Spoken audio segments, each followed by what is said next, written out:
Good morning, everyone, and welcome back to another day of flying. And today we're going to be flying just a nice round trip from Oslo to London. And this is a round trip back to Oslo, of course. We are currently at stand 44. I don't remember the gate. It is Foxtrot 14, maybe. I don't know. At least we are at our departure gate with November in Quebec standing to our left, and we are just going to be starting with the briefing. For our flights today. So, as always, we will introduce the members before we start. So we have ATC's really, so shout out to you, and as always, thank you for the support. It is really appreciated. Yes. Should we just jump straight into the briefing then? Don't think there's anything to wait on. Our departure time, yeah, we have about 1 hour 5 minutes until departure, so it's not a bit early today. It's easy to start 600 local 400 UTC instead of 410, 610, so yes. So today, on the 31st of May 2025, we're going to be flying two sectors between Oslo Gardermoen and London Gatwick. We're going to be flying under the Norwegian Shuttle AOC today with Lima November in Quebec. I'm going to be pilot command, also pilot flying for both sectors. So we have a party out of Oslo at 5:10 UTC, 7:10 local, and it's going to be in about 1 hour 5 minutes, like I just said. A flight time of about 2 hours down to London, landing at 7:40 UTC. We're expecting flight of 360 today, and no dispatch remarks for this one. We will have a minimum fuel of 8.4 tons. We have Manchester as our alternate, nothing on the mail or CDL. 159 passengers is expected down to Gatwick with a takeoff weight of about 64.7 tons. Maximum shell value 7 at Linvi, so it's looking good, or it might be a bit turbulent over there. So you might expect some turbulence over the North Sea. And then for the weather, we can take the latest for Gardermoen and Gatwick.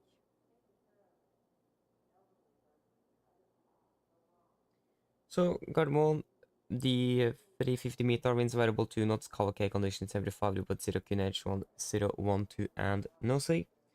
Throughout the day, we are expecting winds 0 to 0.5 kk and 210 at 10, between 10 and 12 UTC. So, in general, the weather is looking good today.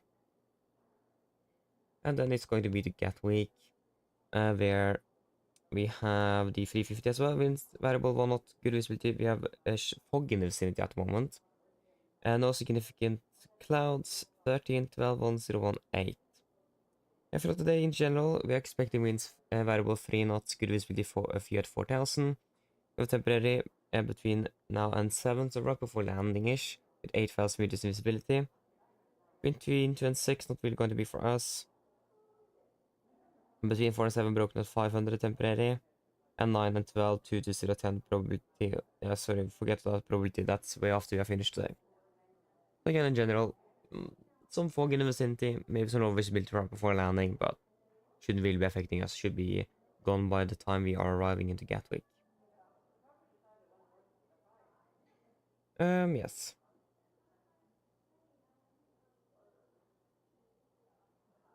So our alternative was Manchester. For today, we're expecting winds 1604 with good visibility scatter 4005. Probability 30%, 6000 meters visibility between 1 and 600. And we're coming between 6 and 9 to the 10. We have a probability of 40%, between 7 and 1300 with 7000 meters of visibility, rain and showers of rain. That's really the only notable thing, is that it might be a little bit lower visibility with rain in Manchester. But except for that, it is all good. No times wise, only real thing is that we have a crane operations. Is vicinity of Crawley. I hope I said that correctly.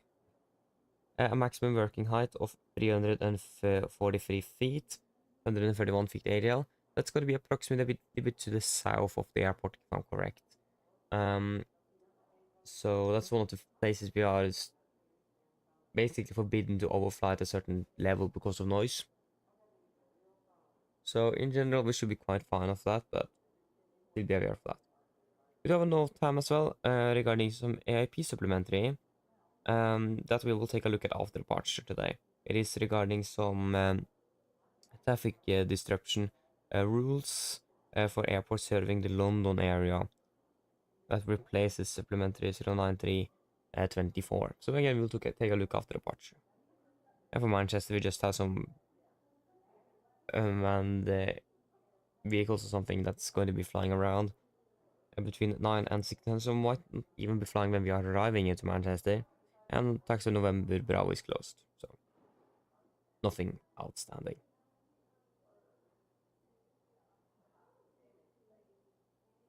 And then for the significant, this is valid 6 UTC on the 31st of May 2025 between 10450 Washington. And the only thing you actually do have en route is this jet stream of flight level 290, expecting 36, so we should be fine. But at least, again, that's really the only notable thing you have en route is the jet stream there. Except for that, we are in general today expecting mostly a crosswind. And then for both our flight up and down, most crosswind, maybe a little bit headwind-ish, and then a little bit tailwind-ish on the way back, perhaps. But in general, not too strong either. It's gonna be, okay, 70 knots is quite a bit though, so it's gonna be some strong winds. It is. And yeah, that's all looking good.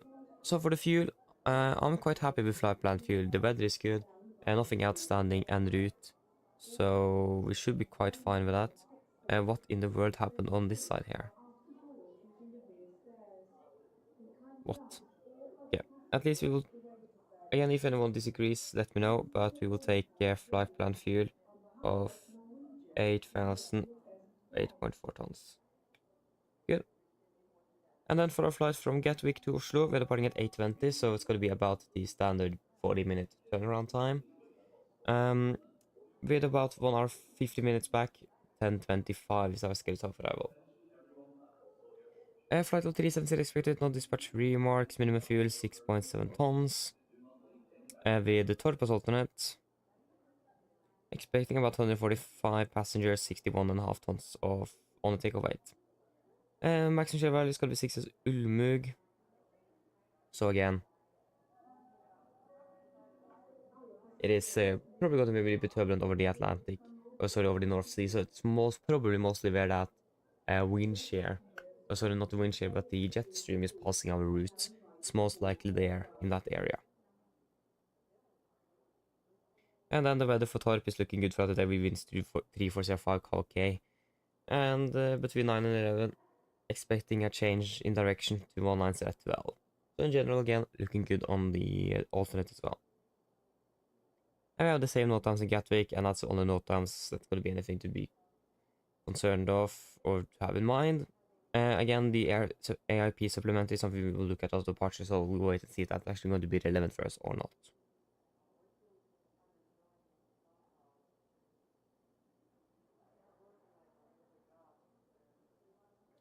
And then for our significant, this is valid 12 UTC on the 31st of May 2025 between 1 and 450 from Washington.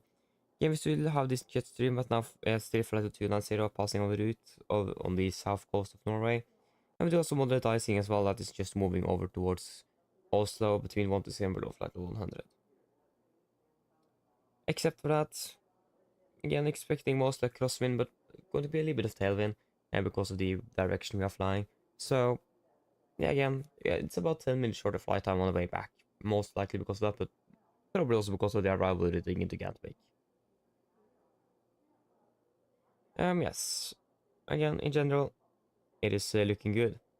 Again, nothing really specific to say about either airports that we need to worry about at the moment. That's going to be more relevant to take on the approach and departure briefings. Yes, so that should basically be it. Are there any questions? Probably not, then our briefing is complete.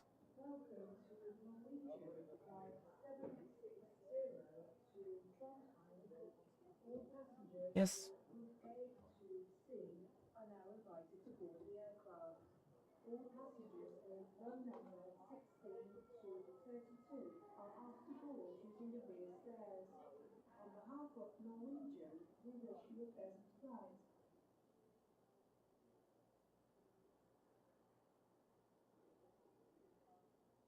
Okay, so we have about 55 minutes until we are departing out of Oslo. So I mean, we have plenty of time before departure, so that's something we don't really need to worry too much about. And again, here is our wonderful aircraft standing in the sun. I mean, a lot of you have requested us to do the walk around. In general, it is the pilot monitoring that will do that, but I also have heard that sometimes also the commander will also just take a brief look outside of the aircraft before the first officer then will actually take the full walk around. So if that's desirable, we can probably do that. We have the time to do it. It is quite rare that we do have the time to do it, but we can do it now because we have time if that is something that will be interesting. Again, it won't be a full walk around, just a brief look at the aircraft. So it will be quite quick. Because again, it is the pilot monitoring the, for in this case, the first officer will actually do it. Um, we just go. Why is what? Okay. British Airways, at least London is the correct destination.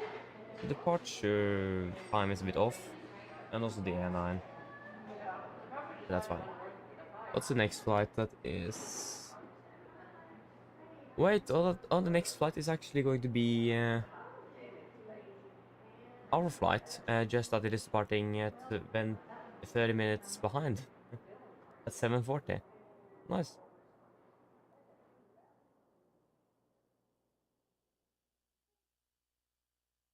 I mean, the thing is that we need to go into the flight deck first, though, to power up the aircraft. But again, we don't really need it either, though, because again, we'll just do a quick brief walk, like quick look. So we'll just look at dents in the airframe and so on, perhaps.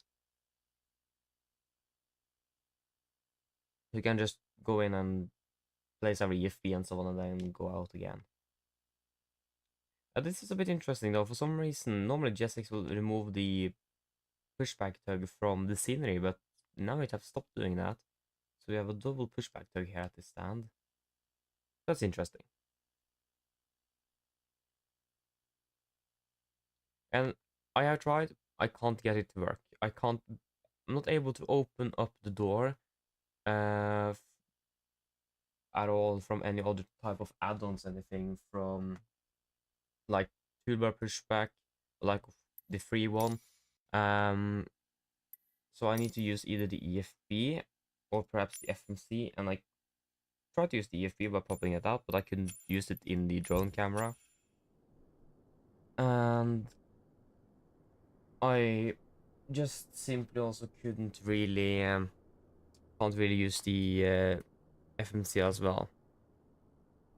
So because you can't pop out the unit, you can just pop out the display as always. So yeah, a little bit stuck on that one. So we just need to leave it an open door when we are arriving into the aircraft. But should we just go quickly out and do a quick look at the outside the aircraft then? We'll just do this. Boom. And then we can walk out. Again, when do we need to at least be back at the flight deck? Yeah, at 40. Okay, we still have 23 minutes. So, plenty of time. Maybe we're moving a little bit fast actually. I can't remember last time I've been walking on an apron here in Oslo.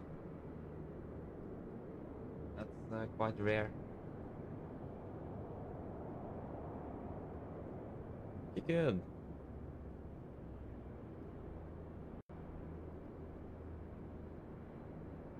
Here is the air conditioner, so the ground power. I mean, the location here is basically almost spot on. The PMDG one is there, and the Gardermoen's unit is here. I mean, it would be still really cool though if we actually could use the units modeled in the scenery itself. That would have been nice. But I mean, yeah, we're not really walking out the side of the aircraft, so it doesn't really matter too much for us. Yes, at least it looks quite good. Can't see anything. The nose looks good. Nothing, no dents, anything. Yeah, that's basically just what we're looking at. Quick look. Take a look at the tires as well, perhaps. And they're looking good. No leaks.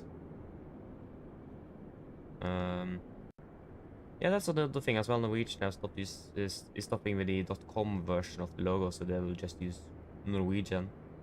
So this is one of the airframes without the .com.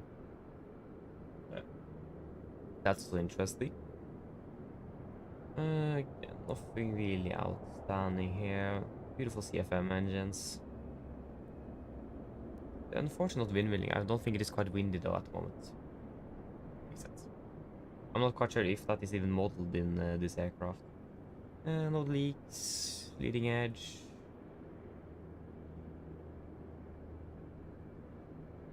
Yeah, that looks quite good.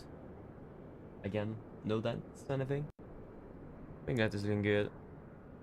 Again, we didn't really power up the aircraft, so we can't really check on the light, but again, it is the first officer's task to do that.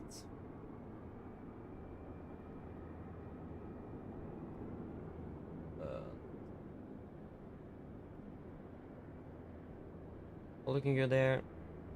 Cars as well. Doesn't look like there's anything off with them. No, it would be nice with a flashlight, because we can't see anything in here. At least it doesn't look like there is any leaks or anything. I mean, it's hard to see, but I hope PMDG are going to be improving the modeling in here. I mean, again, it doesn't really matter for us, but there are a lot of people that actually want a better modeled wheel well. Hey, sir.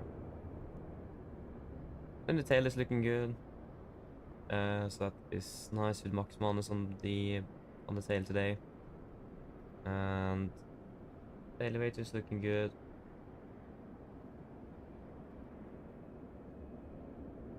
It's a beautiful aircraft, that's for sure. So yeah. Yes. And the tail skid is looking good. Yep. Tail skid is all good, so no tail strikes with this aircraft. That's good to know.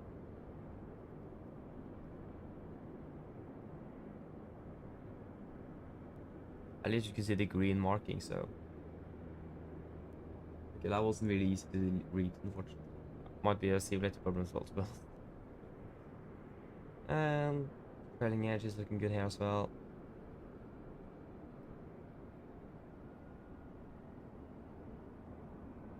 Winglet.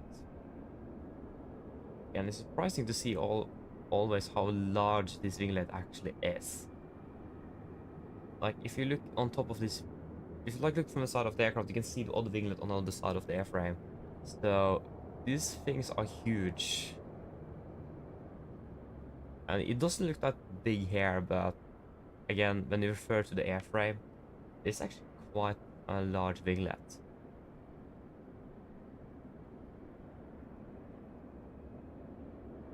So yeah. Yeah. On the beautiful engine. No damages or anything.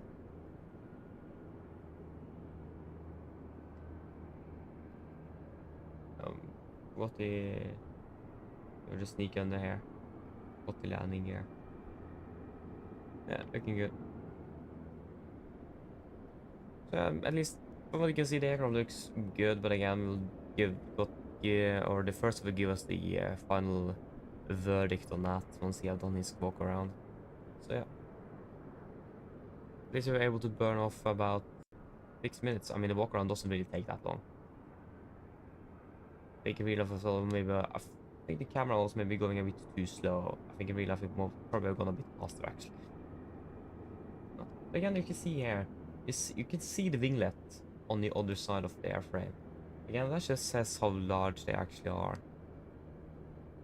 And here you can see to compare with the airframe as well. You can see it basically the same height as the airframe from the wingtip. Of course, the wing is have a little bit upwards. Just say it. It's bending a bit upwards, so I mean that will of course help a little bit, but still, it is basically done from the overwing exit ish and then to the top of the airframe. So again, they're quite large. And I think the Illusion 96 have an even larger winglet. I think that's the largest winglet in the world actually on that airframe. And I think this one is large enough. Can't imagine the Illusion then. Okay, should we then go in and power up the aircraft? There we go. I mean, we should probably have fired it up before we did go out of, otherwise the cabin crew is now working in a dark aircraft.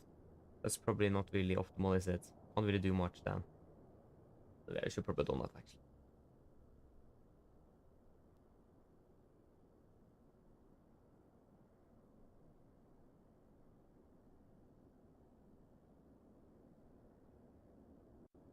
This is the OFP2. There you go. Yep, at least we have the fire racks, 3 gear pins, fire extinguisher. Circuit breakers are good. Park reset. Cut off. Down. Yes. It is looking all good. And we can power up the aircraft. We'll actually do the battery first. That doesn't really matter too much. There you go. There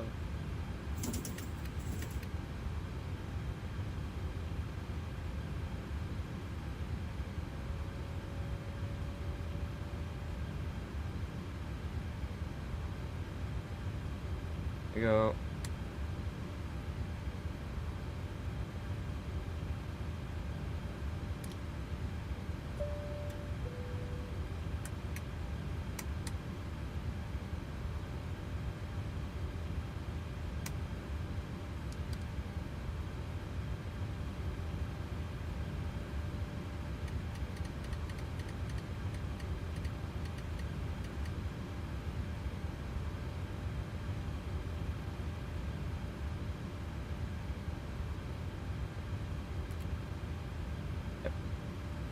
And we can do the test then.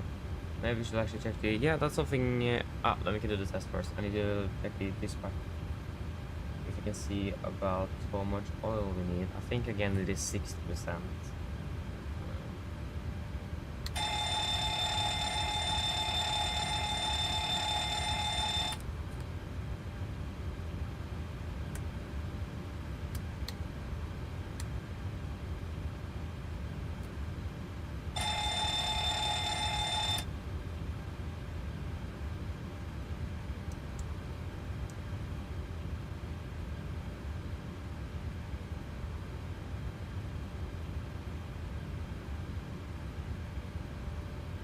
Pack lights.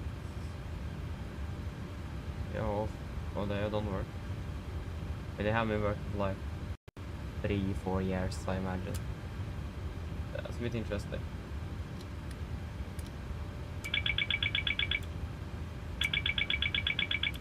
It doesn't really look like that have been high on the priority list in PMDG to fix that. I mean, fair enough. I can see that. Yeah, we were going to try to find out. We have we have 74 and 81. Again, if I'm correct, the limit is 60. Let me check. We have the FCOM here, so.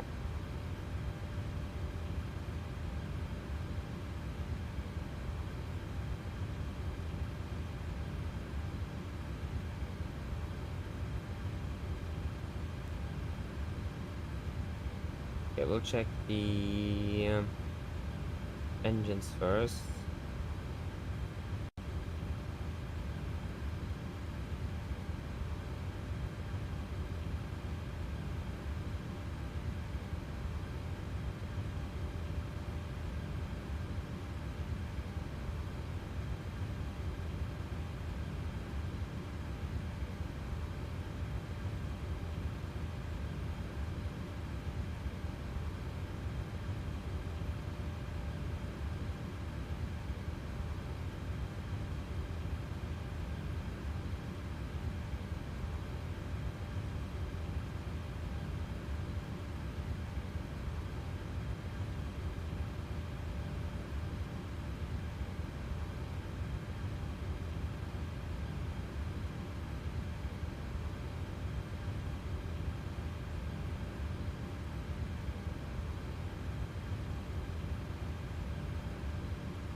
I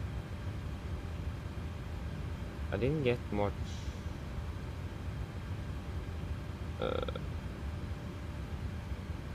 oil quantity.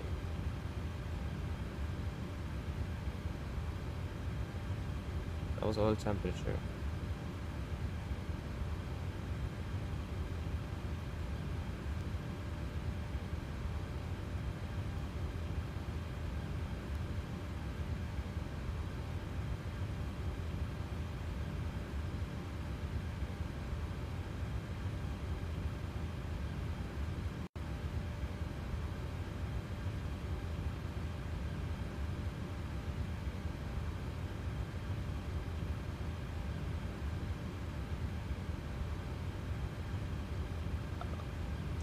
Didn't say anything there. What about... We do have a section that's called performance dispatch.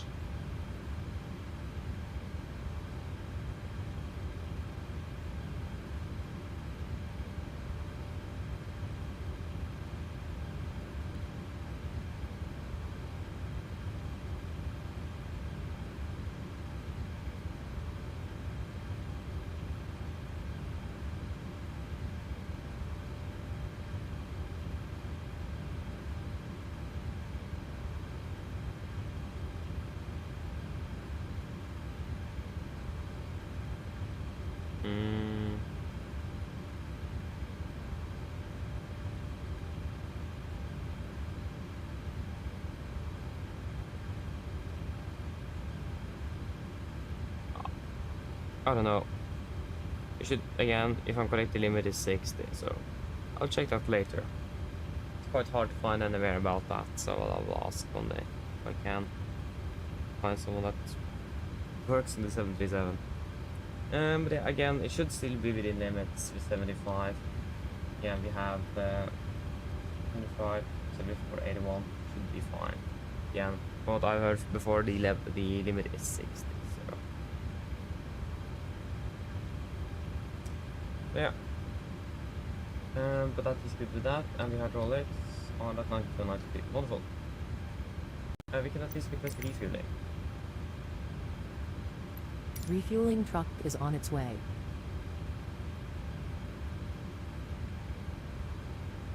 Please don't load aircraft until the fuel truck arrives and ask to do it.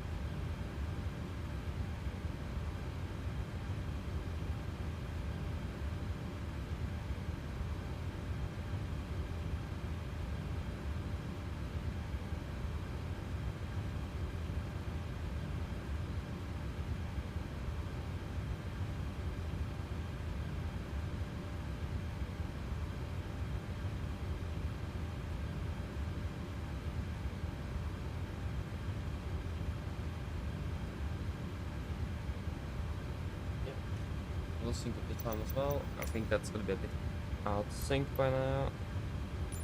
We're still about for 37 minutes. Ground torstai cockpit.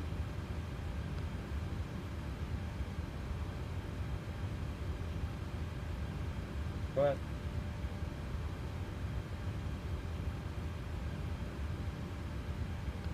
Hi Captain, microphone check please.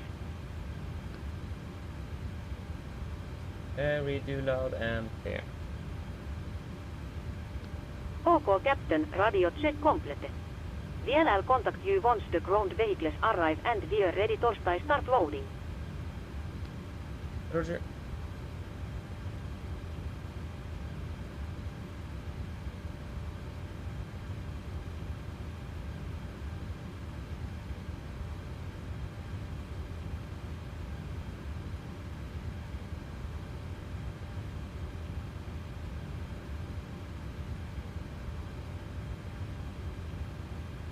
Fuel truck is in position.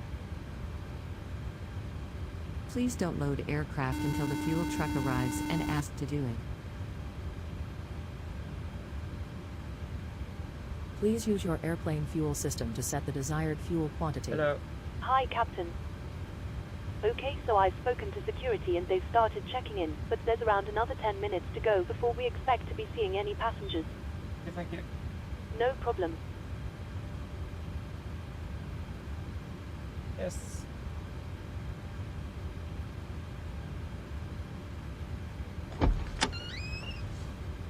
It looks like I just changed my settings because it was a huge update yesterday.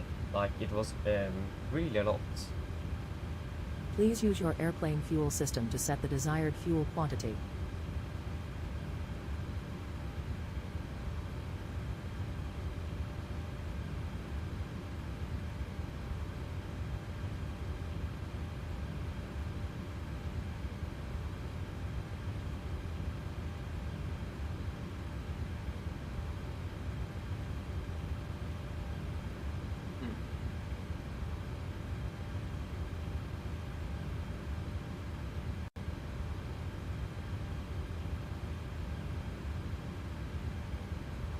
Please use your airplane fuel system to set the desired fuel quantity. What's our desired fuel quantity today again? 8.4.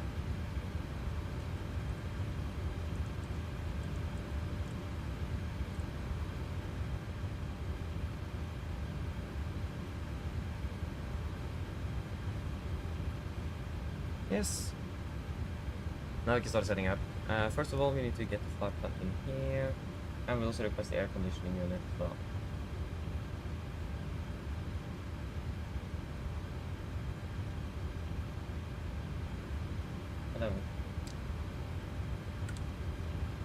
So we have the 788 826K air cap to date, latest operation program as well. Staying in Oslo, GPS left. Oslo Gatwick.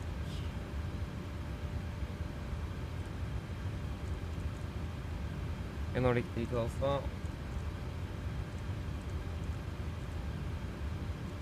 We can disregard.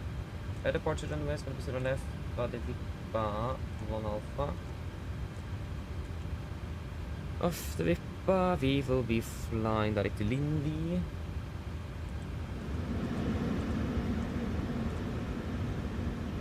Lima 39 to Golu, November 86. Olum uppgas.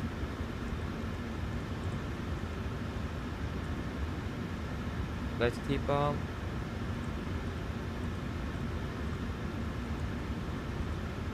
November 866. And then to Bukut. Papa 7. Bukut and then to Barbie. And I'm expecting at the moment the ILS 56 left, but the Barbie Mongols. But Timba. And 9 final is 2.9. K6.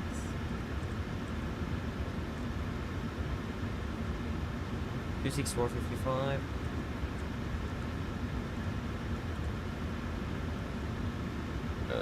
Plus 2 minus 4.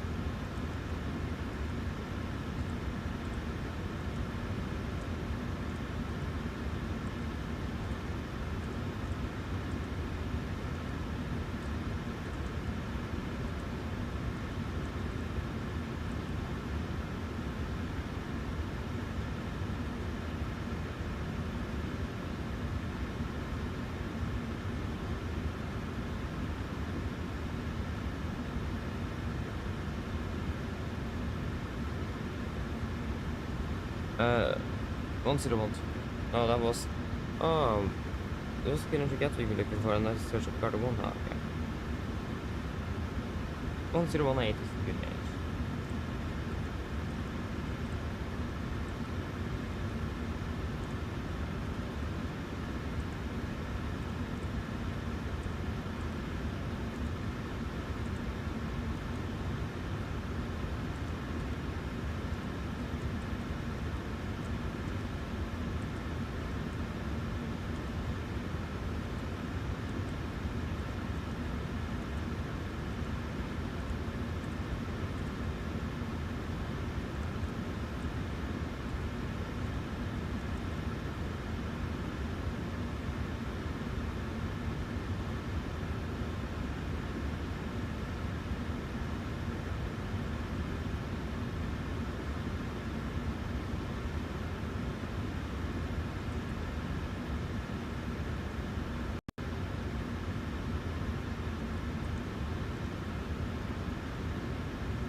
I'll double check for this.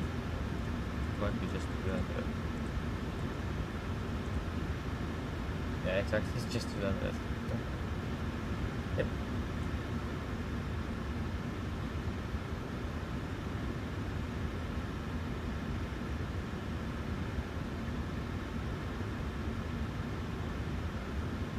So we have short field performance installed.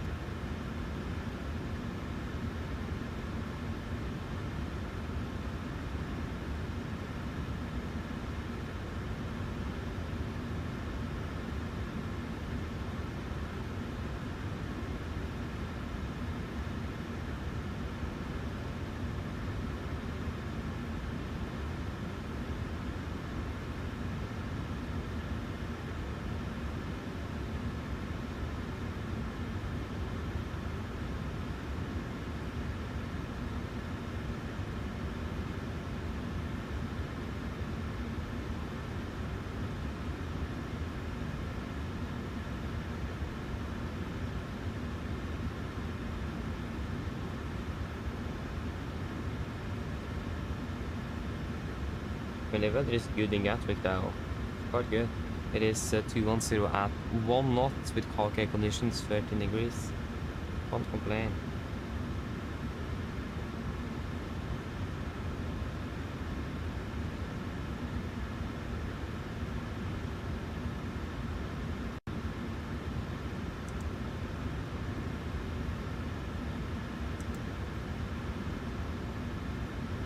Yep, that's good there. So good, that's performance is done.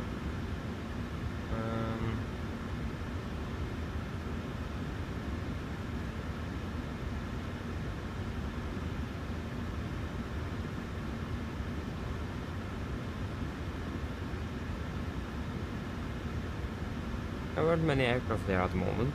We're quite lonely in Oslo.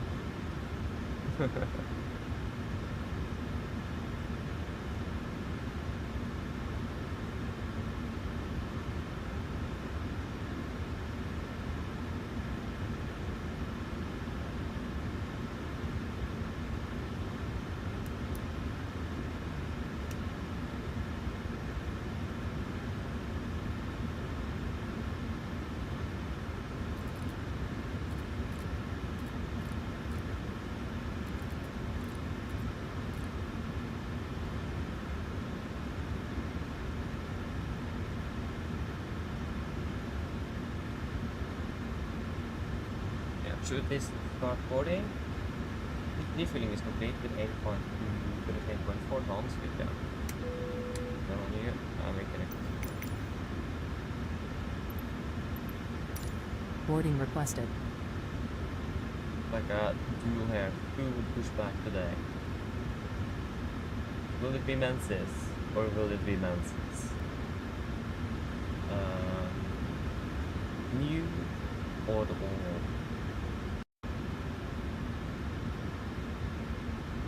All stations prepare to start boarding.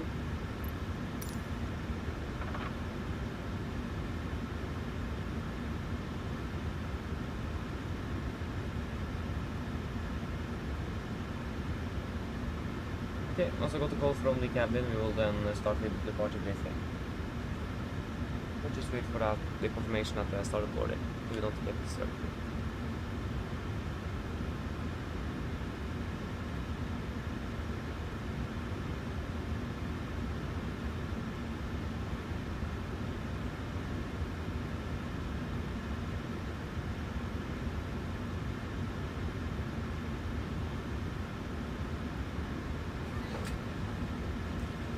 Passengers boarding starting.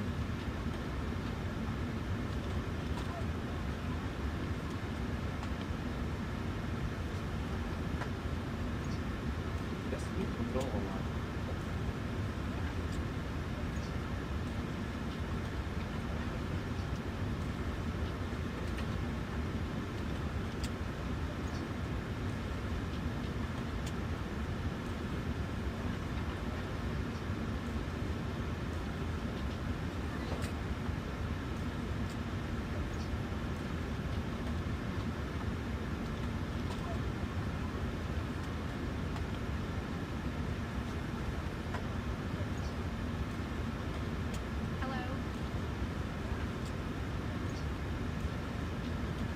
Will we ever receive that call? Hello.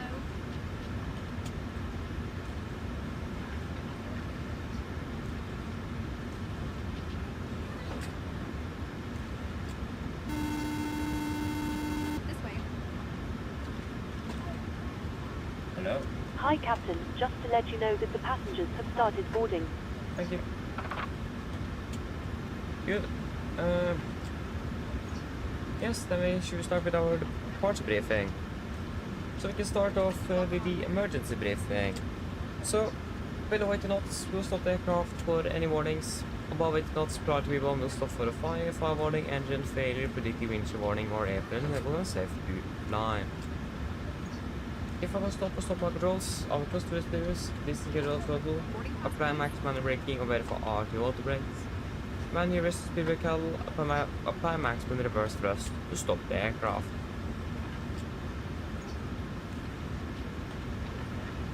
If you go stop, I verify first lever is closed, auto disengage, max braking apply. I will call 80 knots, correction, I will call speed brakes up, speed brakes not up, verify reverses and call the reverse status. I'll call 80 knots, 60 knots, auto brake disarm, and advise ATC of the reject.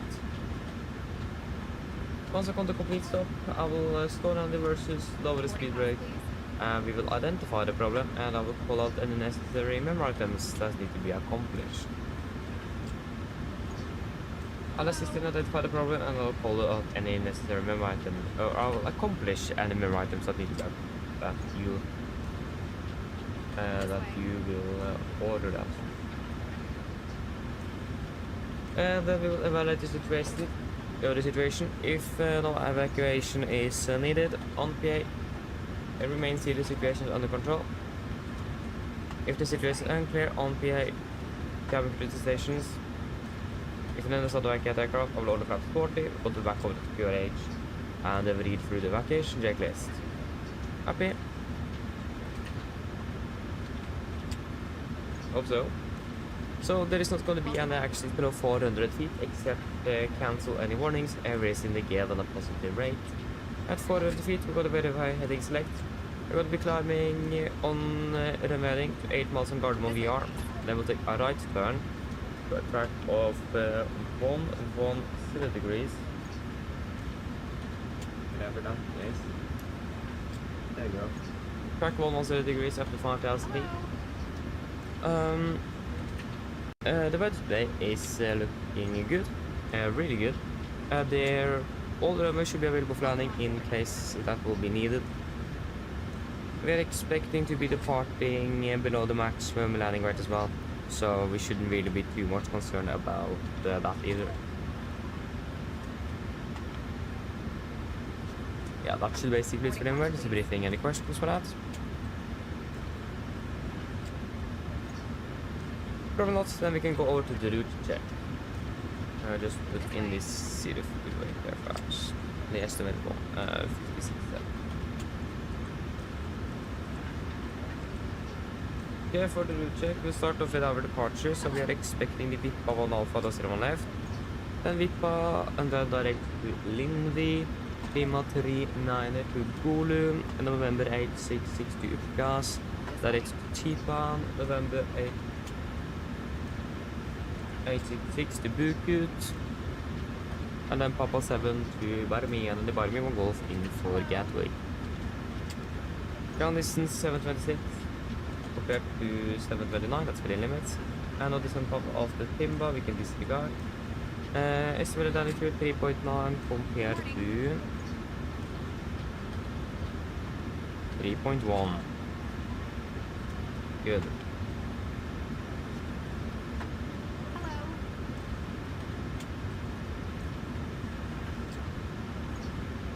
Hey, yes, and then we can go over to the taxi. Good morning.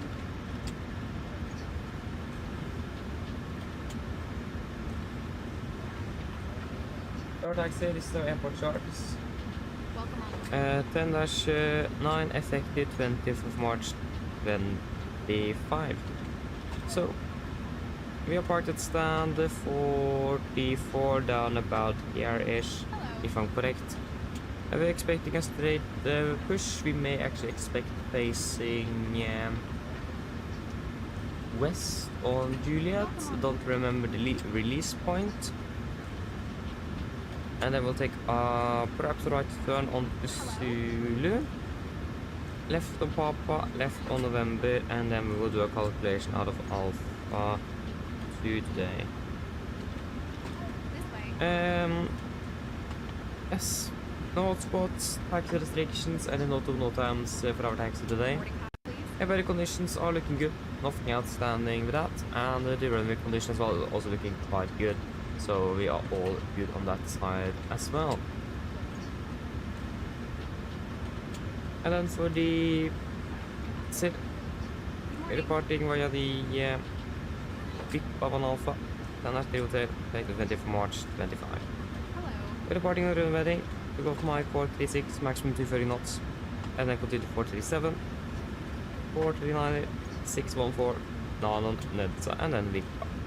USA 3009, maximum 250 below flight of 100, 7000 initial climb as always, and a DP2 news, so also crossing 1500 feet AGL, we set the speed it went, back up to 220 knots.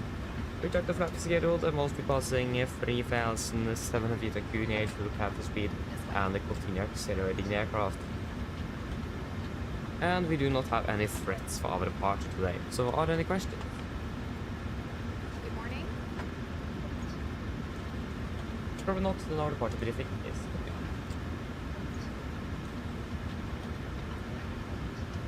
May I see your boarding pass? LMP project is to the line. Pins of course removed, oxygen test room set, now class in the display switches. Normal and auto, win with on, precision mode selector, auto, flight instruments, tracking 192 QNH 112 reading 685, 9 this, 85, yeah that's press 5 on the standby. Track brake set and the start levers cut off, taxi takeoff briefing is completed. The project list to the line is complete. Hello.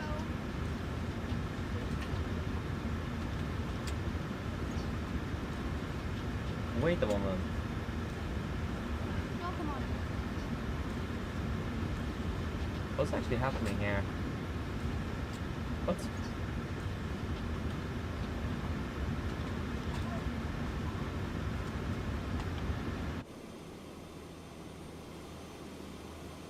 Where is the... Is there something... Is it waiting for something? If you open up the cargo forward and off.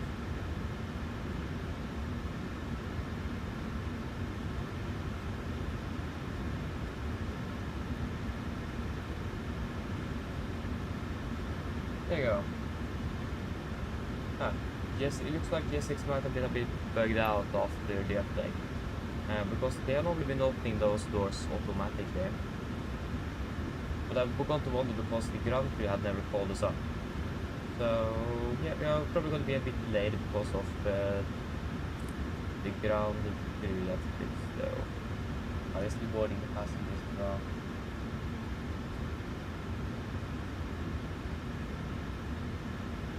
Yeah, we'll do the PI, so it's going to be 2 hours, flight 36. We make some turbulence over the North Sea, except for that good weather. Dang.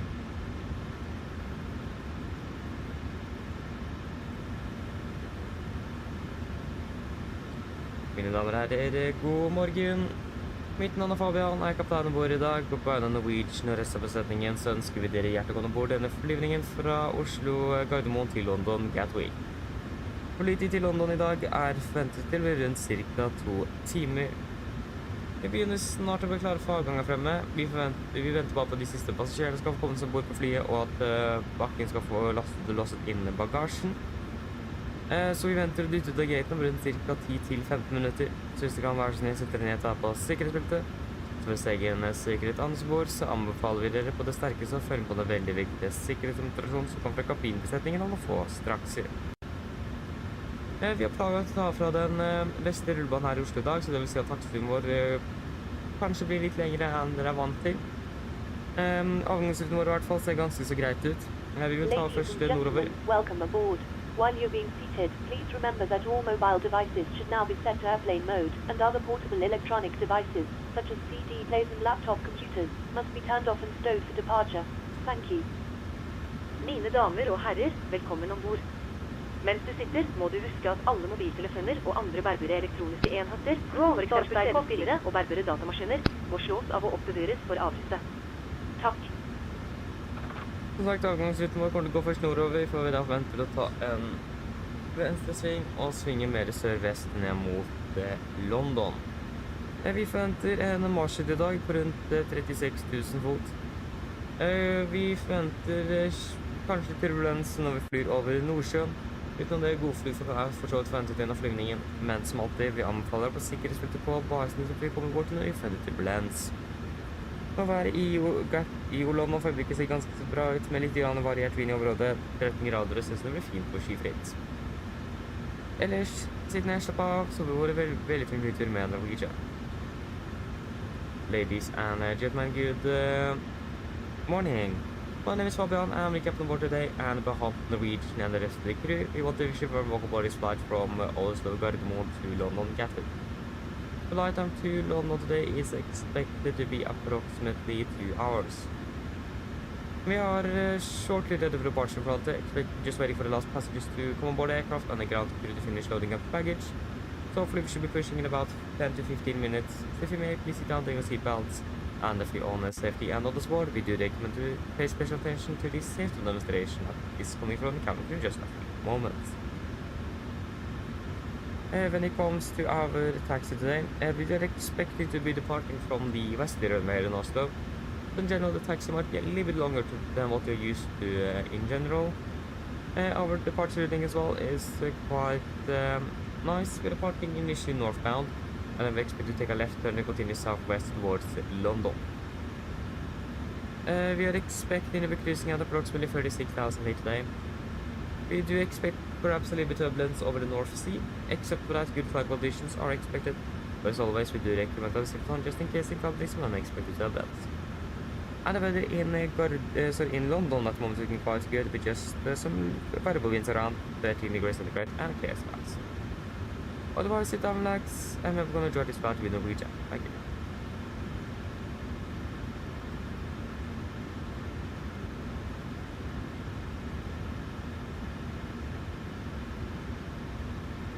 Go ahead.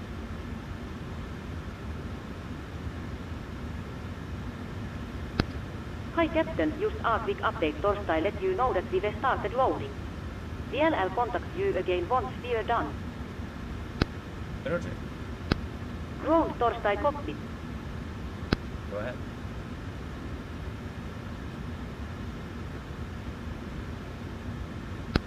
Loading has been completed. We are sending the load chef up torstai you now. We are waiting for you torstai close up. Once the beacon light ES widget on VLL contact you torstai taking Pushback. Roger. Hello. Hi Captain.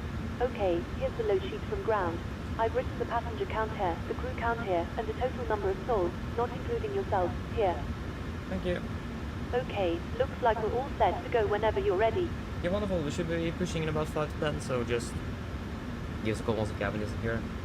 No problem. Thank you. Yeah, fuel 8.4.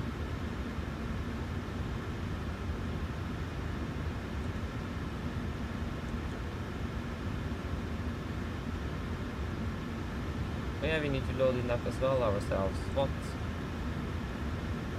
So basically GSX doesn't do anything for us anymore.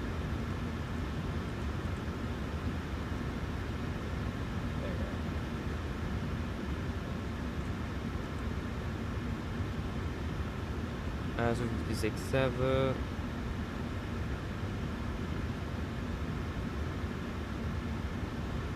Take away 64.7, 65.2, that's within limits. And 159 plus 6 crew, 165. All from board. Yeah, we can execute the stones with the applicant.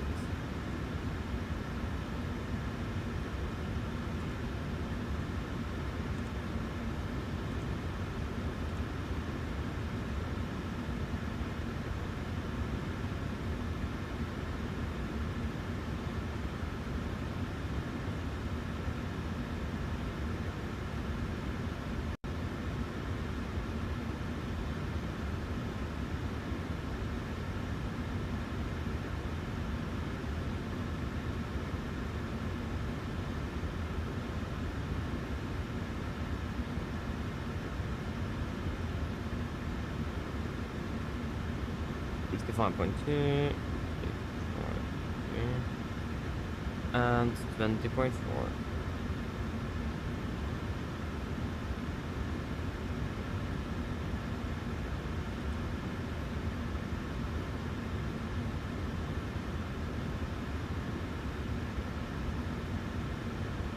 Zero two assumed is 39. 88, 88. So that's actually within limits, but again, the difference is because the packs are currently off. Then we have some extra thrust. So that will, I'll double check when we turn on the packs a bit later. Flaps 5. Sorry, flaps 5. Siege is 20.4, there we go. Trim 6 units, gonna be 26, 40, 44, 26, 40, 44, 45. Good.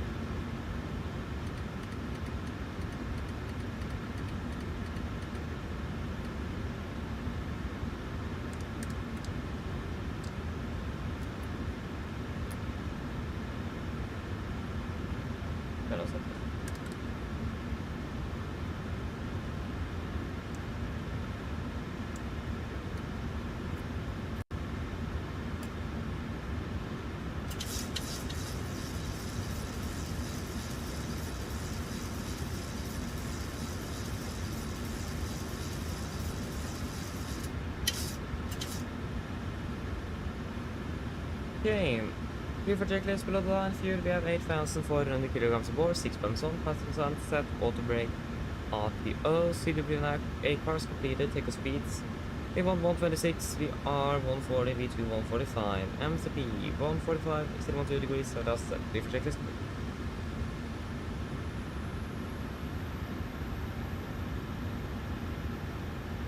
There you go. So there you go.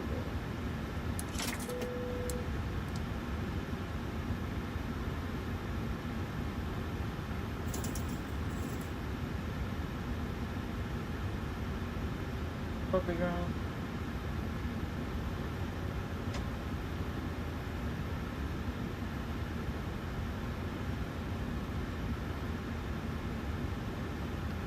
Go ahead. Can you please disconnect and prepare to push start? Roger. Stand by, please.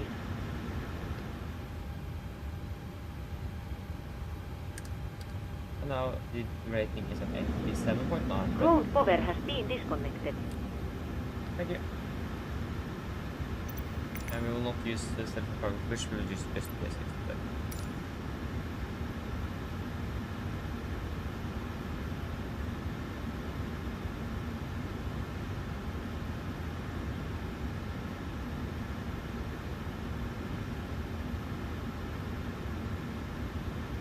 Hello, Captain. We are ready for pushback.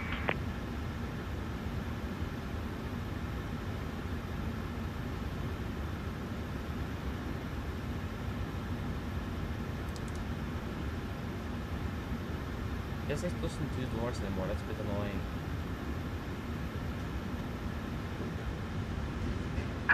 Departure checks completed. Bypass pin inserted.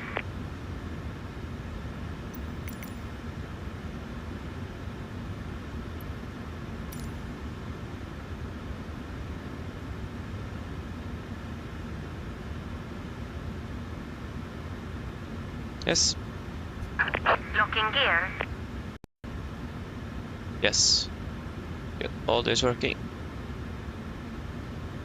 Stand by a moment.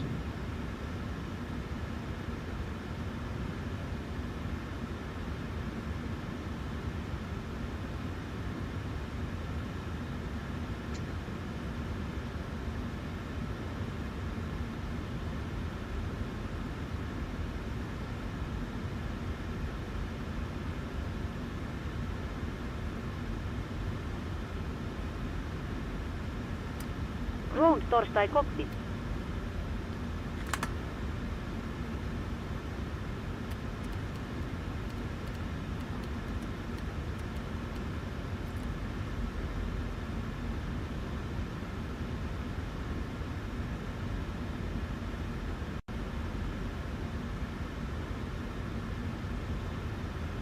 before start checklist. Flight deck door is closed and locked those windows. Closed locked and collision light on transponder, altitude off, rudder and aileron trim free, and 0 before start complete.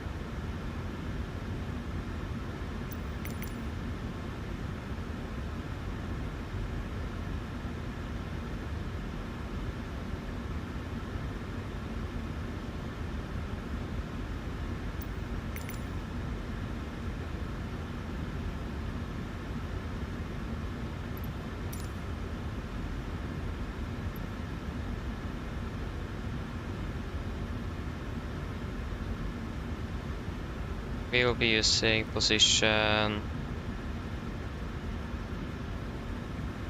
facing west 17015.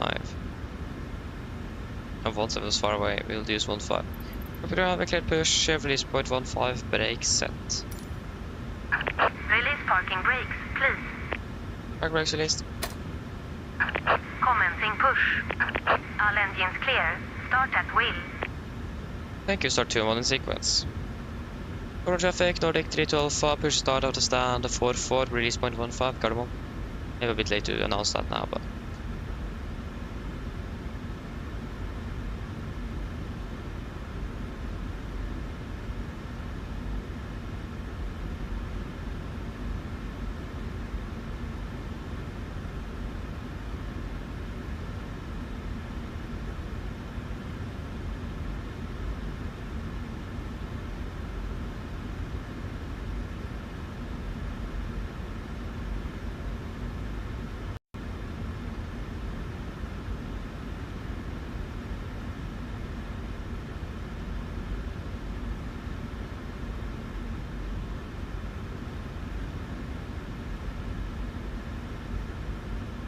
Okay, starting number 2.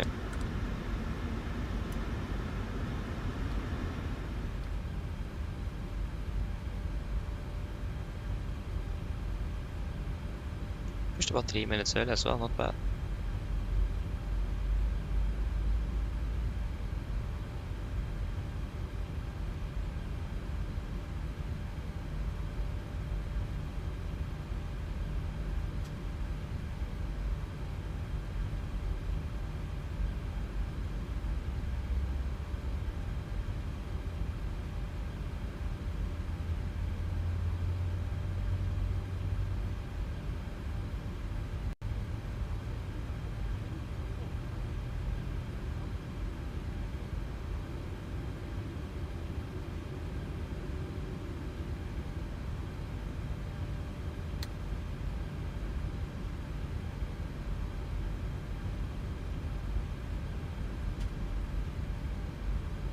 There you go, circuit out.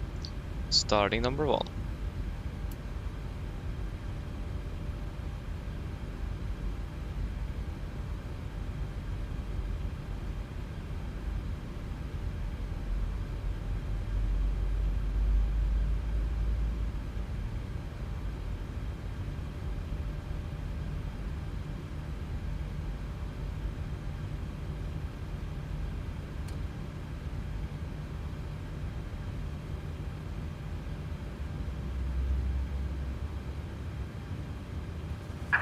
Please set parking brakes. Park brake set. Waiting your confirmation for a good engine start. Roger, stand by.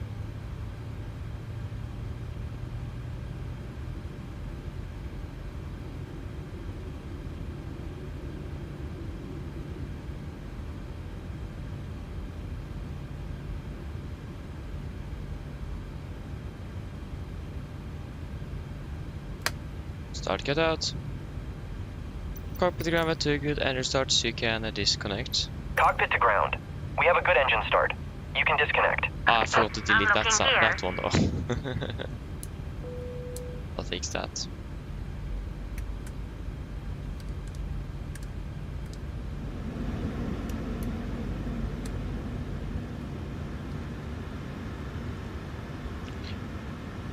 I shall fix it.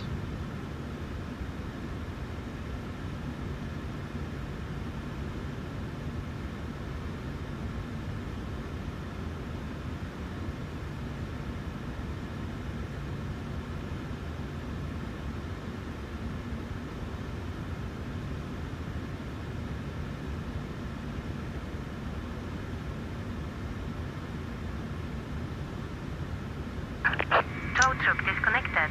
Bypass pin removed. Left is clear. Right is clear.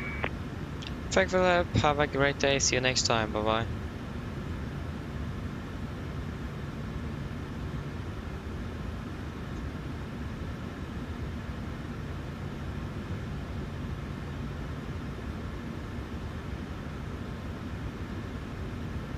Takeoff, we got to get pin. Flaps 5. Rock and roll check.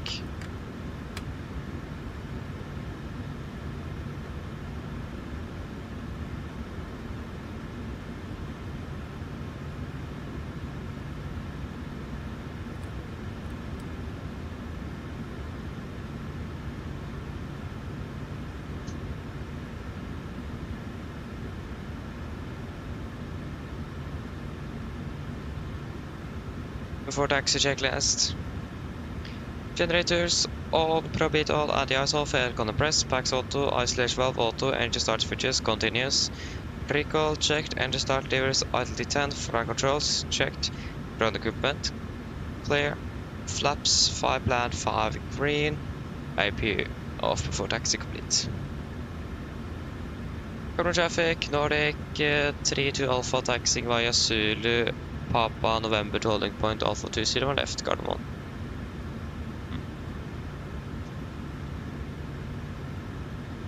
Okay, right is clear, left is clear. Are we ready to go then? Let's not get the lights on. Brakes released.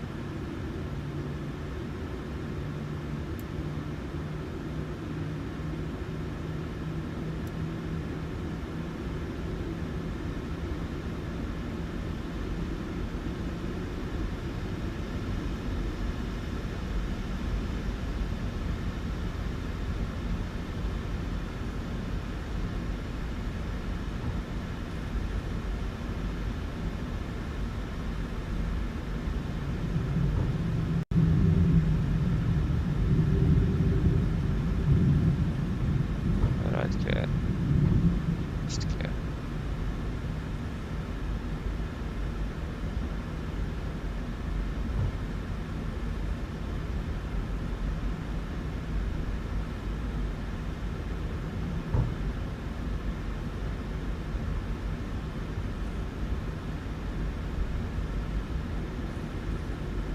And left's clear.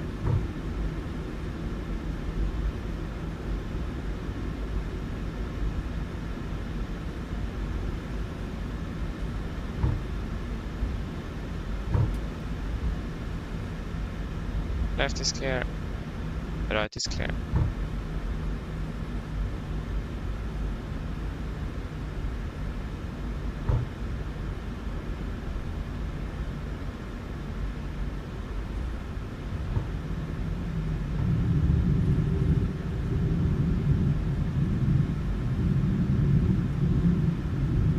Left clear, right clear.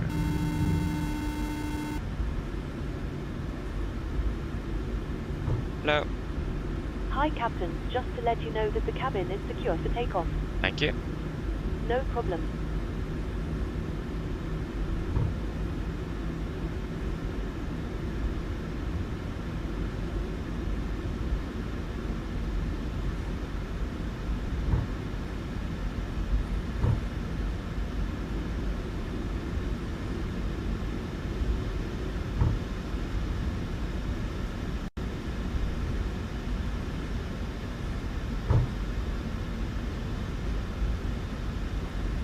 Left clear, right clear.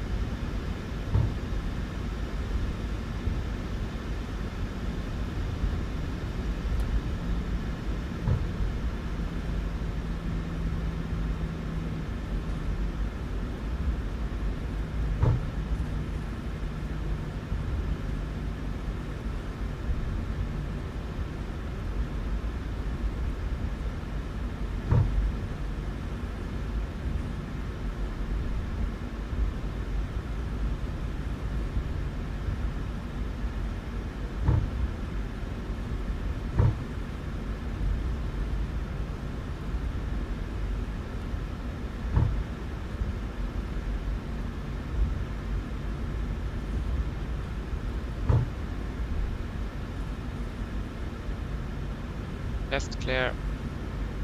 Right clear.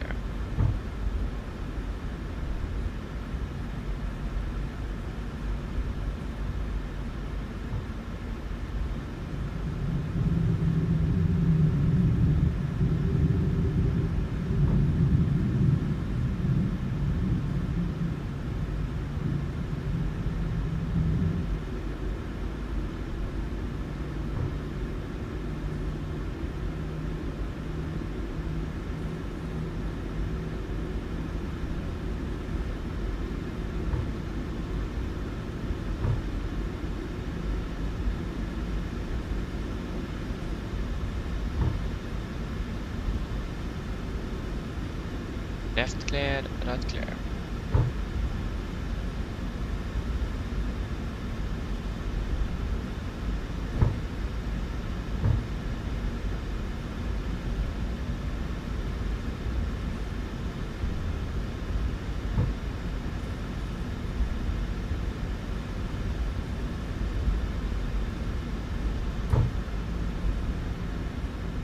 And left is clear, right is clear.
Left clear, right clear.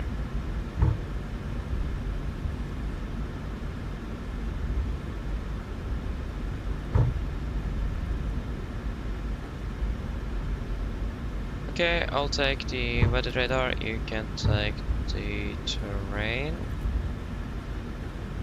I can see the cabin. Before they go checklist.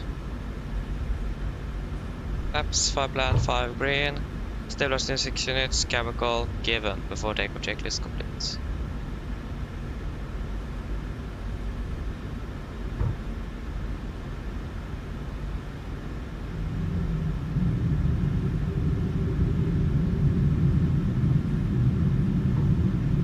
And the right is clear.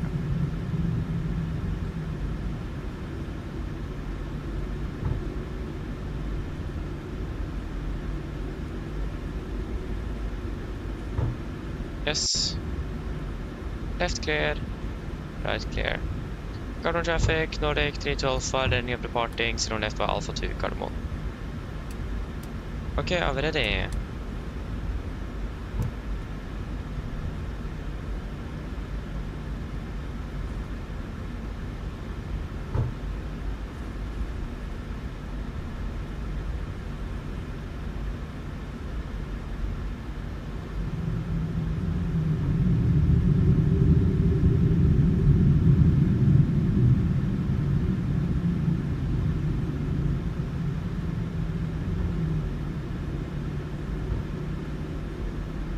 Ready?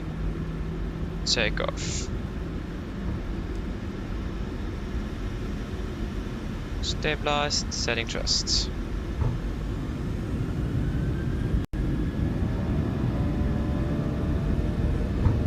Takeoff is set.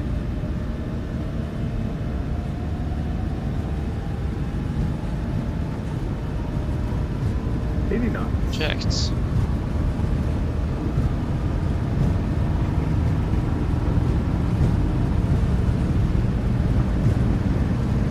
V1. Rotate.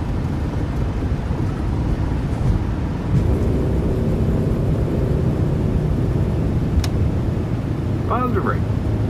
You're up.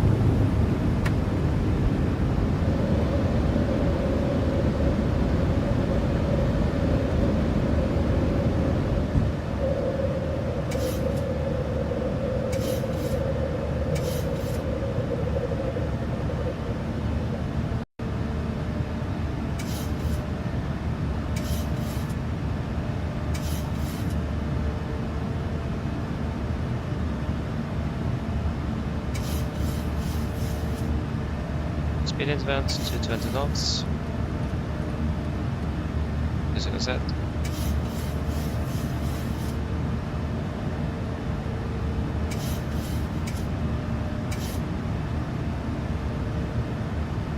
Flaps 1, speed checked.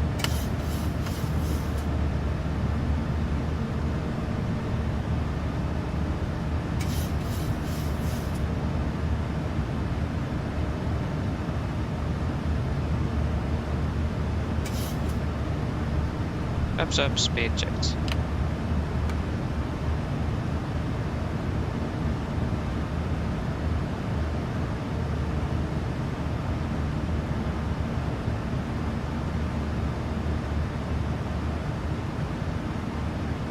Gas the speed.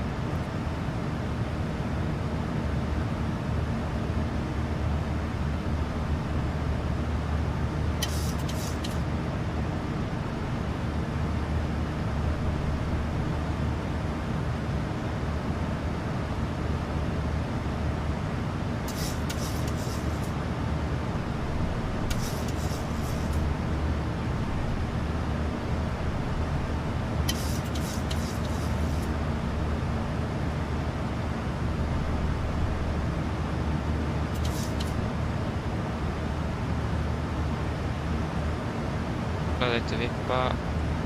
Confirm. Execute.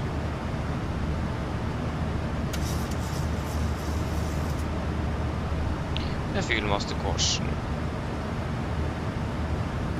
Clean up to pin out altitude, altitude advanced. Go. Continue climbing up to flight level 210. 10 set. Standard, standard.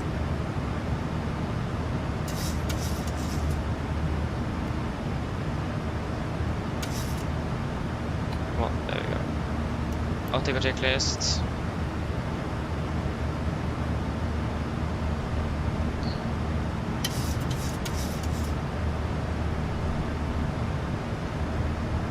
Engine bleeds on, packs auto, landing gear up and off.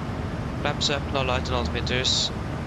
Standard set cross check, passing through flight level 90.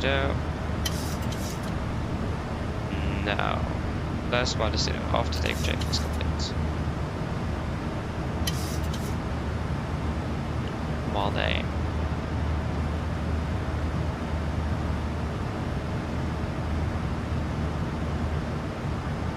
Here was the caution, passing flight level 100.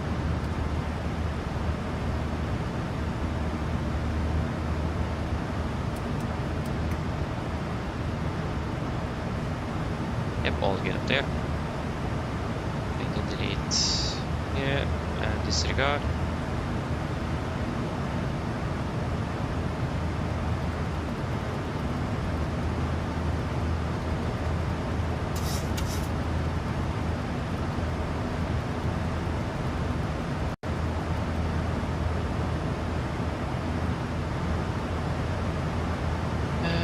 Yes, we can delete you and you. We are stable on the speed. So it's off.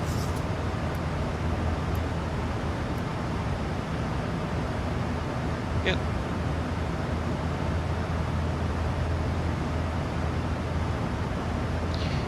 Rally Carter, hello, welcome. Hope you are doing well. Yes, we are going to Gatwick. The flight should be about 2 hours long. Yeah, about 2 hours.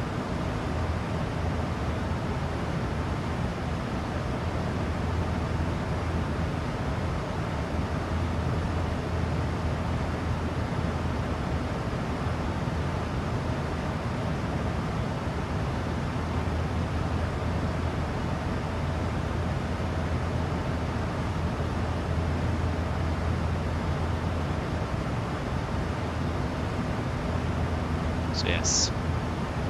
Continue climbing up to flight level 360.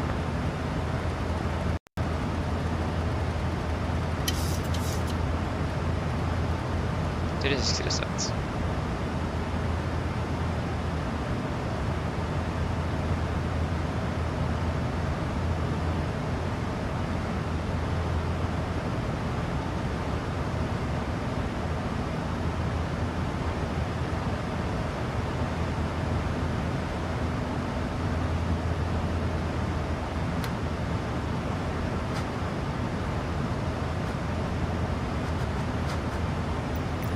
Are we able to reach the settings from here? Yes, thank you.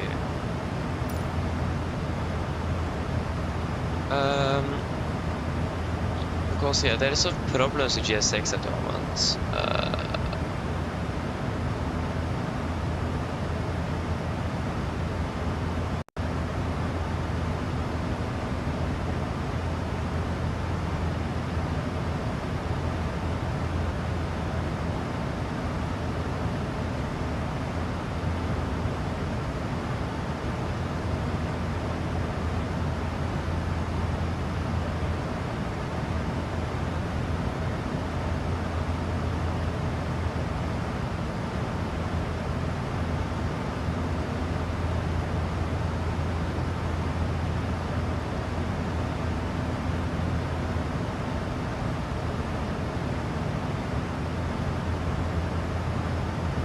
Is there an option where it GSX controls doors?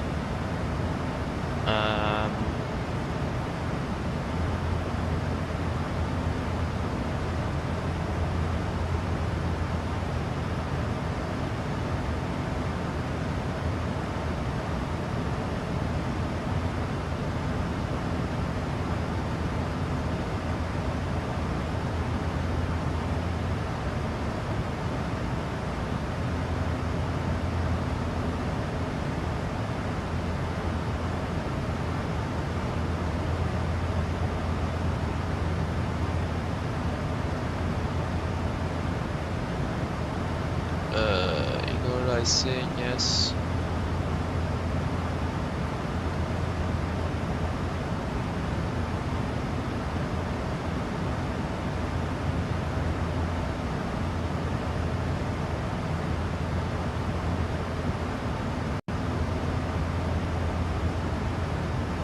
What?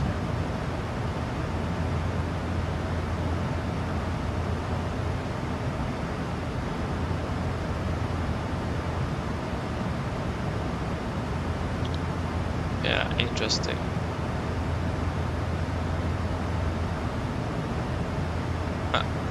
At least variable. Hello, good morning. Hope you are doing well.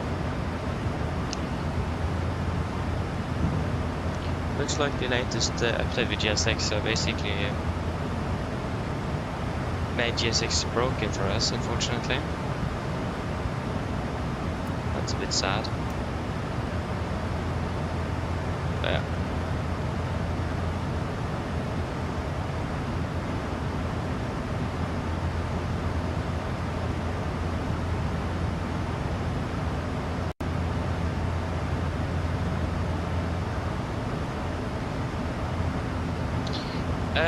Yeah, good question, variable. The reason why is because our trip fuel in itself is 4.9 tons, so you're absolutely right. But we do have an alternate fuel of almost 2 tons on top. We have found reserves again on a little bit more than 1 ton, and then contingency fuel of almost 300 kilograms, so then it quickly adds up. That's basically why. Again, 4.9 tons for the trip, and then plus 1.9 again on the alternate fuel, and that is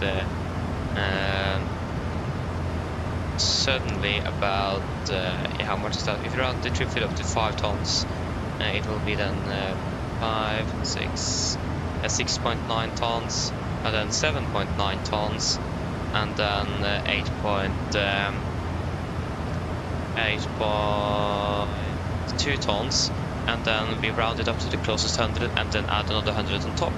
to make sure that we have enough fuel. So that is then 8.4 tons. So fairly good question. Yeah, it is basically because, in this case, mostly because of the alternate airport that requires a bit of fuel. Yeah, 5 tons on the trip fuel. So yeah.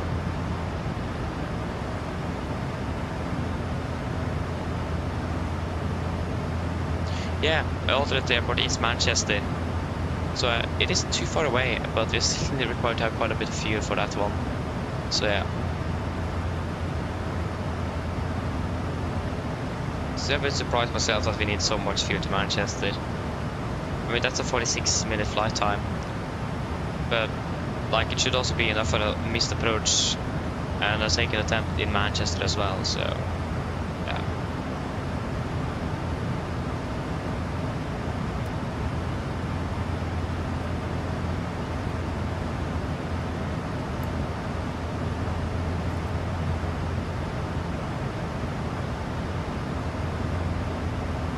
Yes, exactly. So, but a valid question indeed. I also thought that was a bit of fuel indeed, because on the return flight we have planned for a minimum of 6.7 tons of fuel. So that's about 7.4. Yeah, that's about 1.7 tons less. So yeah, but also we have a much closer alternate. So yeah, but then the trip fuel is just going to be 4.3 tons. So it is also regarding especially the arrival routing into Gatwick requires quite a lot of fuel burn.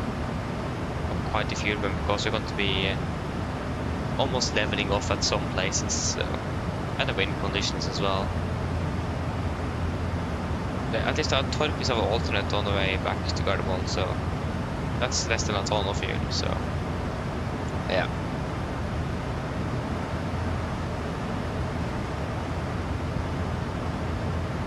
We're currently landing 17 minutes early, but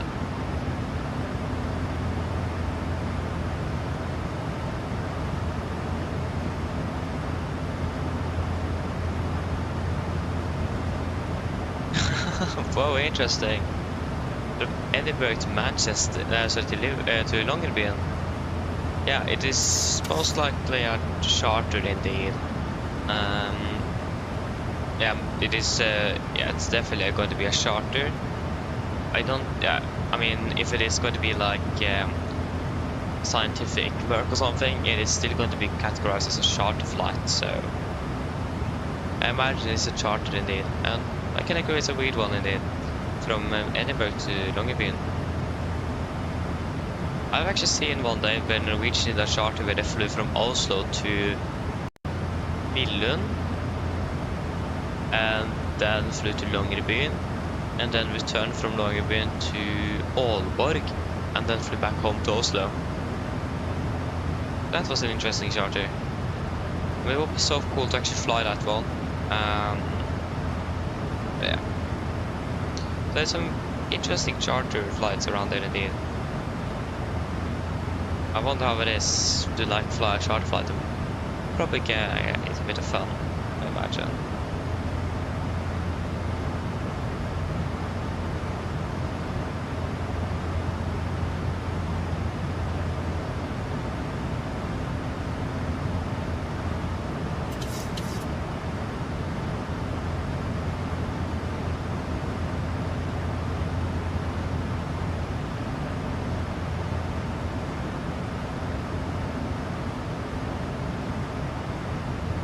Like, for example, we do have quite a few chartered flights available for Norwegian here on Virgin Norwegian, for example.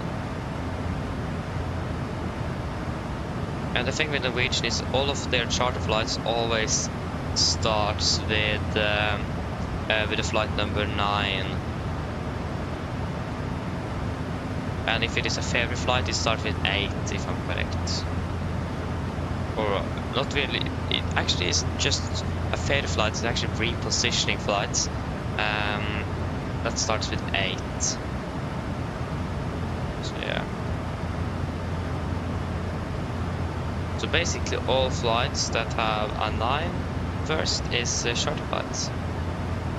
Norwegian do have quite a few of them here.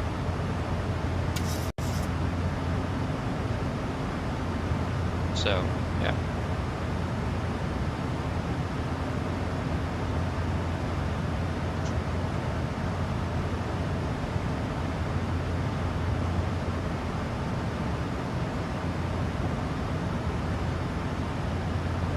Yeah, indeed.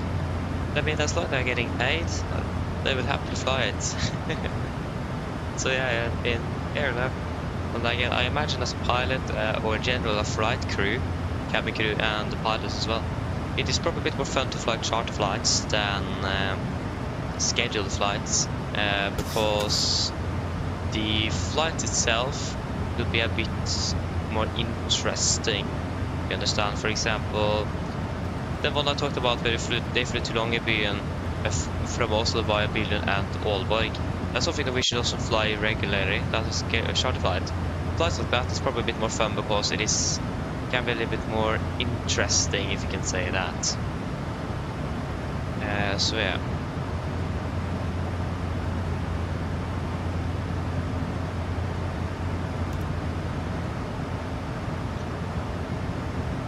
But the challenge in the sim at least is that, for example, especially with Virgin Norwegian, all of it might not be actually up to date, but I know they are updating quite regularly on the charter, if I'm correct. So, how's it go?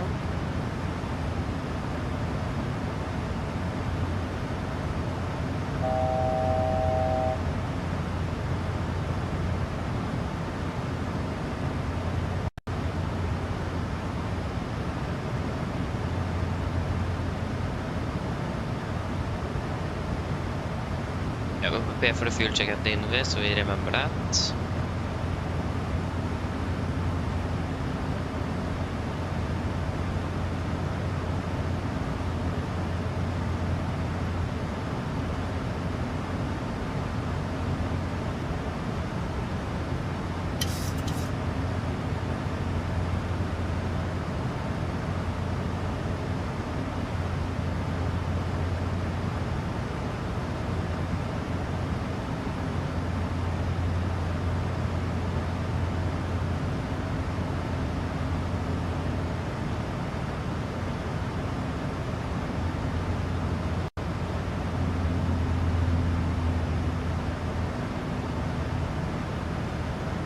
Oh, interesting variable, yeah. I imagine it was bad weather or something. Or technical problems or something. Yeah, that's interesting indeed. So yeah, that's a bit unfortunate when things like that happen. So yeah. Thankfully it doesn't happen very often though. Yeah.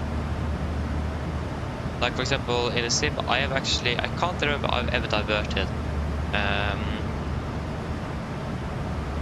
So, I mean, that's a good thing though, but we have been very close to diversions before.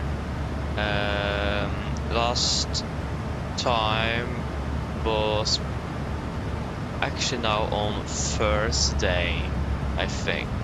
Yeah, we did it on Thursday again. We flew round trip Halanga and Bardufoss, if I'm correct. Because for some reason the snow coverage in this simulator is a bit strange up in Bardufoss, especially at the airport, because it is this snow up there, and the runway was basically blended in with the snow around the vicinity, because there is some problems with how the simulator does layer the snow, and that basically covers up the runway and the taxiway so you can't see anything. And with the populace as well, on impossible to see through the snow, we ended up way too high, so we need to go around because we were going to we passed the touchdown zone. But then certainly on the go around we got a message that we are going through the final research fuel, so basically the final research plus the alternate fuel. So then we need to take a decision: should we commit to Bardufoss, divert to Bodø, or change our alternate to Tromsø that was much closer, so we could at least take a second attempt.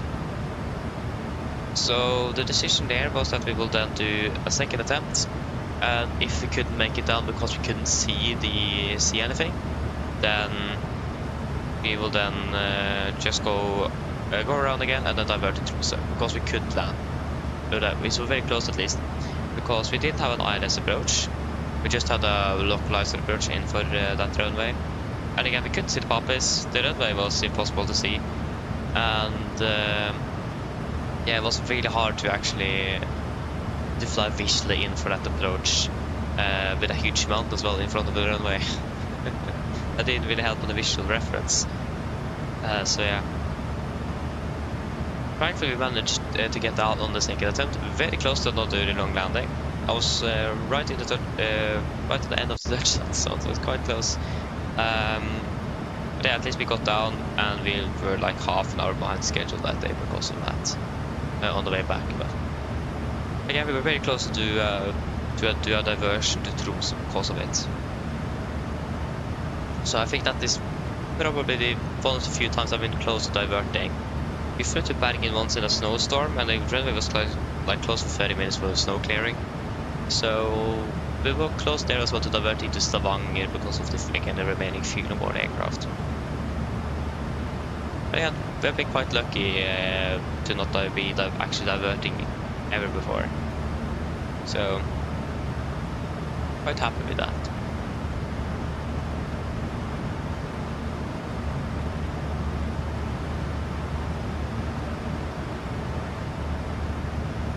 Yeah, there was something we were going to look at, and that was the AIP supplementary that it said on the note time for Gatwick. Let's see if we can find that. 03025.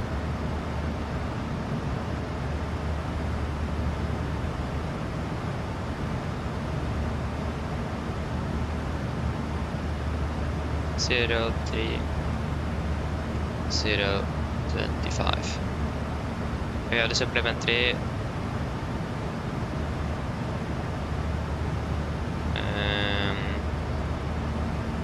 hope this is for Gatwick though.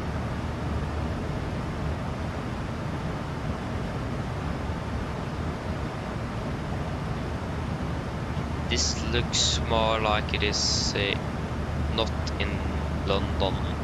This is not English. This is this in France?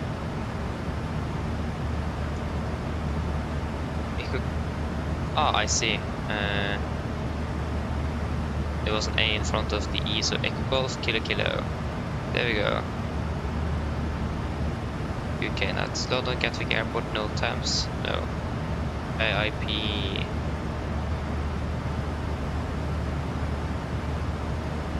Uh, 03.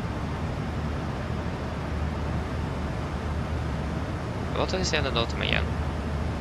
Trigger note time, AMP supplementary 325, F24 May 25 until 20th May 25. Traffic disruption rules for airports serving the London area. Replaces supplementary 09 324.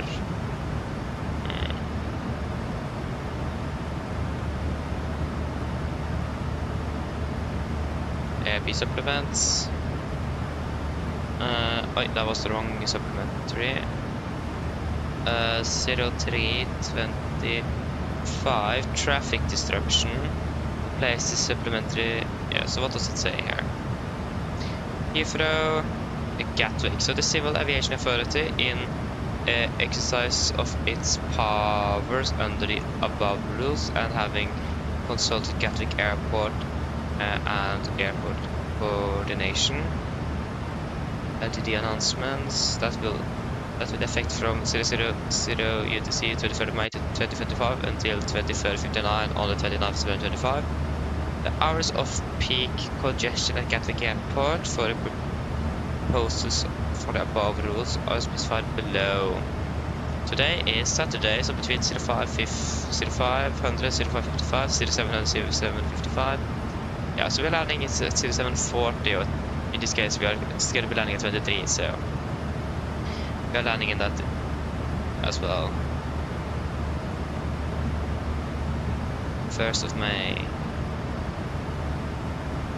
Traffic disruption rule, for airport survey.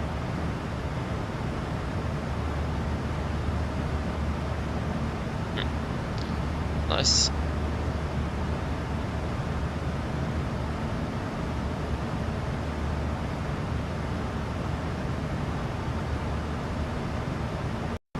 Yeah, exactly, variable. It is the kite that got the EU, I know.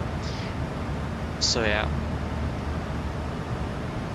I mean, I'm not quite sure why they actually made the airport like that, but I know they have been talking about, or I heard that they've been talking about expanding. Like when they talked about the expansion of Heathrow, they also talked about that instead of expanding Heathrow, that they will expand Gatwick instead with a third runway. So yeah, I mean Gatwick works quite fine actually with one runway, but of course it will still be preferred with parallel runways though. Like, I'm not sure why they chose to make them so close to each other. It was probably a reason for it back then. So yeah. Skydive, hello, good morning. Welcome, opening well. Yeah, actually one thing, they might have done that because they were probably not allowed to actually extend it so far away from the airport, but they need a longer runway. That might be it, because the runway 26 right, 08 left is quite short. 26 left as well, it's not really that long, but at least it is longer so we can have heavier aircraft land at Gatwick. So I imagine maybe that is why the runways are so close, because they were not allowed to actually build it so far away because of the populated area south of the airport, but they needed a longer runway. So that's probably why.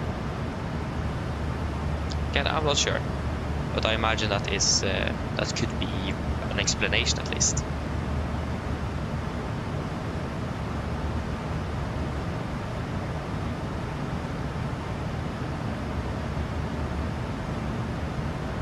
Yeah, exactly, variable. The taxi stop in Heathrow is. I'm happy that Norwegian doesn't fly to Heathrow. I mean, it would be cool to fly to Heathrow indeed, but I mean that airport is so huge and there's so much traffic that it is basically impossible to taxi around there. So yeah, exactly. So yeah, that's also the positive thing with just having those two runways. That's so close and just use one of them. Taxi times going to be shorter. But also, they can't take as much traffic as Heathrow can because of, again, the single runway operation. But still, yeah, I agree. I've seen that the taxi times in Heathrow can be quite long compared to Gatwick. But again, Gatwick is smaller as well, though, so I mean, in that regards, it makes sense. But yeah, not too bad though. So basically this is just the peak hours, just at Gatwick. I'm not quite sure what they really wanted with this, because it said something that the excessive of its powers under the above rules. Where is the above rules? I didn't find any rules above.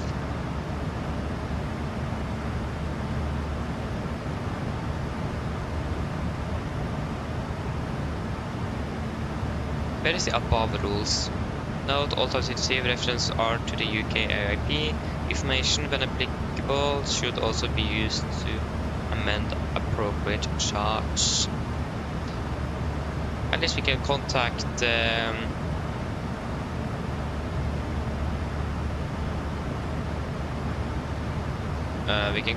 email. Actually, there's two different emails there as well, and even a website. And that doesn't really help. Again, I didn't really understand this AIP. It didn't really make too much sense to me. Are we running further behind now? Oh, actually not. At least today the wind's actually matching what we have in the flight plan. That's better than yesterday. Traffic disruption rules. Yeah, okay, yeah, of course the traffic disruption is 1991 for airports serving the London area. That's what we need to look at, of course.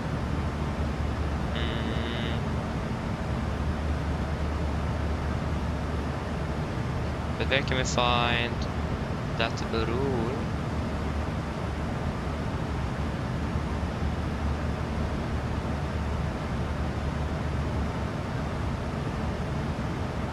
We can find the traffic disruption.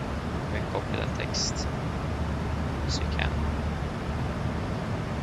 Just copy you and see if we can find anything about you that's where the rules would be.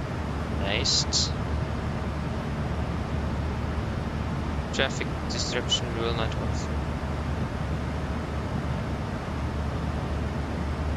Oh my gosh, this was also possible to read. Traffic disruption rules 91. Yeah. It appears to the Secretary of State that London Heathrow, London Gatwick, and London Stansted are airports serving the same area in the UK, and he considers it appropriate to make the following rules. And second, the Civil Aviation Authority, the CAA, has given advice to the Secretary of State in relation to the subject matter of these rules on 7th of July 1989 and 4th of January 1991. But this is so old.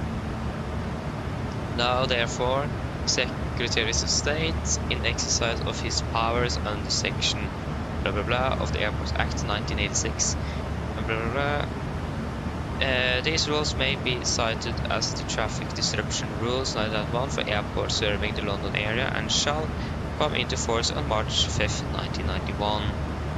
Gatwick.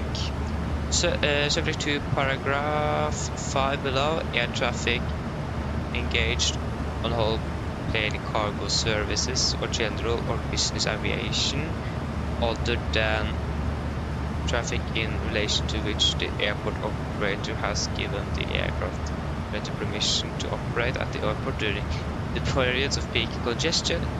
Okay, I don't think this is going to be much relevant to us, nevertheless. I'm not quite sure why we're reading for it. I don't think we need it at all.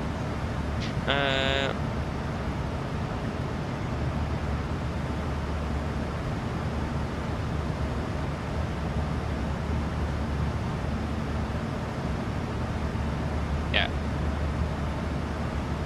I mean, this is like impossible to read as well.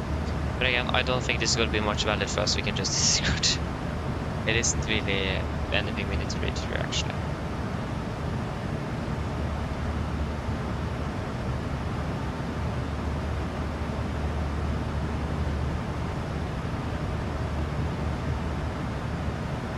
Skolvik, god morgen, welcome, hope you are doing well. Are you out flying today?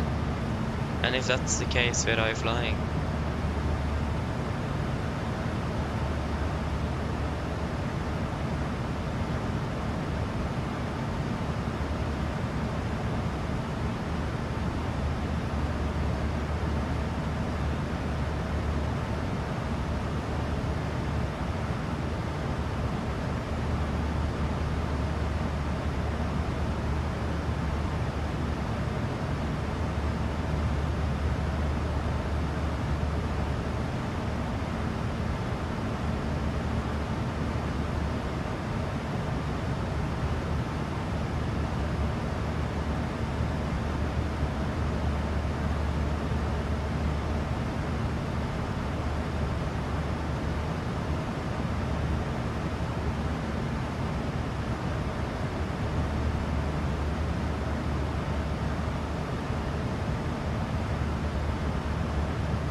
Okay, that's great to hear, that's great. Yeah, I'm doing fine as well, thank you. Oh yeah, you're flying out to Split today. Nice, enjoy it. It's been a long time since I've been to Split, but I remember last time we flew quite a bit to Split. I think we flew 3 or 4 times to Split just last summer. So we flew quite a bit to Split. So it's a very nice airport, so I hope you will enjoy it. I hope you enjoy it at all. Okay, that didn't really make sense, sorry. I hope you will enjoy the flight. Yeah, it's an enjoyable airport to fly into, it is. At least I don't really have anything against Split, so...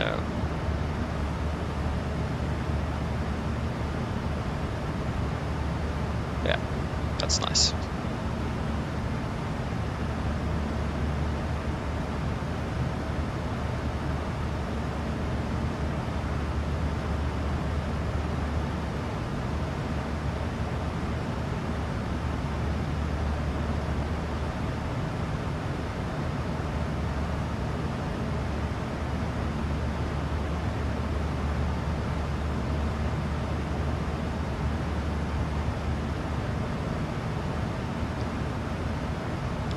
Okay, men det var alltså Linve 17.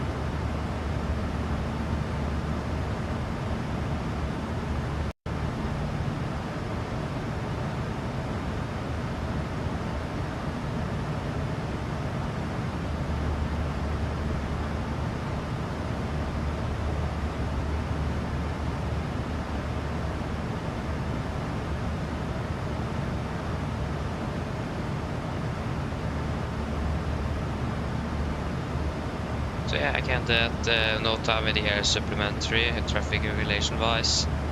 Doesn't look like that's going to be affecting us too much. I think that no time is more relevant for business and GA aircraft. Again, no time here is just not specific for airliner flights. It is also for GA aircraft and business and everything like that. So yeah.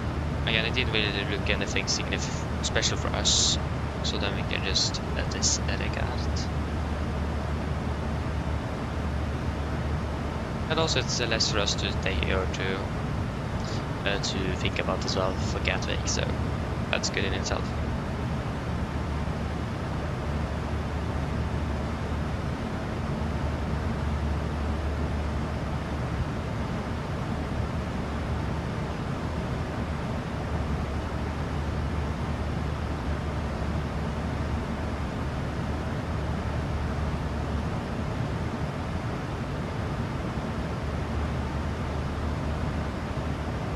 Oh, Skolvik. Oh yeah, I understand that. Oh, that's a bit unfortunate that using 05 but the winds are preferred for 2-3. Yeah. I also always want to do the visual in for the 2-3, but I've never been able to do it because, again, it is traffic congestion wise, it's probably much easier to use 05, so I imagine that's why. So yeah. Okay, so fuel check at Linway 5.6 tons. We could have 6 tons in the tanks. Wait, what? Hey, that's good though. We're already 4 above. We have a headwind as well, that's even more impressive. Yeah, 2.4 burned, 2.7 in the pipelines, that's also good. Flight time 39 minutes, we were flying for 38 minutes. Yeah, but they're quite good on the flight then. How long is it until descent?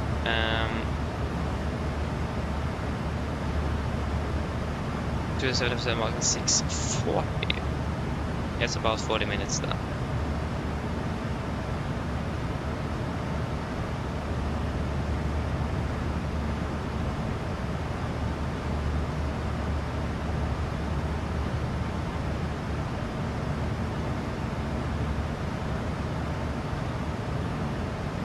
Yeah, it is.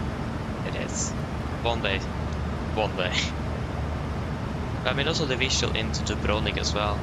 It's also something I've never been able to do. Maybe I'm really flown more to Dubrovnik, nevertheless. I think we've been there once or twice. So, yeah. And something I know is that we are not going to Dubrovnik next week. We are going to Krakow next week, actually. If I remember correctly. There's going to be one flight, unfortunately, for the entire week. But actually, maybe. I do have time off Tuesday.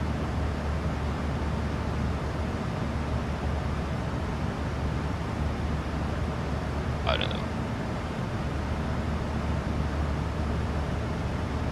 But yeah, this first day. Can't do it in the weekend, so. Yeah, on the first day at least we're going to Krakow.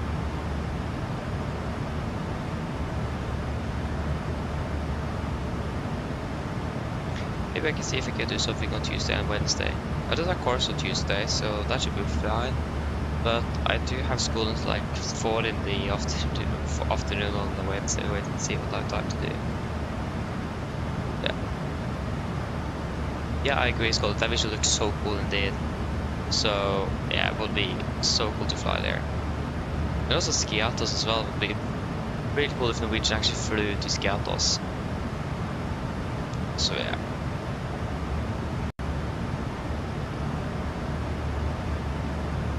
Urfi as well is a fun airport to fly to, but we just flown there once, and of course I missed that. So that's nice, and it's also doing like we flew during the night.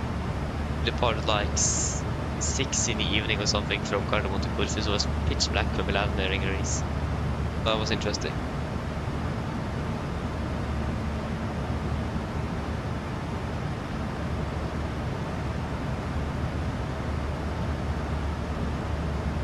I won't really say that Malaga is noteworthy to fly. Like, it is nothing really special flying in and out of Malaga. Like operational wise, it is basically the same as any other airports actually. But it is still not a nice airport to fly to. But operations wise, should be pretty much the same as flying into Oslo, for example. There is nothing really else outstanding to be concerned of. Or I mean, there is quite some mountains on the north and west side of the airport, especially if you're flying from that side and landing there. You've got to fly not too close, but you've got to fly close to the mountains. Again, should still good on the clearance there, but it is going to be some spectacular views though. So yeah. Yes, we float the gas. I think I float the gas in Pasa. I actually don't know. Never been to IRL, and I don't remember if I've flown there in the sim. Yeah, Norwegian has so many routes during the summer, it's impossible to hold track of it. Let me see.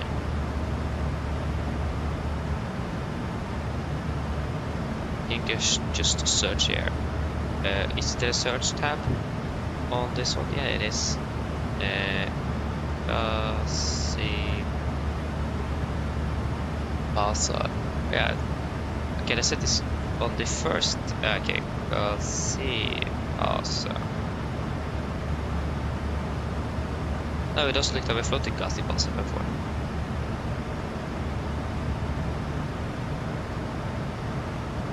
We've flown to Antalya though,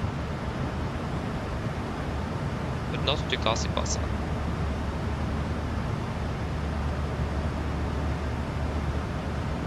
I mean, one day. One day.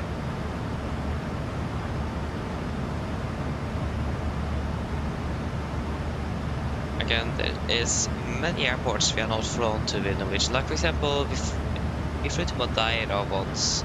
A few weeks ago.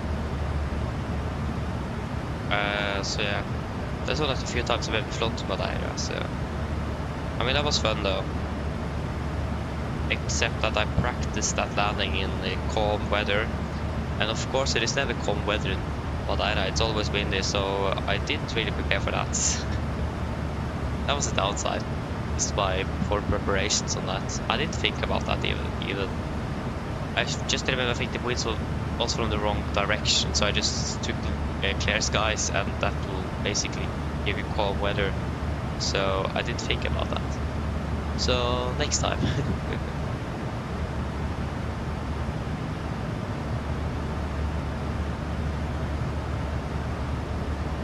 Yes, small nice airport. Yeah, I've seen that it isn't that big. Whoa, is it that small? Yeah, wait to see if we'll receive that flight one day or not.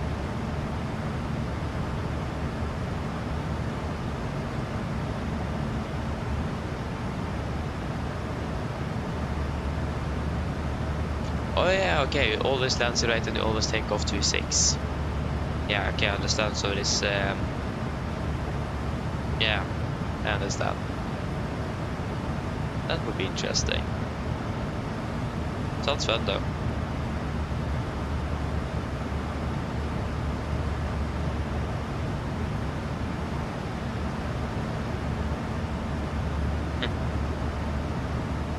Now then I understand the Lukla airport reference. Oh, nice. Well name. Hopefully.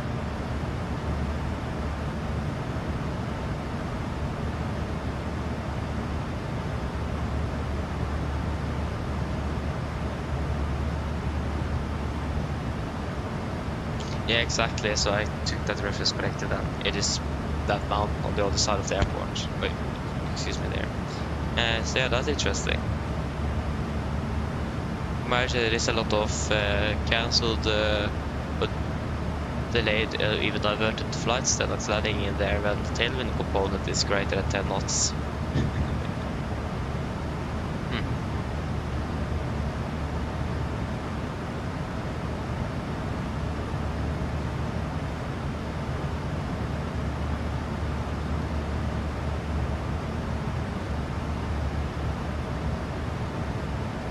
Yeah, what's the IKEA code for Gaspasa? Does anyone know that?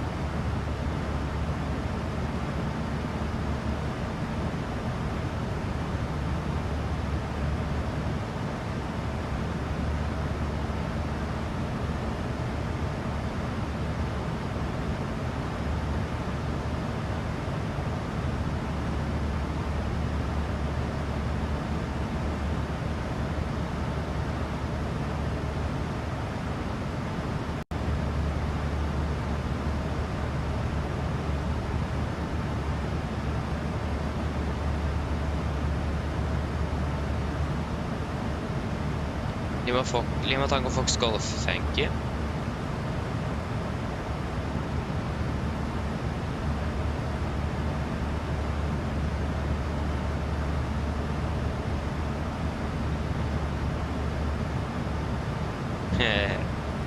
Ah, yeah, of course, now I see. You don't even have guidance all the way on the localizer. It ends at 2.5 DME. Same with the RMP as well. My Golf 08 is the missed approach point. 1 mile from the runway. Yep. Interesting.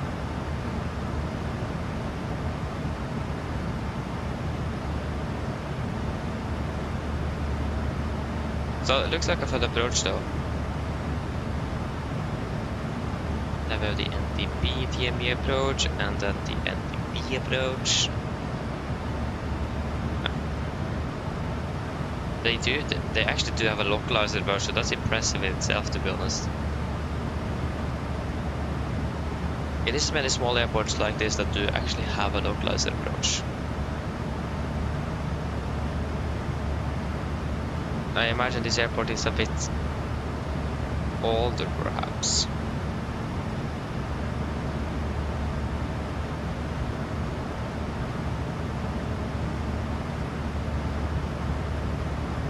Yeah, okay, this looks even smaller now. Yeah, they just have 5 parking stands. Yeah, quite limited on the availability of parking stands. Quite a slot restricted airport, I imagine. Nice. Yeah, looks like a fun airport flight, nevertheless.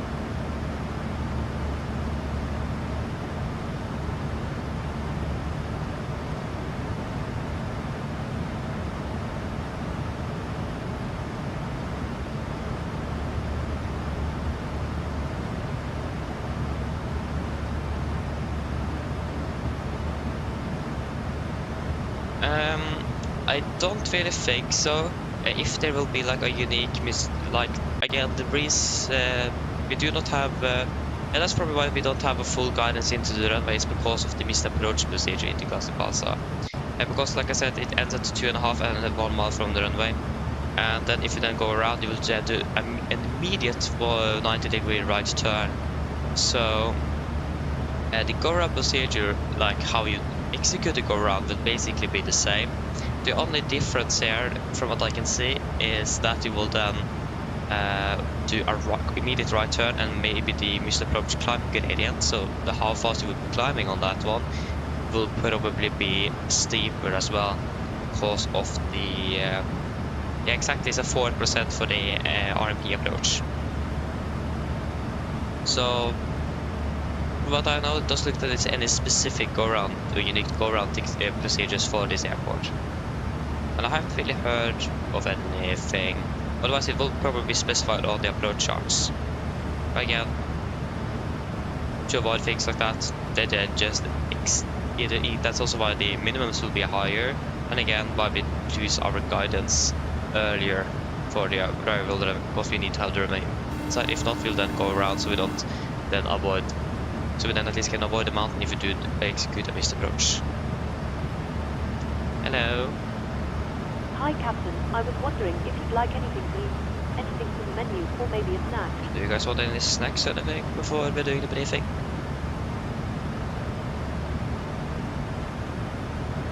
Yeah, exactly.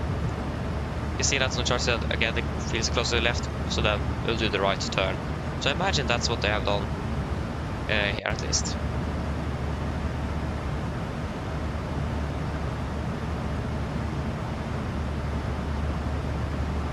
So yeah.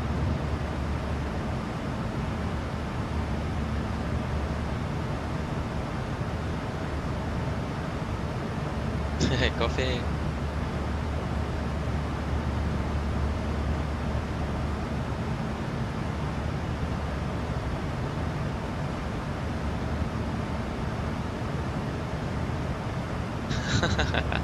Nice, okay, the sea salt chips then. Yeah, we'll request, yeah, I think it can be cool, we'll ask for drinks shortly as well, actually.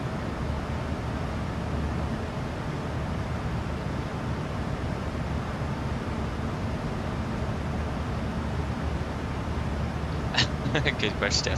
How do you do that? Yeah, can you please get one chip in sea salt? Of course. I'll go and get it for you now. Just give me a few minutes. Thank you.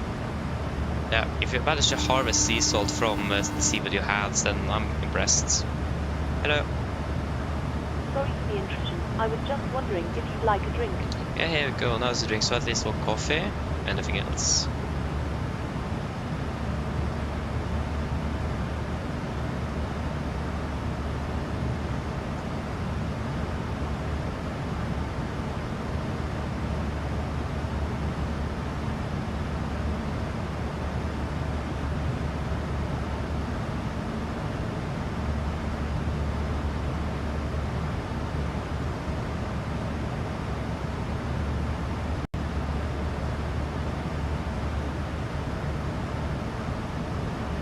Nothing else?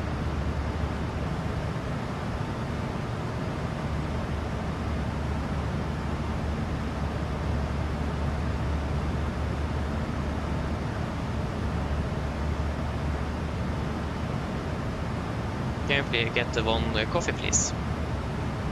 Yeah, okay, the voice recognition didn't work. One coffee, please. And the water. Of course. I'll go and get it for you now. Just give me a few minutes. Thank you.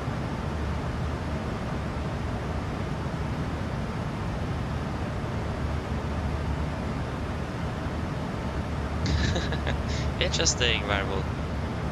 I have actually not really tasted what Norwegian offers on the routes, the in-flight service. I've been able to test it out. I've not been flying routes that's long enough. I also think when I've been flying, like the longest route I've flown with Norwegian, I think is to Copenhagen. Hello? Hi, Captain. I've made your drink.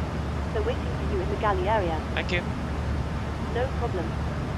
So yeah, at least IRL, the longest route I flown with Norwegian is to Copenhagen, and that was in 2019.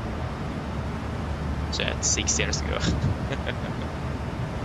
So I don't, if I remember correctly, we basically bought everything from taxi at Copenhagen Airport or in Oslo before we boarded the flight, so we didn't really purchase anything in flight. So yeah, I will do a fuel check at the next waypoint. Hello. Hello. Hi, Captain. Your food is ready. It's in the storage area, so feel free to collect it whenever you're free. Thank you. No problem. So yeah, again, I rarely fly RL, unfortunately. Like I do fly at least once a year from Bergen. That's it. I'm actually going to be flying round trip Oslo Stockholm in like 3 weeks or something. So that should be fun. Should be flying with an NG on the way to, I think, and a Max on the way back. Or I think actually, yeah, I think it actually was a Max 2 and then the NG from Stockholm. Yeah. But at least going to be flying with a Max aircraft for the first time I can remember. Maybe I flew with it in 2019, but I don't remember at least. Yeah, that was when my aviation actually started, so I was quite new to it.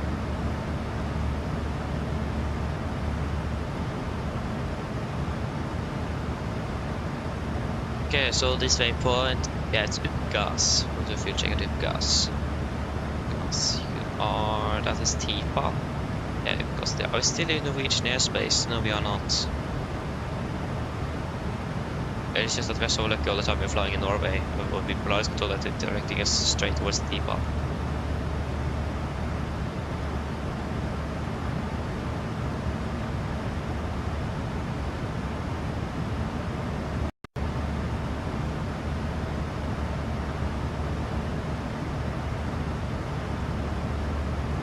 Yeah, so it's also 20 minutes until descent, so we'll give the cabin crew the call on that.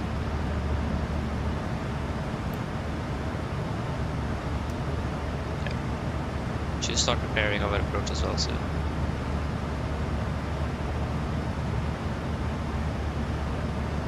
And 5 miles placed. And there we go, 5 miles. So fuel check at gas 4.8 thoughts. We currently have 5.3 in the tanks. 3.4 burn. We have burned through. 2.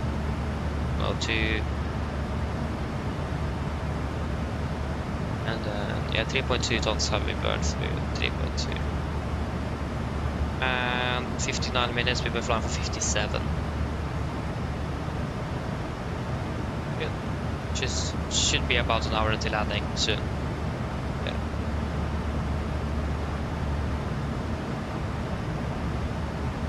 Oh.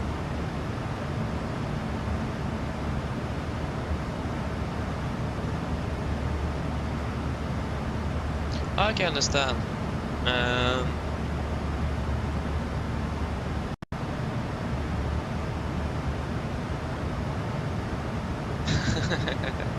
Nice. I have actually never flown with KLM, so we'll be cool to try them out one day.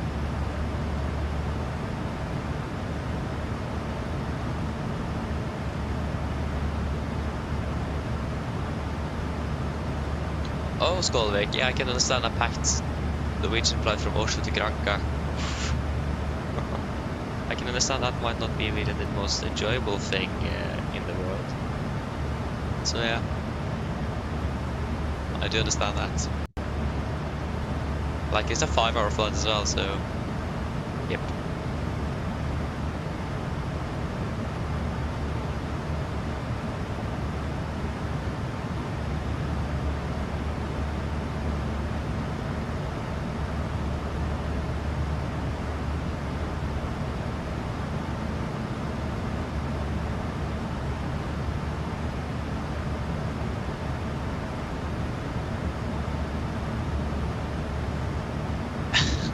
What?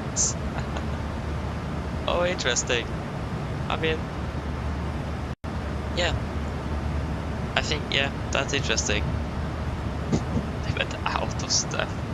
Oh. Yeah, then those families ordered quite a bit of food on that flight out to Gassibassa. Probably a bit more than Norwegian expected. Interesting.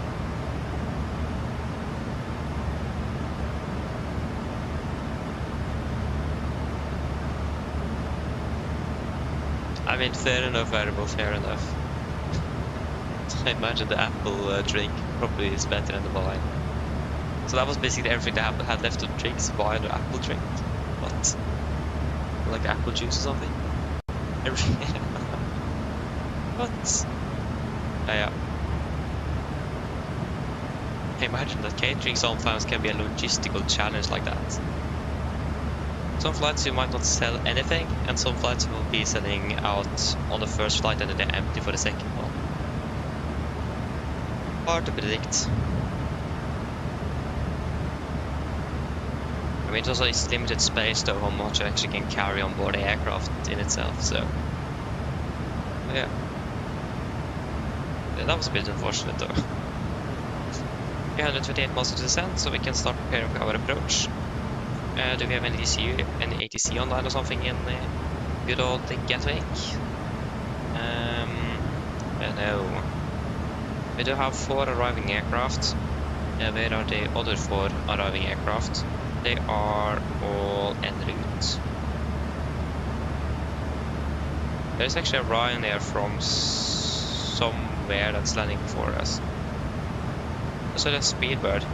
It's British Airways 777-200ER. Okay, there he is. He's landing before us. And then after us we have Singapore Airlines from Singapore. Of course. He's quite far out there, so... Traffic-wise, we are looking good into Gatwick. Are they still using 26 left, or how they change these rates? I hope they're using 26. The unfortunate thing with the 26 is that the taxi time is going to be a bit longer into the stand. But we're landing so early, so that's fine. Yes, with the 26 at 2 knots, so they're using 26 then. We are using the ILS for 26 left.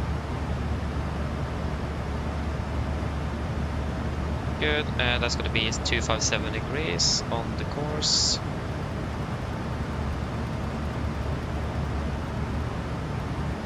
Two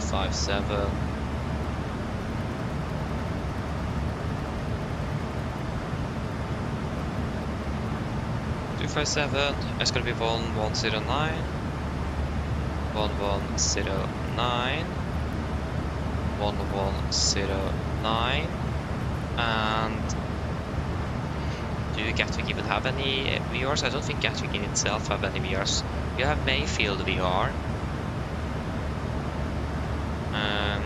Okay, this is the... No, I don't see that Gatwick actually have anything. I always forget if Gatwick do have a VR or not.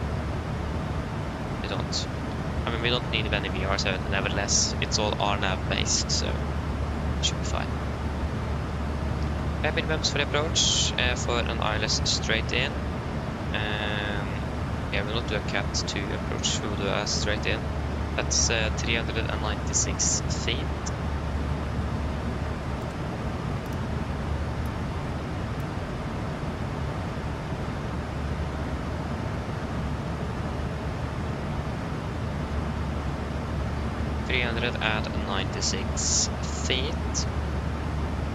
Transition level flight level 70.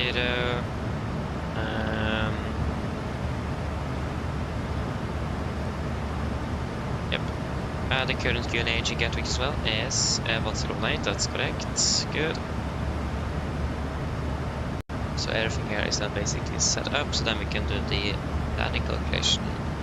Landing at 26 left, missed approach climb gradient 2.5%, condition dry, winds are currently 620, 25. This 15 minutes to land, we should call the cabin crew about that. Oh, sorry, to descent. Winds are now variable 2 knots. Okay. Hi. Hello, just to let you know, we are descending in approximately 15 minutes. No problem. Variable 2 knots, so we'll take 080 at 2, so straight tailwind 2 knots. Temperature 15, and QNH 18. Invalid. Oh, did I write 60 knots? That was not meant to happen. What? How did I do that? Yeah, variable 2 knots. QNH 1018, flaps 30, auto off, all no, auto idle reverse. Wait.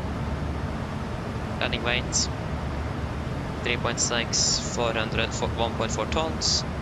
So that is going to be 60.3 tons. 60.3. Correction 5.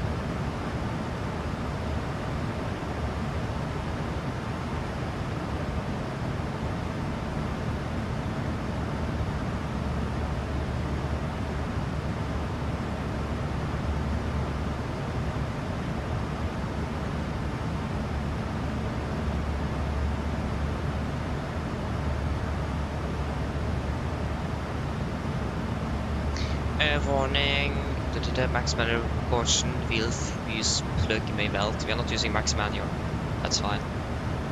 Yeah, so we have a landing distance available, 2,800 meters. We do have the displayed threshold. That will do some landing distance available. I'm not quite sure how long that threshold is. Landing beyond the threshold, 2,830. Beyond the glide slope, 2,005. And we will just have in mind we have about 2,500 meters available landing distance. That should be plenty though, so we should be fine. Yes. So yeah, the VRF,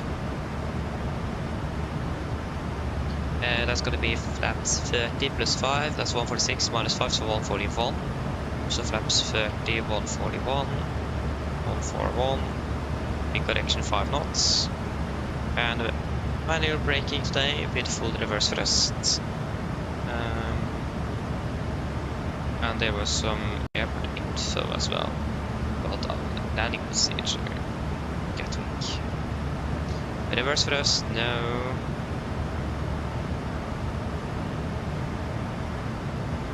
Visibility procedures. 26 left, outgoing airport with taxi beyond cats, blah blah blah. Traffic vacating via taxi Echo Romeo. Yeah, where do we want to vacate? I think we'll vacate via Fox Romeo. I imagine that Echo Romeo might be a bit too close. I mean, we can actually prepare for both scenarios, Echo Romeo and Fox Romeo. So taxi make traffic. The vacating via taxi Echo Romeo is to turn right onto runway 08 left and hold short of taxi Tango. Let's stop it on the runway. Exit taxiway. Traffic vacating via taxiway Fox Romeo or Golf Romeo is to cross runway 08 left 26 right onto taxi Juliet. Without stopping on the runway. Taxiway Delta is not available for vacate. To vacate from runway 26 left. Taxiway Delta. Taxiway Delta. Oh, that's there. And why should we vacate by Delta? That doesn't really make sense. So we can plan for both. Land after procedure, don't think that's going to be in use today. Taxi, minimum power.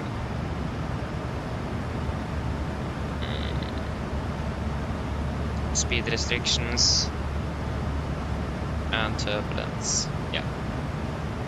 We will go through that accordingly.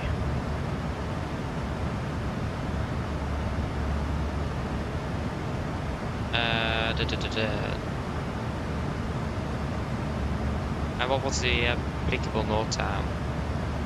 Not the AIP supplementary, there was also crane erected, sorry, crane operations in the vicinity of Crawley, a max working height of 141 feet AGL. Okay, we're ready for the approach briefing. So we can start off with our stars. So we're expecting the Barmi 1 Golf arrival. This is chart 1020-2 Bravo, effective 23rd of March 23. Start at Barmi, we should be at flight 4260. Continue down to Sonog, and then to Odro, flight 4220, Tebra, Optum 140, and then to Arnön. And then Kilo Echo 663, maximum 250, Lark, maximum 250, and then to Timba, maximum 220 at flight level 70. Can we say Gatwick? 2000 in the south east, 2003 in the northeast, 2002 in the northwest, and 2001 in the southwest. Maximum 250 knots below flight level 100 unless otherwise or authorized by ATC. We do have a warning here, do not proceed beyond Timba without ATC clearance. So if no control comes online, the Gatwick director or something like that, we will then enter a holding at Timba. We should not have that on the initial approach chart. Look at that soon for the published holding, since we are not allowed to pass beyond Timba without ATC clearance. Here we have the holding there, okay. Yes. Yeah, when it comes to threats today, there isn't really anything specific. The weather is looking good, operation-wise nothing outstanding, not a lot of traffic, so shouldn't really be any threats for our approach today. For the approach itself, this is the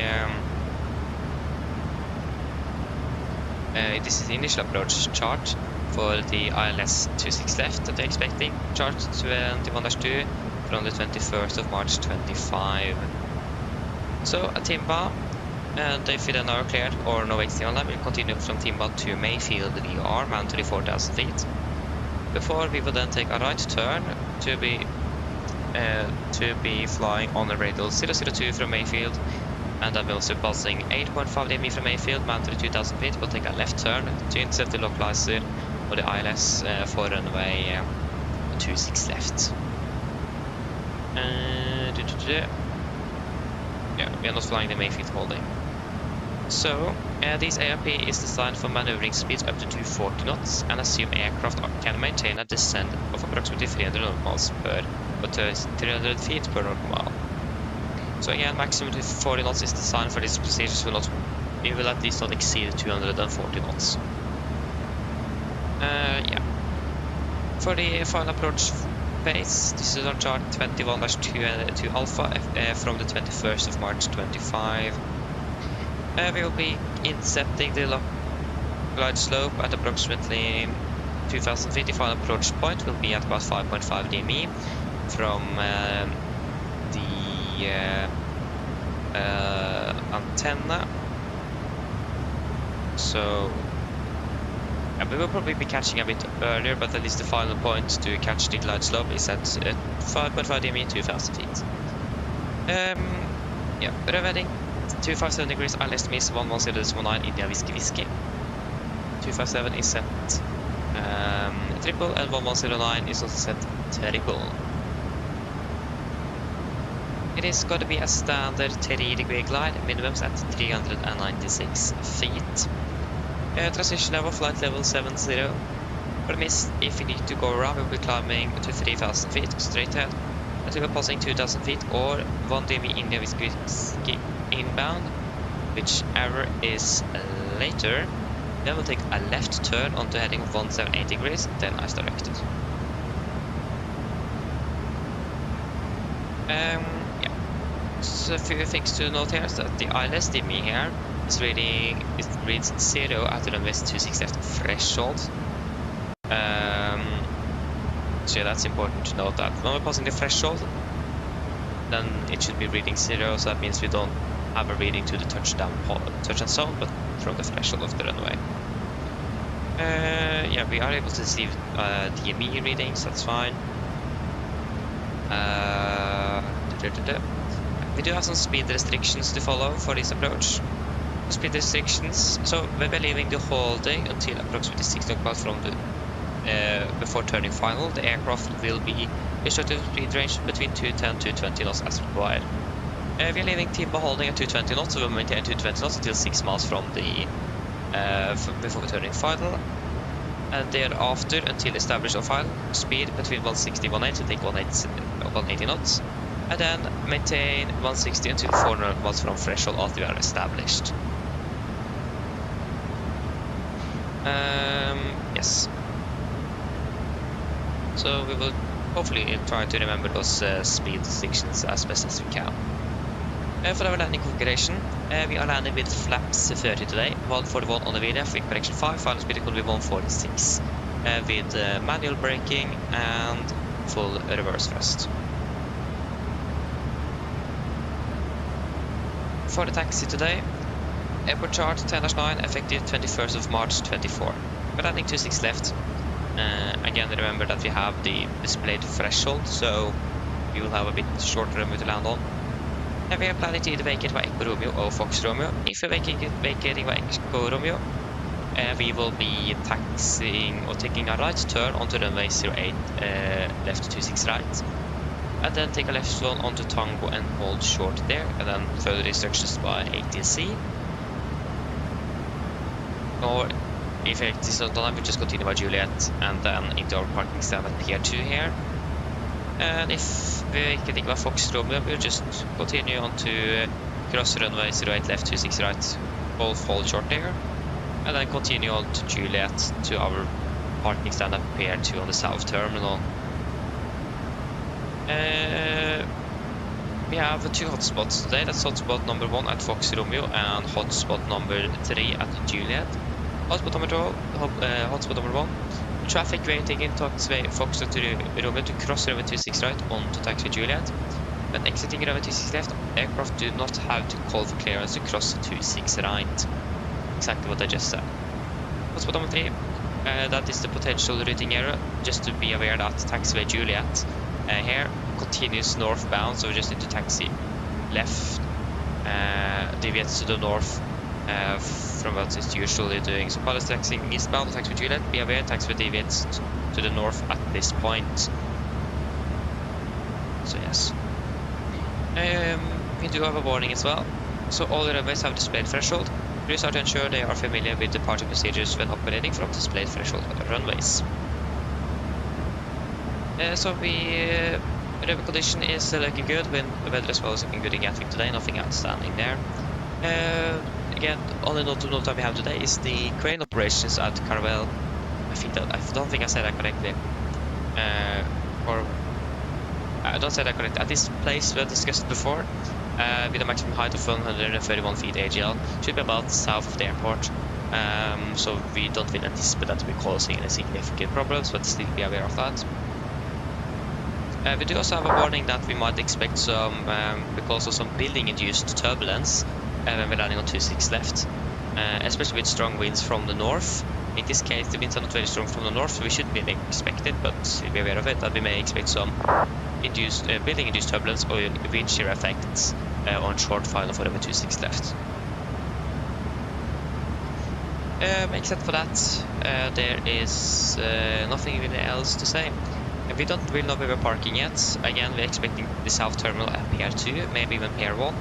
So we will just wait to see where we are ending up parking after we have landed in Gatwick. So that, are there any questions?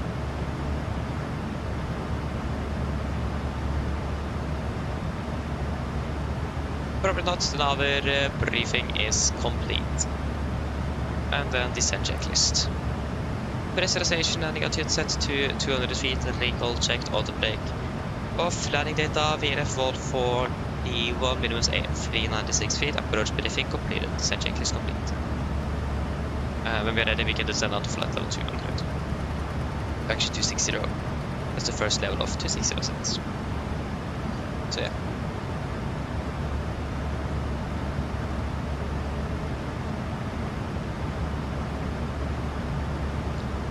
Yeah, what have I missed then?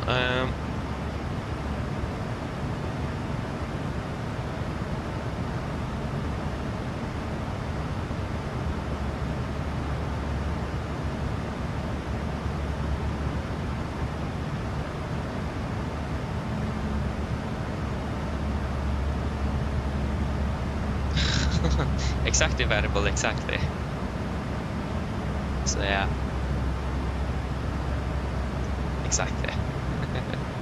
Robin and Volko are doing well. You are absolutely correct, we're flying to London. We're not on the return yet. We should start our descent now shortly actually. Just look at how the BA aircraft is currently doing. There you are.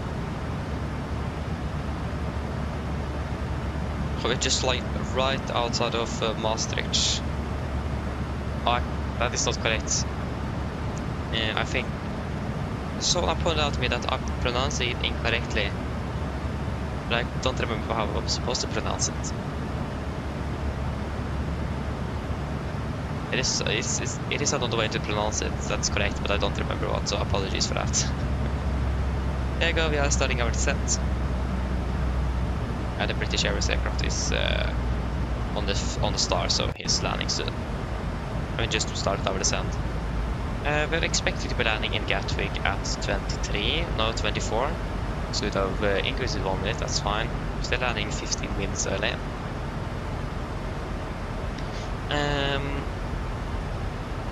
Yes, if we're landing at 24, we will be touching down. If we stay 25, that's 25 minutes, plus another 20, so we're landing in 35 minutes. Oh, sorry, 45 minutes, not 35. 25 plus 20 is not 30, that's, sorry, that's 45 minutes.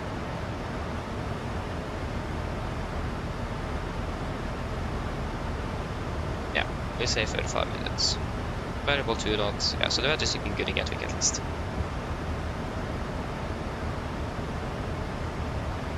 Mine damer og herrer, dette er kapteinen som snakker. Som dere kanskje lagt merke til, så har vi begynt nedstigningen vår ned mot London Gatwick, og vi er forventet til å lande om rundt ca. 45 minutter. Været i Gatwick for øyeblikket ser ganske så greit ut, med litt variert vind i området, 15 grader, og så er det rapportert å være noe litt grann skyte, men ellers veldig så fint vær i dag. Ellers, vi åpnet en veldig fin flytur med Norwegian. Vi tar godt til fly med oss. Vi håper vi ser igjen for en flytur, og så ønsker en fin dag videre. Ladies and gentlemen, this is your captain speaking. As you may notice, we have gone over descent down towards London Gatwick, and we are expecting to land in approximately 45 minutes. The weather in Gatwick at the moment is looking quite nice, with just some variable winds around 15 degrees centigrade. A little bit of clouds here and there, but in general, it is good weather today. Otherwise, hope that you enjoyed this flight with Norwegian. We thank you for choosing us. We hope to see you again on the next flight, and we do wish you a pleasant day. Thank you.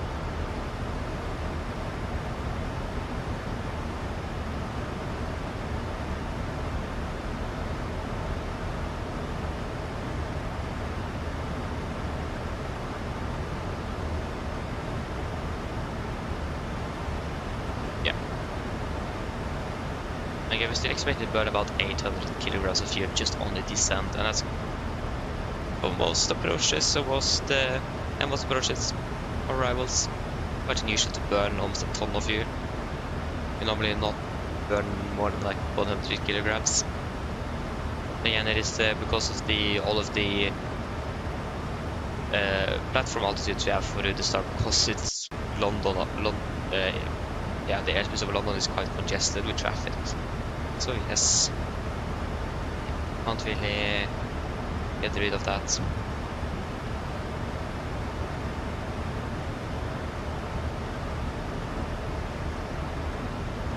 There is a few aircraft here and there at the moment. I think most aircraft that flying over London is actually flying into Heathrow. Again, we just have 4 arriving aircraft, and we have the Speedbird in front of us, and then we have us right behind, so traffic-wise we're looking quite good.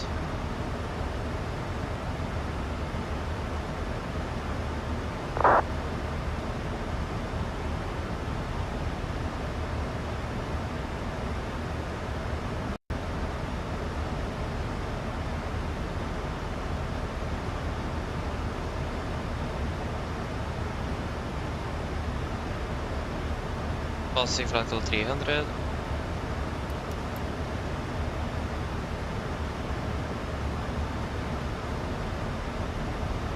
Yes.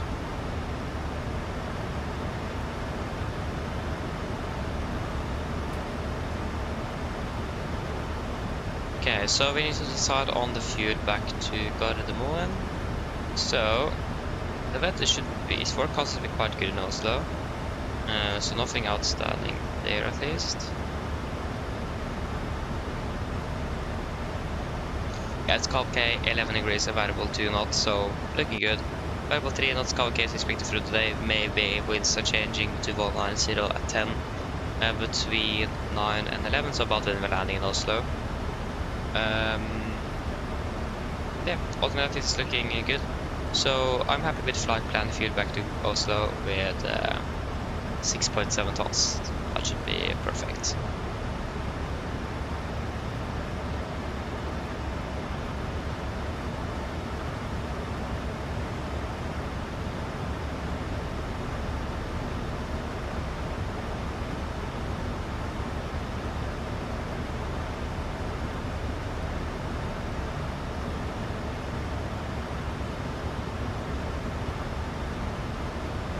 So yeah, we're leveling off 26 at Barmi, or should cross Barmi at 260.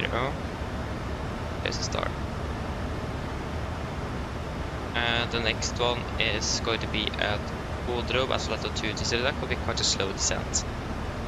So we're closing into Barmi, so we can continue descending down to flight of 220 set. And after Bodrum, we have about 24.5 miles to descend from 22 to 140. Basically descending 8,000 feet in about 24 miles. That shouldn't really be too bad actually. It's gonna be a little bit steeper descent, but I'm not expecting that to be causing any problems.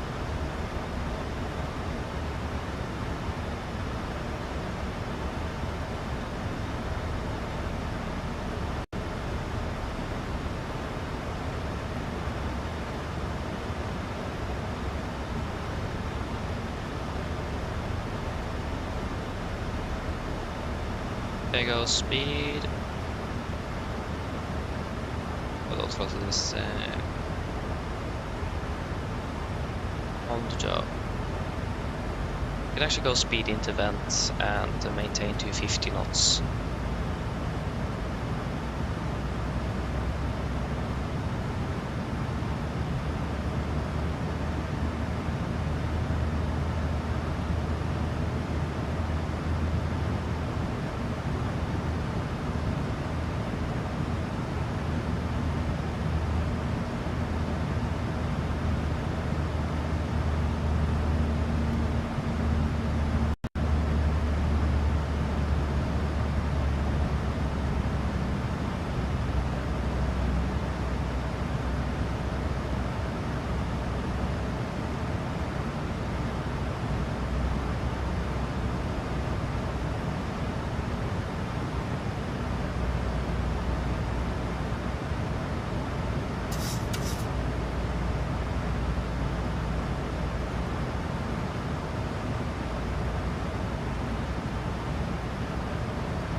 Do you have an estimated parking yet?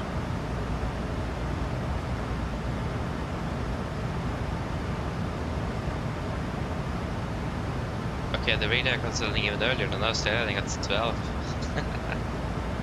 Oh, they're landing 28 minutes early. And they are passing through actually holding at 24,000.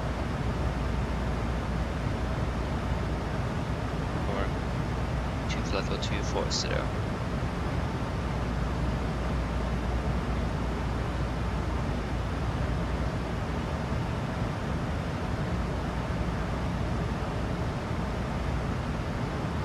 And we are 1303 back home, 1303. Yeah, it just says the south terminal, so we don't really get much information there. Let's maybe check Gatwick Airport's website. Gatwick Airport.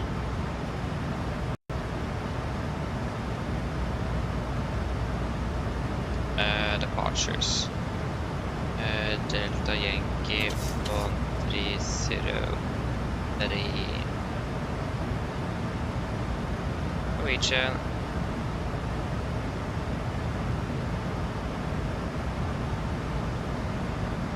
Yeah, we received the info at 8:30. That's another. That's after we have landed. That doesn't really help us then if we get the gate after landing, after we've been parked. Hello. Hi, Captain. How are things? All good? Yes, everything is fine here. Thank you. Great. Give me a call if you need anything else. Of course.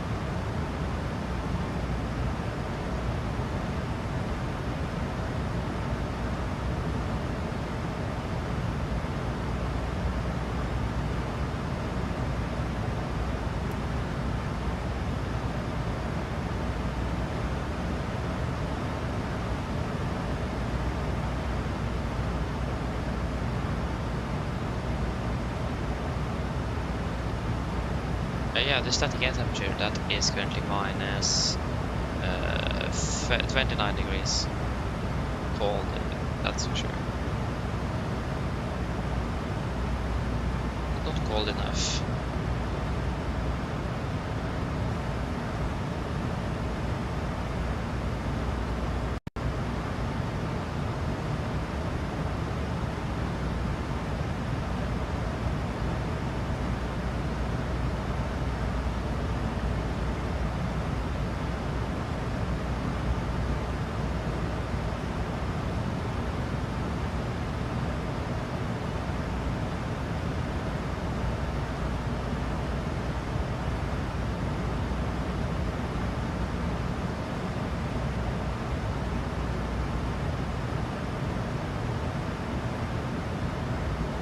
can close the speed window again.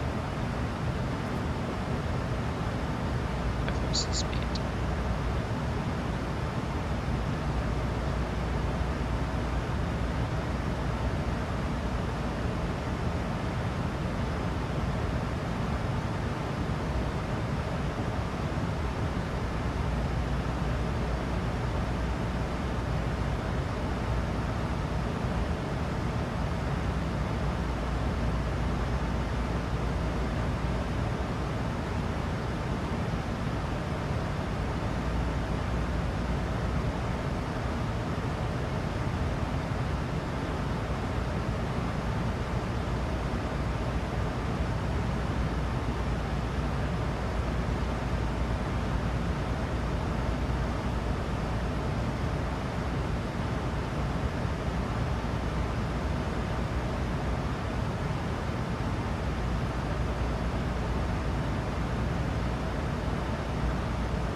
Steep descent after Odro. Afer, you know. We are well aware of that.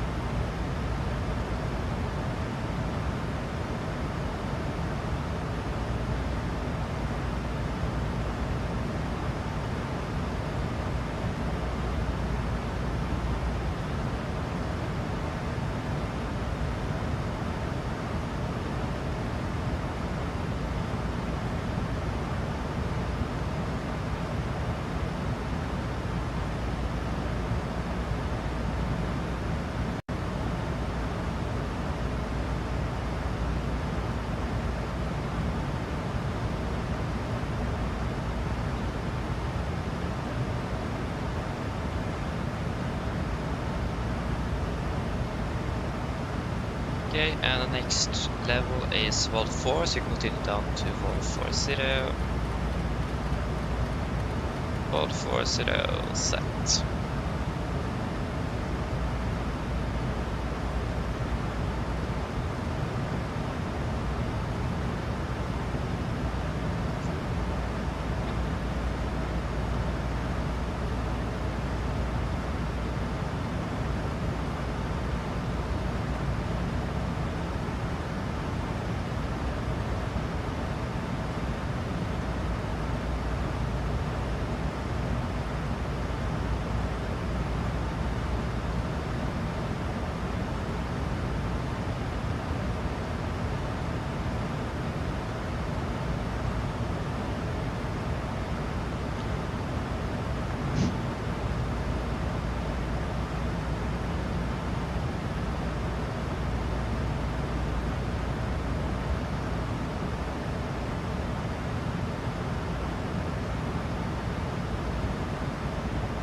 Good. I still haven't hit the 4.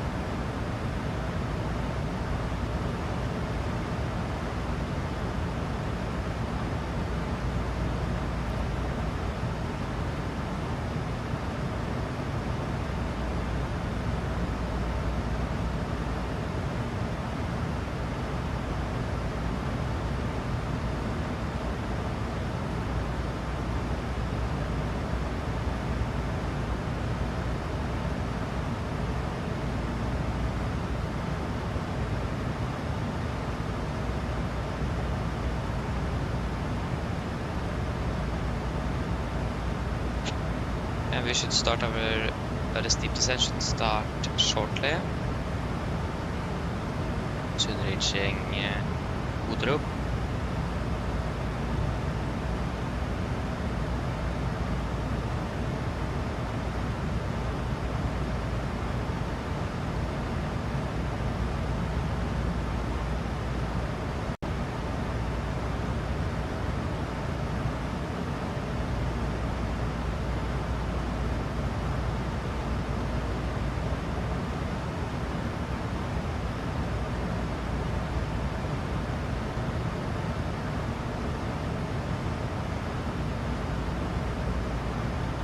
There you go, passing over Odro, and we are now starting to descend as well.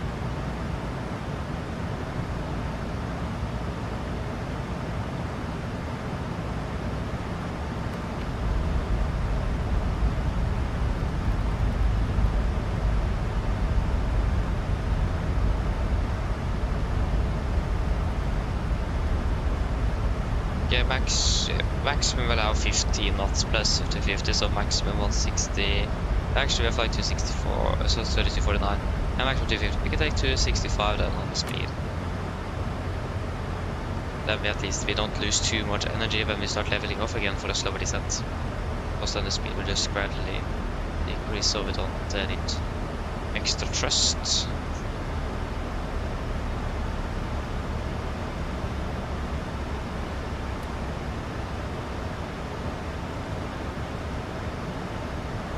If we're landing 24, we are yeah, 50 minutes at 10 past, so it'll be another 12 minutes.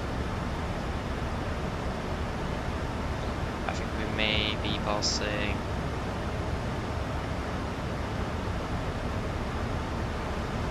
ultimate O2. The drag required safer. Okay, well, maximum allows 265 knots, pass flight to 200.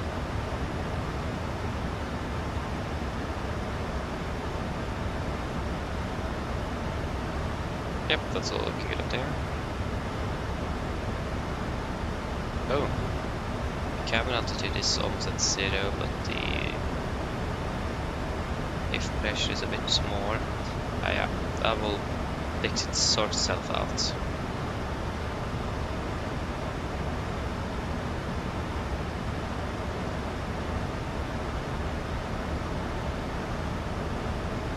As long as the pressure in the system, then that's good.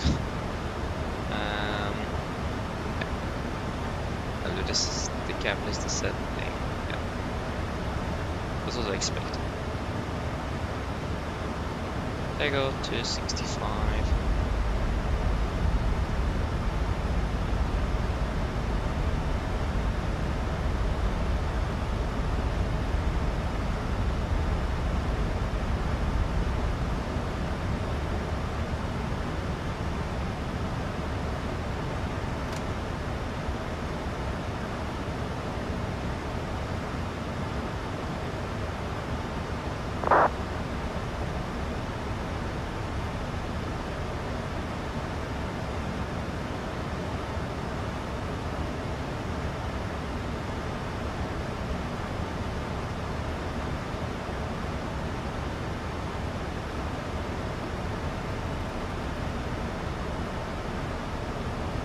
And now the speed is gradually decreasing by itself, so good.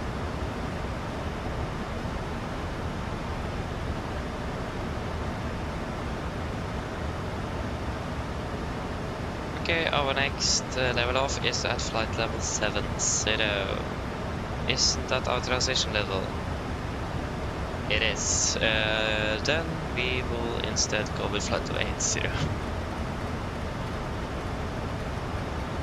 Set. Then we don't need to set the QNH yet, so we're still quite high.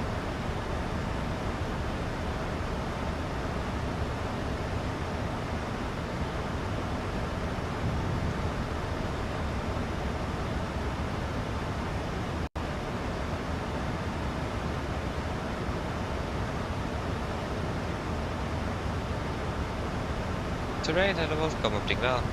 Yes, I agree. It is. I really hate the arrival to Gatwick, I do.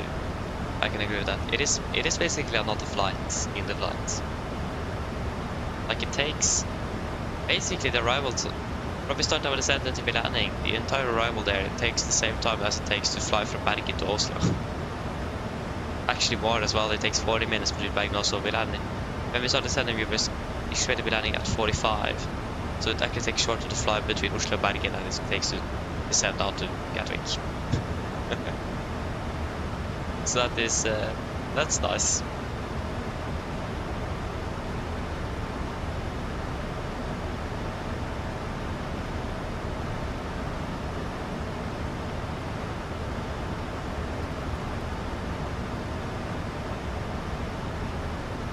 It's a bit annoying. But I mean, I do understand it because of congestion airspace, so fair enough.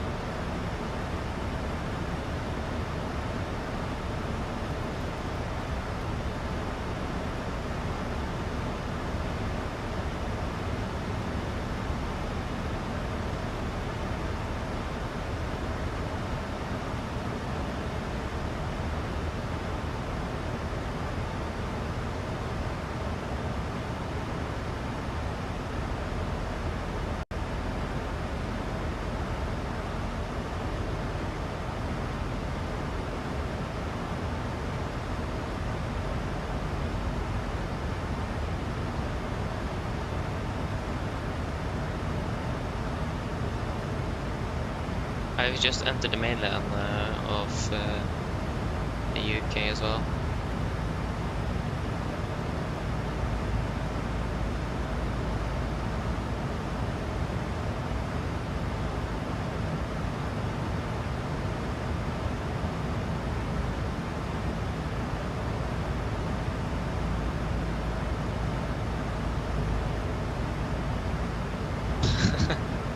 I mean, fair enough. Right. I agree with that as well, though. So yeah. I mean, I haven't really flown into Heathrow for a very, very long time.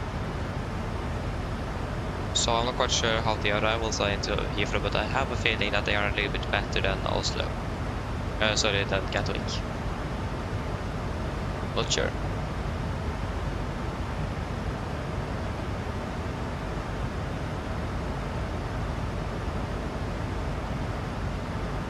Oh, that's unfortunate of terrain. Aye. Not good.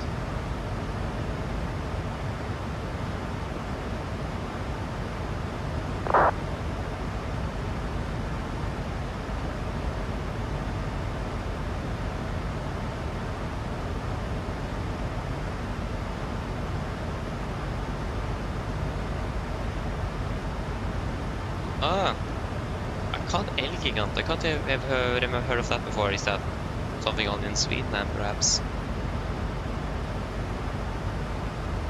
I can't have heard of that in Norway, at least. Or maybe it's just me.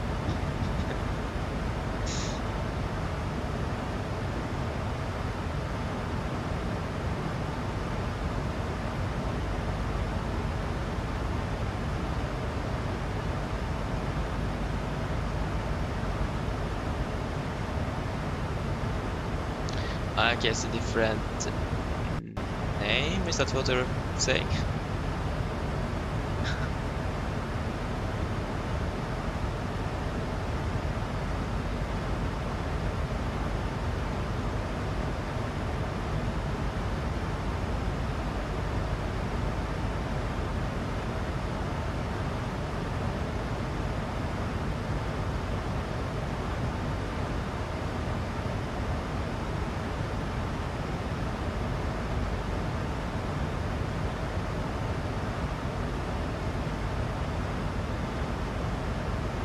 Yeah, okay, exactly. It is Elkjøp in Norway, yeah. But if that is a different name, I just thought straight about Elkjøp, maybe that is what you're referring to. Ah. I don't understand. Nice.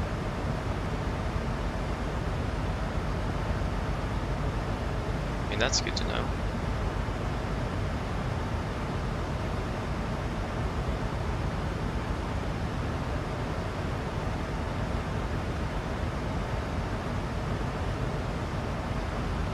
But I think 23 we even saved 1 minute on this star. How in the world have we managed that? Yeah, most likely the winds have changed a bit more.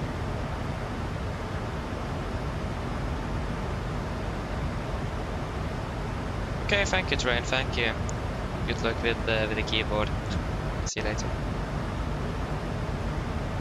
Bye bye.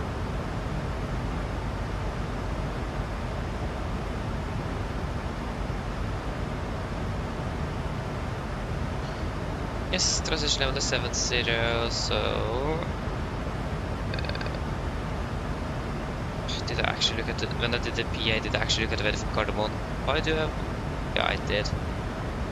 No, I did not. I was looking at the correct METAR.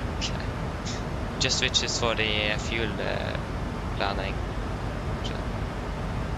But yeah, QNH is 1018. Continue on to flight level 70, QNH 1018. 1018. And approach checklist.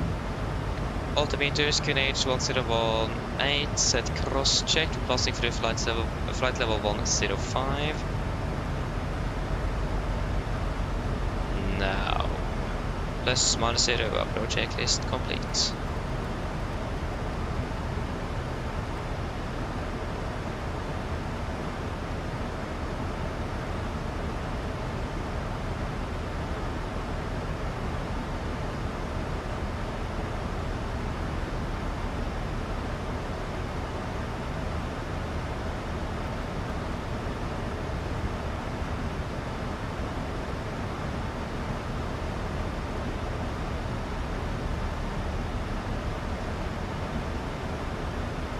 We're basically passing at 15 minutes to landing now, and we're passing flight level 100 as well. Just give them the call, and we passing flight level 100.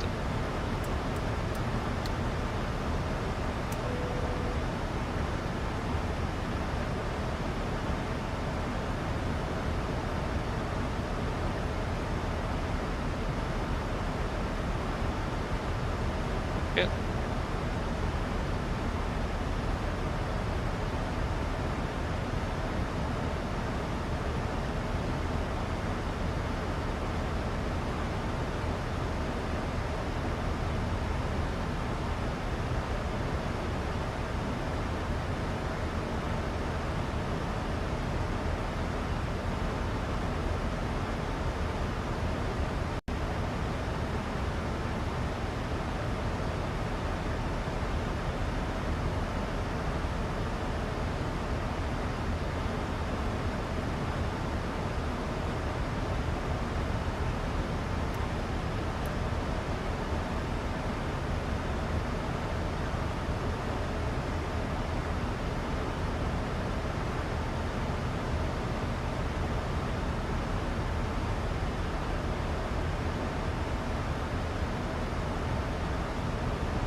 I was curving in Gatwick.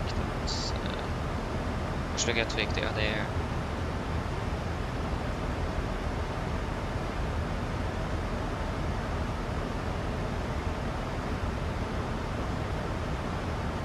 So they really got this stretch here, so yeah. I don't think they will be landing at 12. No, that was 15. They will be landing about the same time as us actually.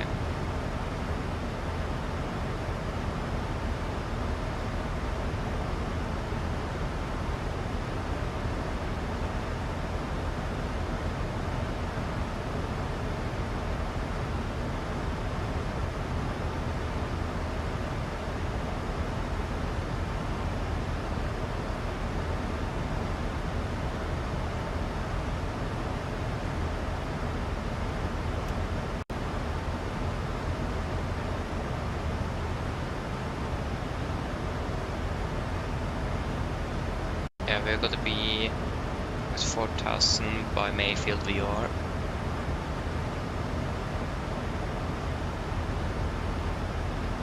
It's gonna be a steep descent out to Timba into Mayfield. And then quite a slow descent out from Mayfield till we descend the glide slope.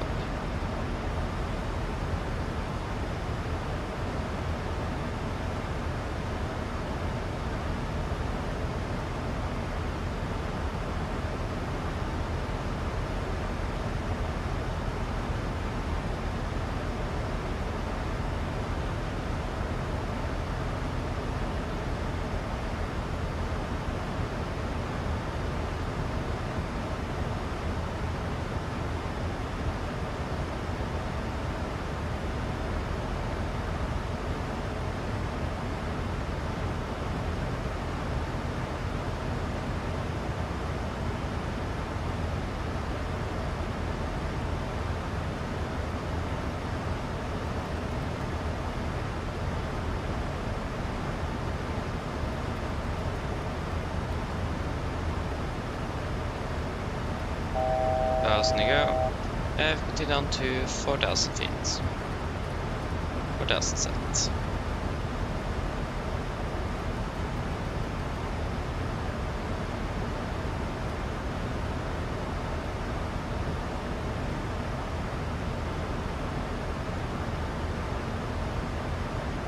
Oh. Lag there.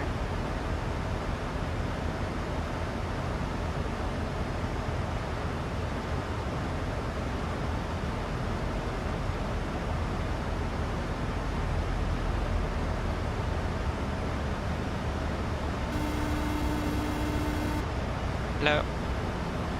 Hi, Captain. The cabin is secured for landing. Thank you. No problem.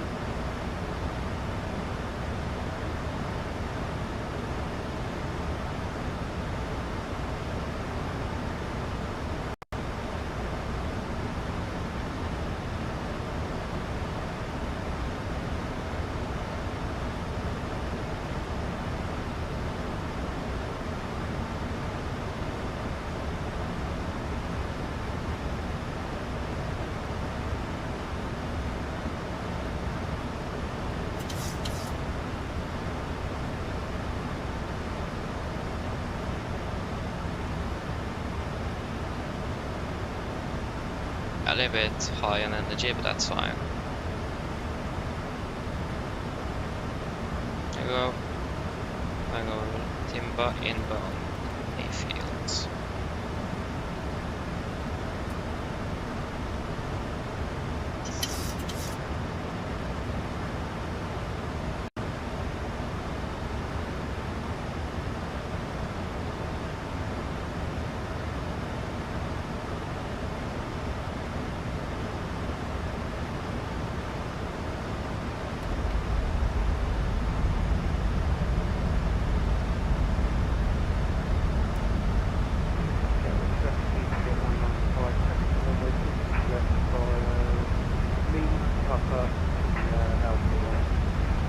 So we have a EasyJet now that is taxiing to 26 left.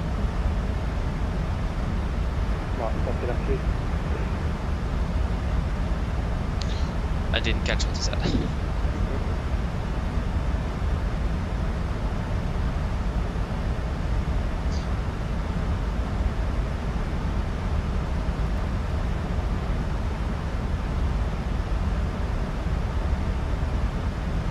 Thousand to go, continue down to 2000 feet, 2000 sets.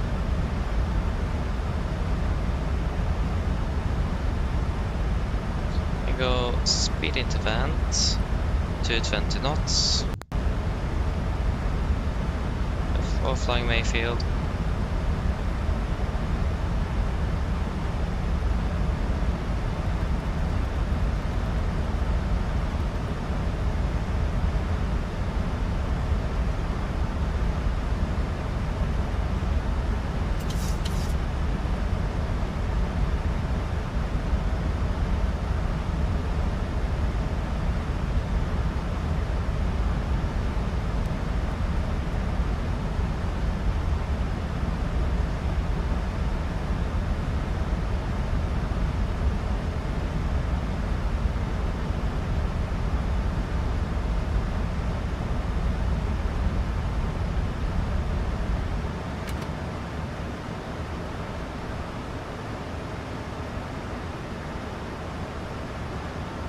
It's increasing again.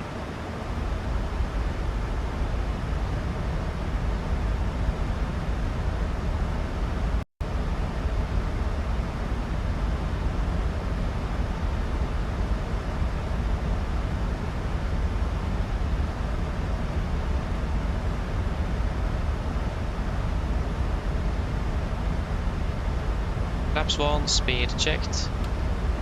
1000 to go. Speed 180. 2500.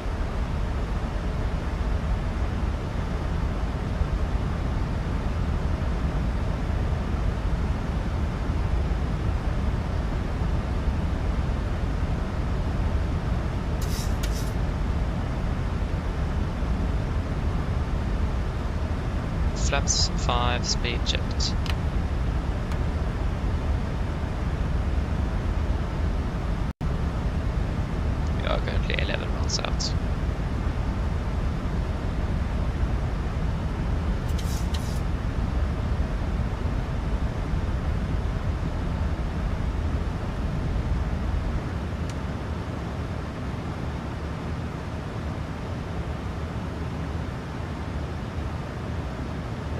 Turning final, approach.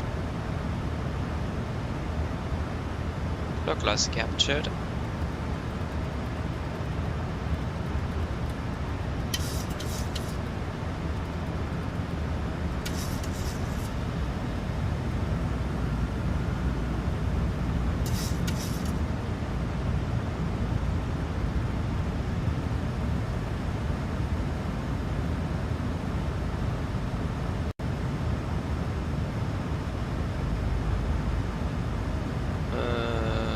There you go, the main site.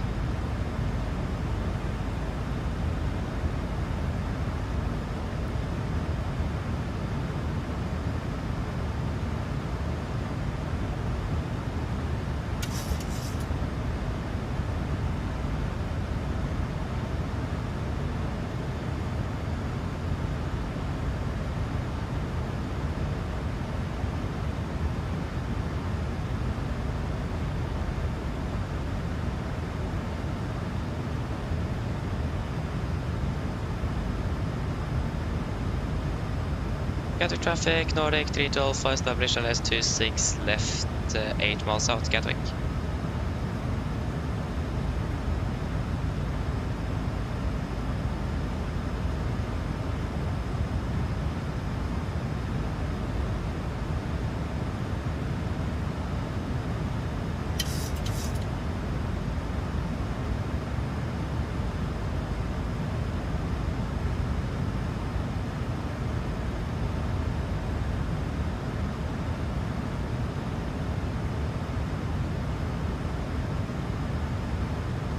Get down, flaps 15, speed checked.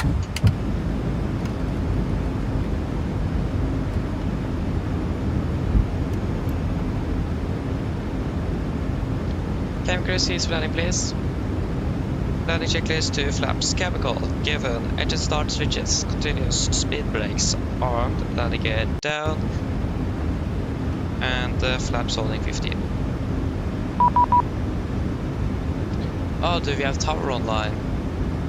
Oh no. 1, 2, 4, 2, 3. 1, 2, 4. That would have been nice to know a bit earlier. 1, 2, 4, 2, 3.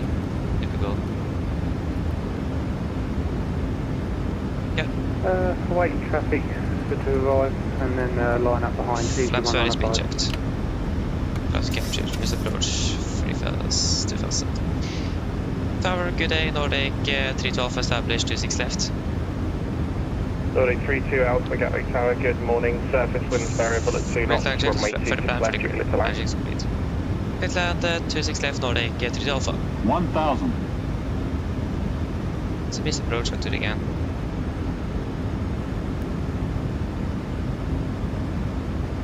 Yeah, it's 3000, okay. 3000 on set. Needs to clear land, and we're all good. Disconnecting.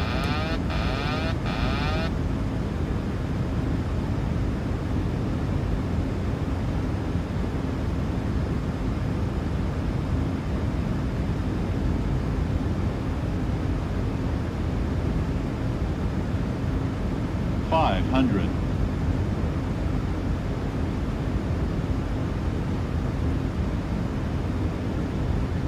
400.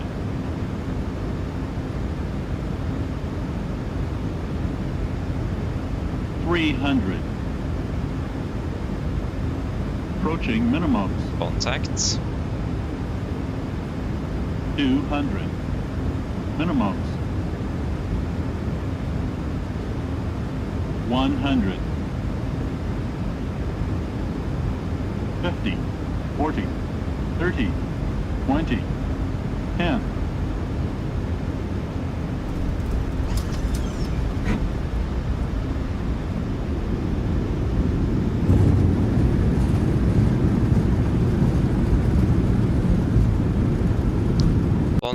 Knots. 80 knots. 60 knots. There you go, welcome to Gatwick, flight time 2 hours 2 minutes. We are very fast. There we go.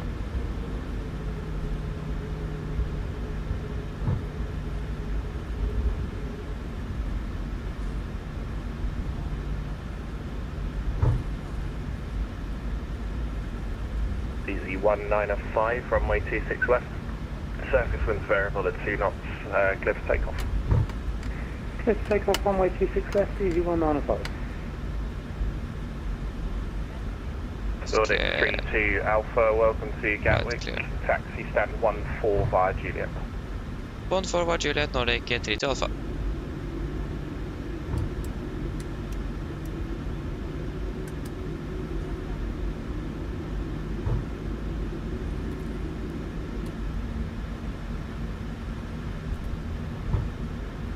Just clear the runway first.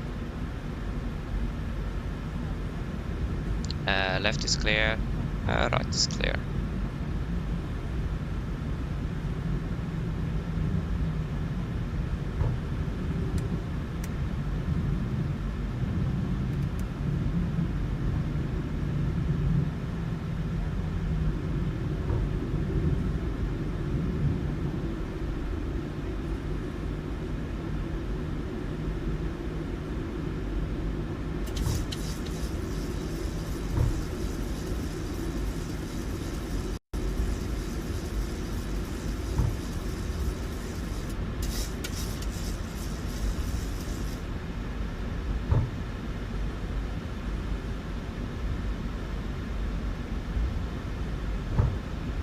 Easy 1905, nothing further for you. Monitor Unicom 122.8, good morning.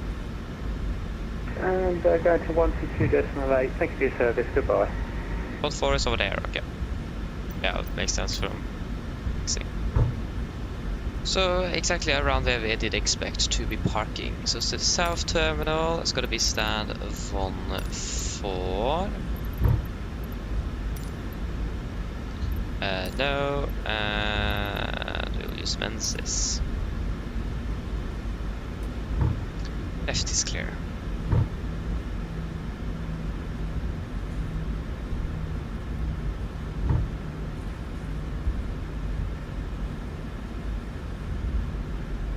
Left clear, right clear.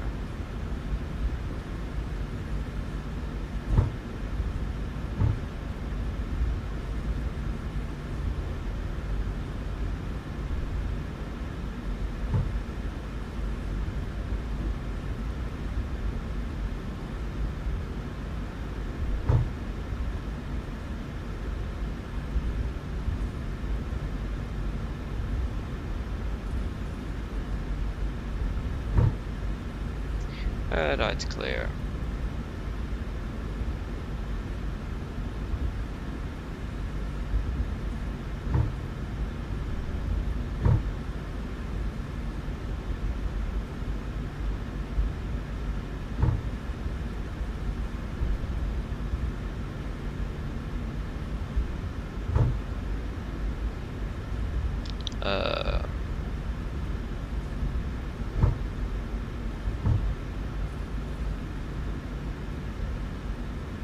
Left clear, right clear.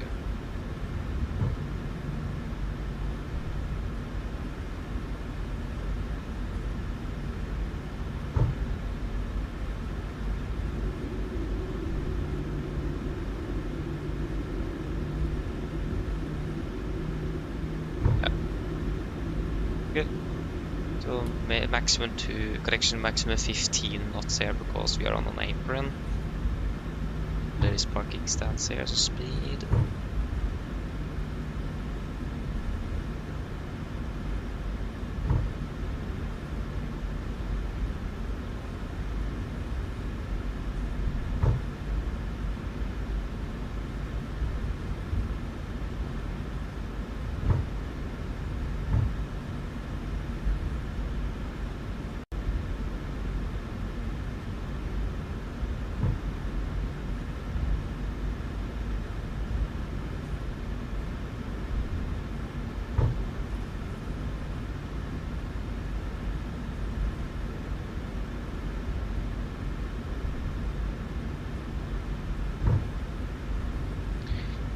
Left is clear, right is clear. Remember, Juliet is deviating here to the north.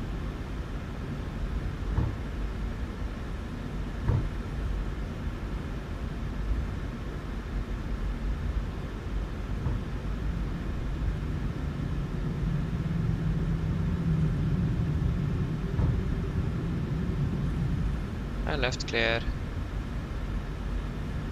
Right clear.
On 8. Right clear.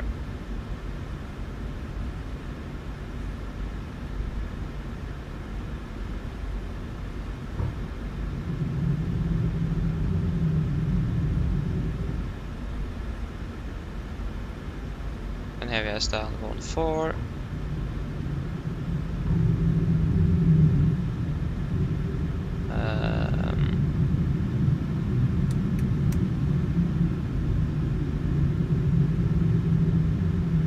Why is the GS working? It worked this morning.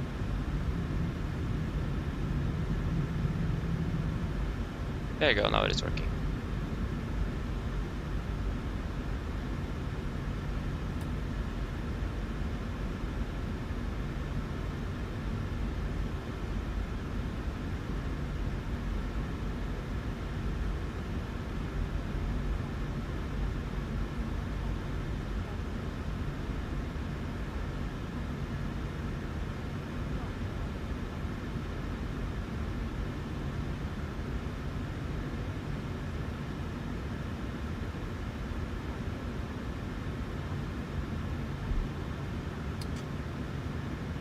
Yes, park brake set, shutdown number 2, AP is available, shutdown number 1.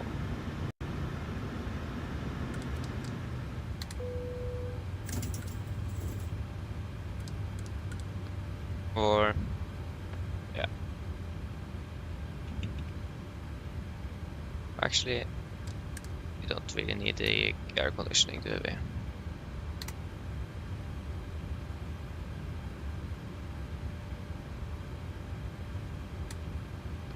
Ground to cockpit. Go ahead.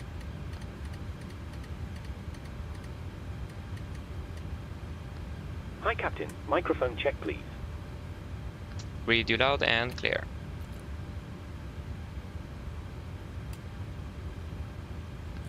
Roger.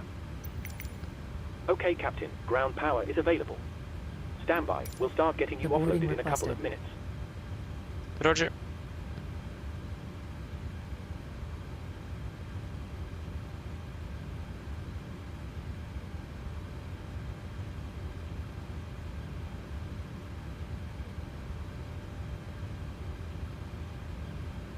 Ground power is available. Shutdown AP. Shutdown checklist to the line. Fuel pumps off except one for APU. Throw off, hard pal set, flaps. Up no light, parking brake set, engine start, levers cut off, and AMD radar off. Shutdown checklist to the line is complete.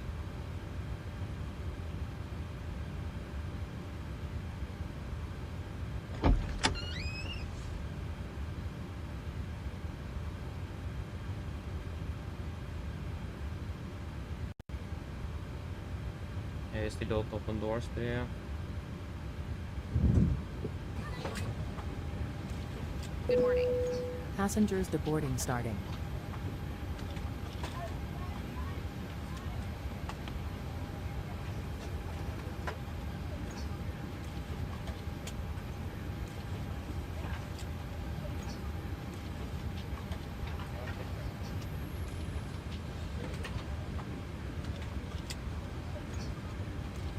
Yeah, you don't open them either. Thank you, James Sykes. 2 hours, 1 minute on the flight time.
And then shutdown checklist, below the line, technical completed, EFBs completed, shutdown checklist complete. There we go, finally. Nikolai, hello, welcome, opening well. Yeah, like they said in London. Halvor, hello, good morning, opening well. Sorry, I almost forgot. Almost missed you there, so apologies for that. And Lars, hello, welcome, opening well from Echo Delta Victor Kilo. Is that in which airport is that? Is that in Köben? Is that in Denmark somewhere, isn't it? That is welcome. Yes. We are departing in a long time. 44 minutes.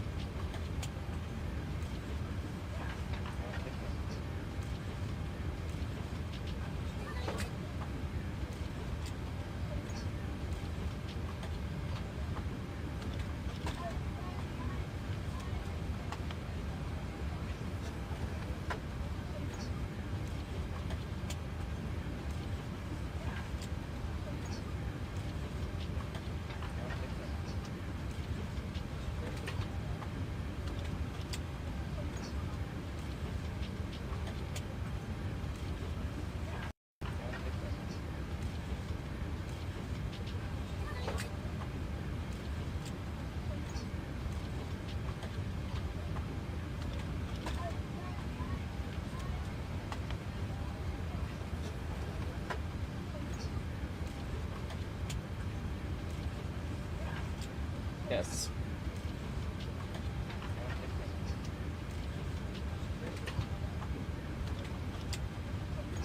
Ah, okay, I understand. No, that's where it is. Okay, nice. Good to know.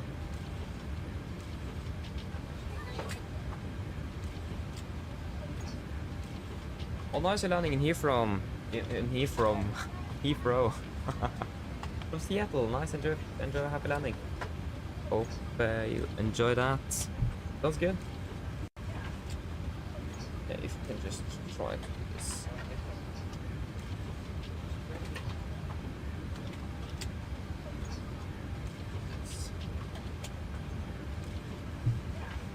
I think that was quite an acceptable landing into Gatwick. It's better than it was yesterday in Naples, that's for sure. But I mean, it was basically no winds at all, so that made things quite easy. Not gonna lie. Okay, should we start with our preparations? Actually, the performance there as well wasn't actually too bad. Okay, now it wasn't that good, but it was have been worse before. Okay, at least we're flying from London Gatwick to Gardermoen.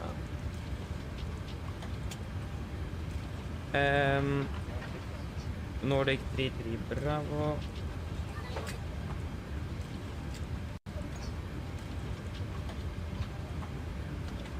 Departure runway is going to be 26 left, so the frame 1 mic. After frame, going to be mic 604. to Larga.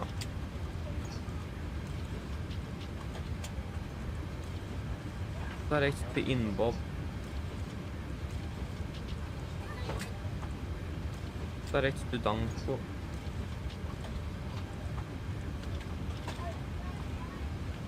Direct to Pepex.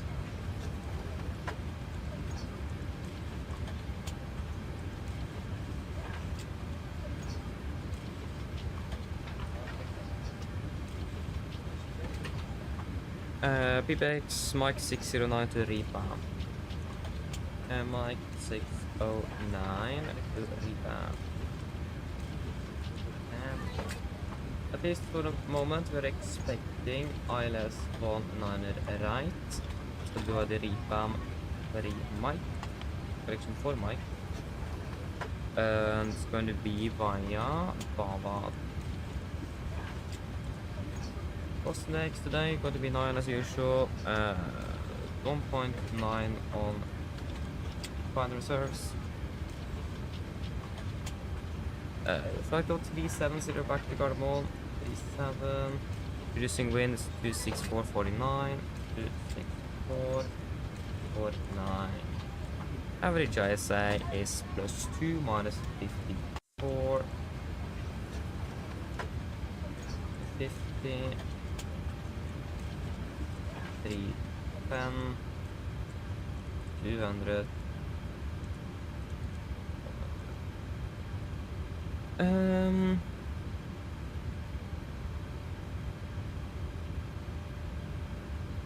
QNH in Gardermoen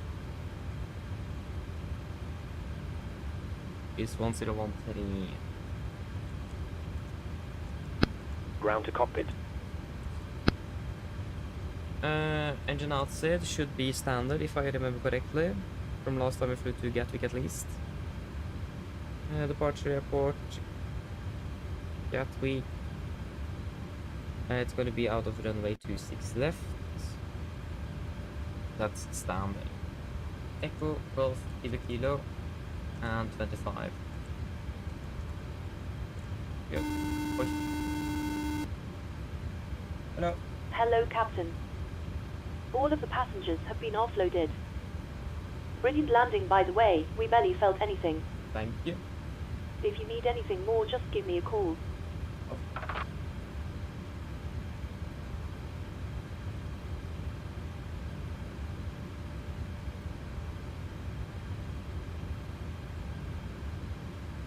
There you go, we can load up here. Execute, and then load in here.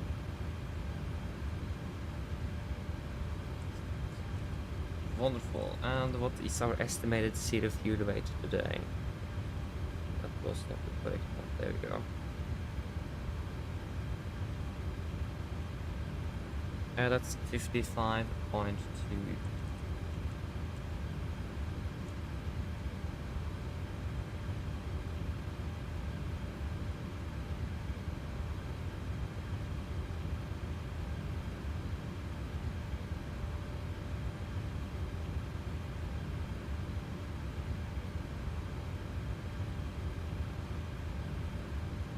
Flight level 370 with 700 feet on the landing elevation. APUs off here. There's something wrong with GSX though. Like, that was a new thing with localized licensing plates on the vehicles, and that is not working. Then again, GSX is a little bit bugged out. I mean, that have always been the case, unfortunately. Yeah.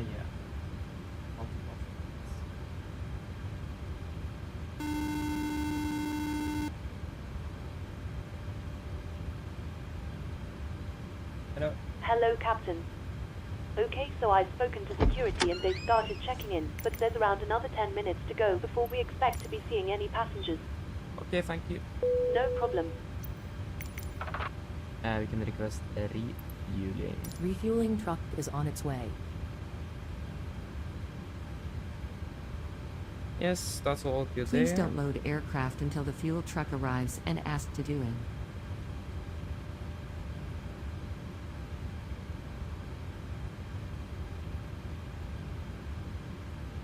landing en route. So we're landing in Oslo Gardermoen. We're expecting one on the right for now. It's a dry runway. Winds currently variable 2 knots. So 010 at 2 knots. Temperature is 12 degrees and the QNH is 1013.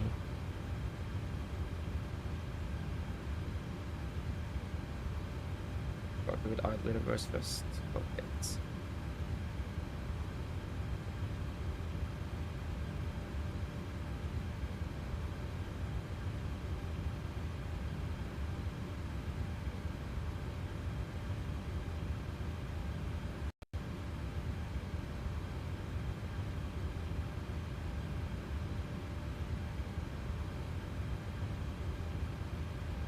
Yes, that's all looking good. Nothing outstanding with our arrival in the Gardermoen at least. What runway intersection do we expect? I'm thinking about that. Do we have... if we can find a parking stand trucks. I mean, we're part of 1-4, so we could probably then expect to taxi holding point Mike 1 for 26 left. I mean, that will make sense at least from where we are currently parked. At least Alpha 1 or Bravo doesn't really make sense. That's just going to be a long taxi. So holding point further down the runway so we have less runway to utilize. So I imagine it's going to be full length first today.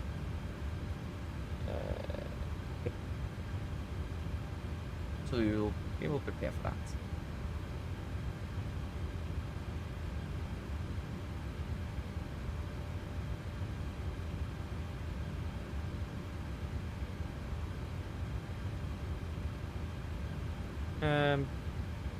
Yeah. Fuel truck is in position. Please don't load aircraft until the fuel truck arrives and ask to do it. That was quick. Please use your airplane fuel system to set the desired fuel quantity. We want... What did we request? We requested 6.7 tons.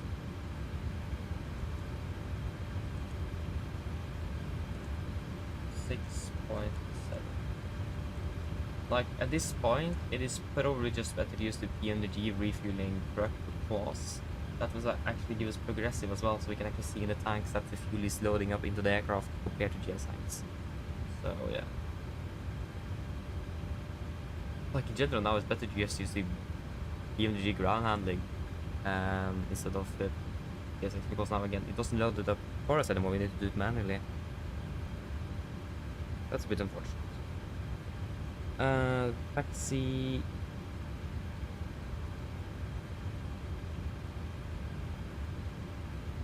Start and push. Clearance shall be requested 50 minutes before startup. Clearance shall be requested from delivery. Pushback shall not be requested before the aircraft and the ground crew is ready to do so. If the crosswind start is required, blah blah blah.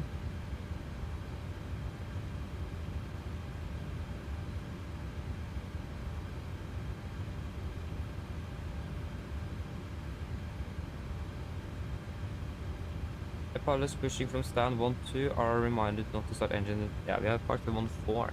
That's fine. Yeah, there wasn't really anything specific regarding our direction we are facing or something in when we are pushing. That's good. Part 2. Low visibility now. Noise abatement. Yeah. It's looking all good. Nothing outstanding. So yeah, we could probably either expect a push facing in some direction or straight back. It does depend on what GS exactly offer us. Because we got pushes before where we have been asked to face west, but GSX just offers us a standard straight back, so yeah. For the earliest we can request our clearance, we are departing at 20, aren't we? We are departing out of the out of Gatwick at 20, so the earliest we can request our clearance is 8:05 UTC. That is actually another 17 minutes. So yeah. we can't really request it before because again of different reasons.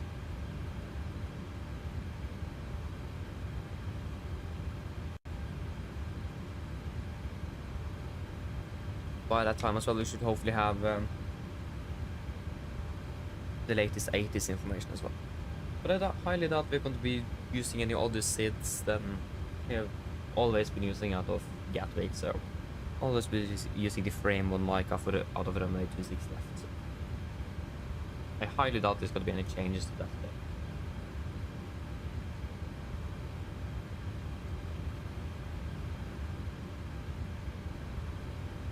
Yeah, with that barrier there, it looks like we do have the splitted the scimitar winglets from the Max aircraft. Something just, are they actually flying the Max today? Not really. Just the perfect positioning of that barrier at the threshold 26 left there. Yeah, they go. Refueling is at least complete. The fuel truck is now half an hour left. We requested 8.7. We have 8.7.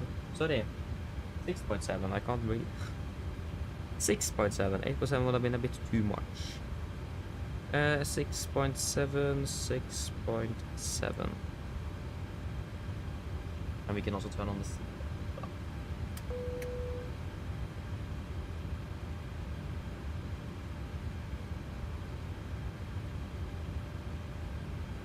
So it is half an hour until our departure.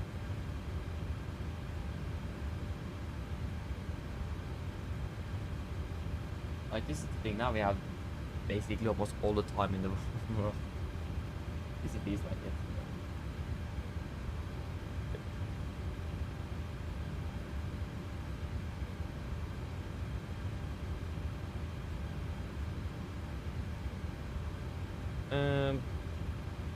Yeah. Well, at least go refill my water bottle and so on. So we'll do that before departure. So around now, before we start boarding soon as well. If all the passengers are ready to come on board, then we'll do that.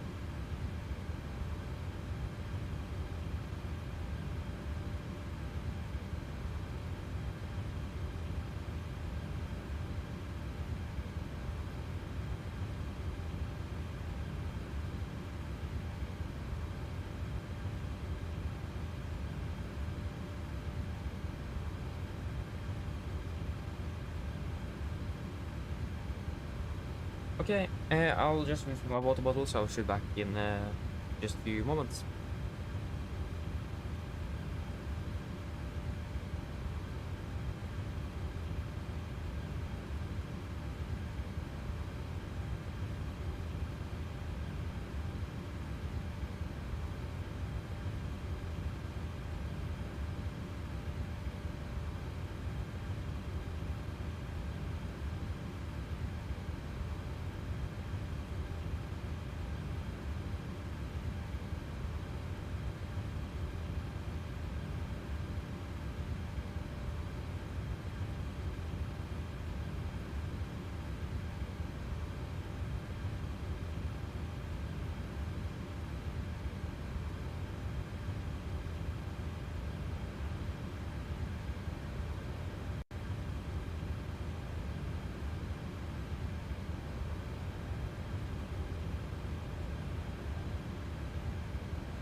Okay, I'm back. Shall we start boarding and briefing? Yeah, we should be ready in 15 minutes. Sorry, in the 20 minutes to push. So yeah, not request pushback, request boarding. Boarding requested.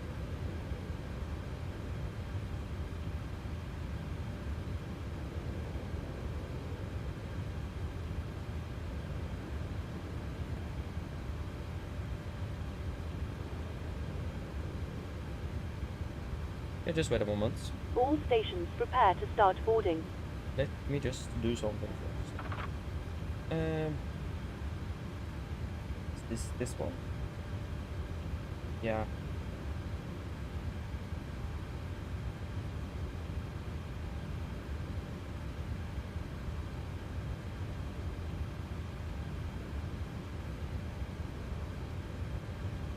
Okay, I didn't even know that you had sound.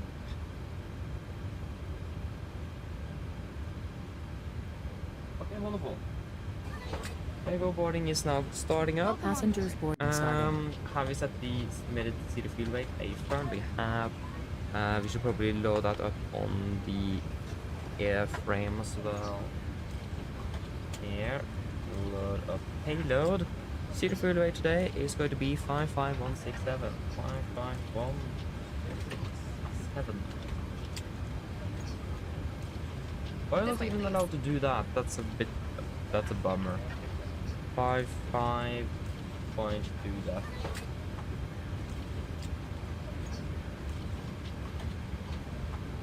Hello. Yeah.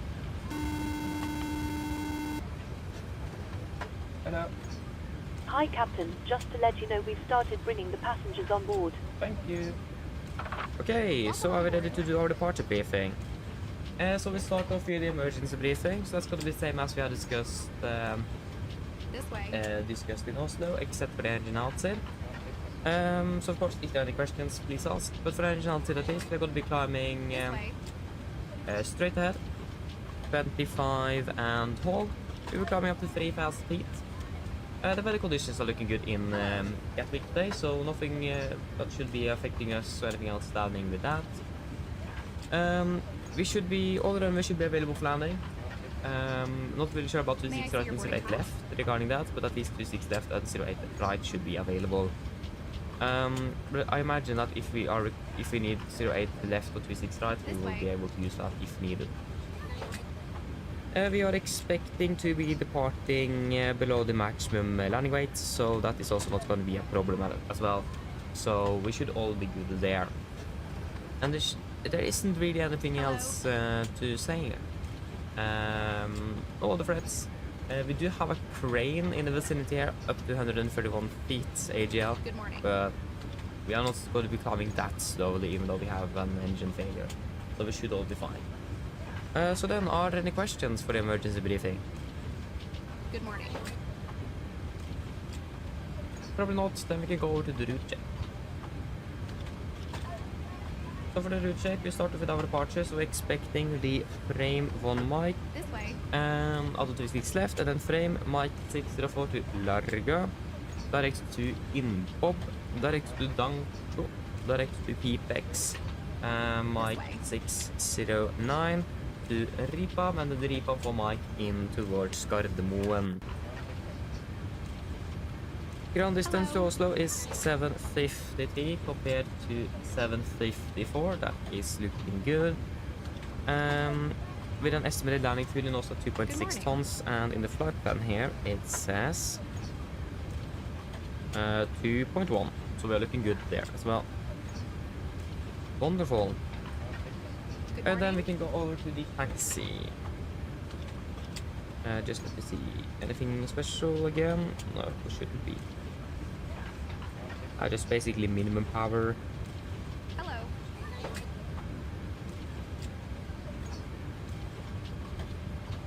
Yeah, should be fine. Okay, so for the taxi. This way, please. So this is our airport chart, or correction, parking stand chart. 10-9 Alpha, effective 21st of March 24. So we parked at stand 1-4. We could expect a straight push, perhaps maybe facing west on Juliet. I'm not quite sure, but it does depend what the GSX will give us and what the controller will assign us as well. At least we could probably expect to just taxi straight by Mike and then to hold point Mike 1 for runway 26 left. And airport chart 1020-9, effective 31st of March 24. This way. Again, just Juliet, Mike 126 left. No hotspots or taxi restrictions, or we are required to use minimum power through the taxi because of jet blast. So that's something we definitely need to have in mind when we are taxiing. So not overly power the aircraft when we are starting to roll, for example, if you understand. At least, yeah, Mike 1. And the only note of it as well today is, like I said, we have the crane that is erected south of the airport, 131 feet a maximum on the elevation. And that's above the ground level as well. But except for that, there is nothing really outstanding Ladies and for our gentlemen, departure. welcome aboard. The river condition is looking good, and the weather as well is looking good today, so nothing to be concerned of about that. Such as CD players and laptop We do actually have a warning here, so all the runways have displayed threshold. Crews are to ensure they are familiar with departure procedures when operating from displayed threshold runways. Like I said, except for that, there shouldn't really be anything outstanding about Gatwick today. For our SID, we are departing or expecting the frame 1 Mike departure. Chart 20-3 Victor 2 from the 2nd of February 24. So departing on the runway 257 degrees until we're reaching 2.3 DME from India Whiskey, the localizer or 26 left. Maximum 220, above 1500 feet, below 4000. Before we take a right turn to heading or tracking 078 degrees, where that we should be at 31 DME from Detling VR, maximum 220 between 3200 feet and 4000. At 29 DME Detling, below 4000, maximum 250. At Akeron at flight or at 5000, 31.9 DME from Delta Victor Romeo VR. We should be then we should start left turn towards Detling VR 5000, and then continue out of Detling on frame at 6000. MSA in Gatwick is 2002 in the northwest, 2003 in the northeast, 2000 in the southeast, and 2001 in the southwest. With a maximum 250 knots below flight level 100. Initial climb, we don't really get that, so it's going to be 6,000 feet. That's because that's where we should be at frame. We have a minimum club gradient for us today of 4.8% up to 710 feet. That's going to be about 1,000-1,300 feet a minute. Again, shouldn't really be anything that we can't comply with.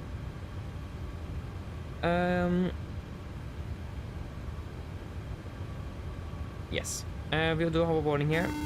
2 warnings, so no turns below 710 feet. And the step climb, do not due to interaction with other routes, pilots must ensure strict compliance with the specified climb profile unless cleared by ATC. We do also have a warning that we may expect close-in, or that we should expect close-in obstacles on our departure. We are going to be using an LDP1 for this one, so we're going to be just climbing on a VT plus 20 up towards 3,300 feet. Sorry, 3,200 feet AGL.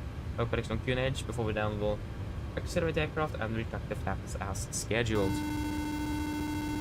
Other than that, threats-wise, again we have this. We have flying into London airspace, especially with the altitude restrictions on our start. Important that we comply with that, unless we see that we are able to climb any higher due to traffic. Except for that, there shouldn't really be any other threats for our departure. So, any questions? Probably not. In our departure briefing is, and it looks like the warning is finished as well. No. Hi, Captain. All passengers are now on board. Thank you. Jessica's call once we receive the load sheet up. No problem. I'll bring it to you as soon as they send it up. Thank you. Hello. Hi, Captain. Okay, here's the load sheet from ground. I've written the passenger count here, the crew count here, and the total number of souls, not including yourselves, here. Thank you. Okay, looks like we're all set to go whenever you're ready. Okay, great. We should be ready for push in about 15 minutes. Just give us a call once we're ready for the parts back there. No problem. Thank you. And go ahead.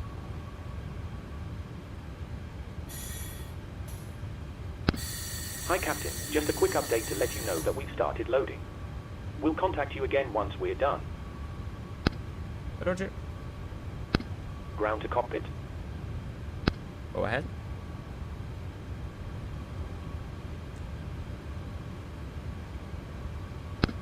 Loading has been completed. We're sending the load sheet up to you now. We'll contact you for pushback once you're closed up and the beacon light is switched on. Roger. So, 55.2 on the city fuel weight. 55.2, that is good. 55.2. Takeoff weight 61.5, 61.9, that's within limits. 61.9. And 145 packs, 6 crew members, 151 souls on board.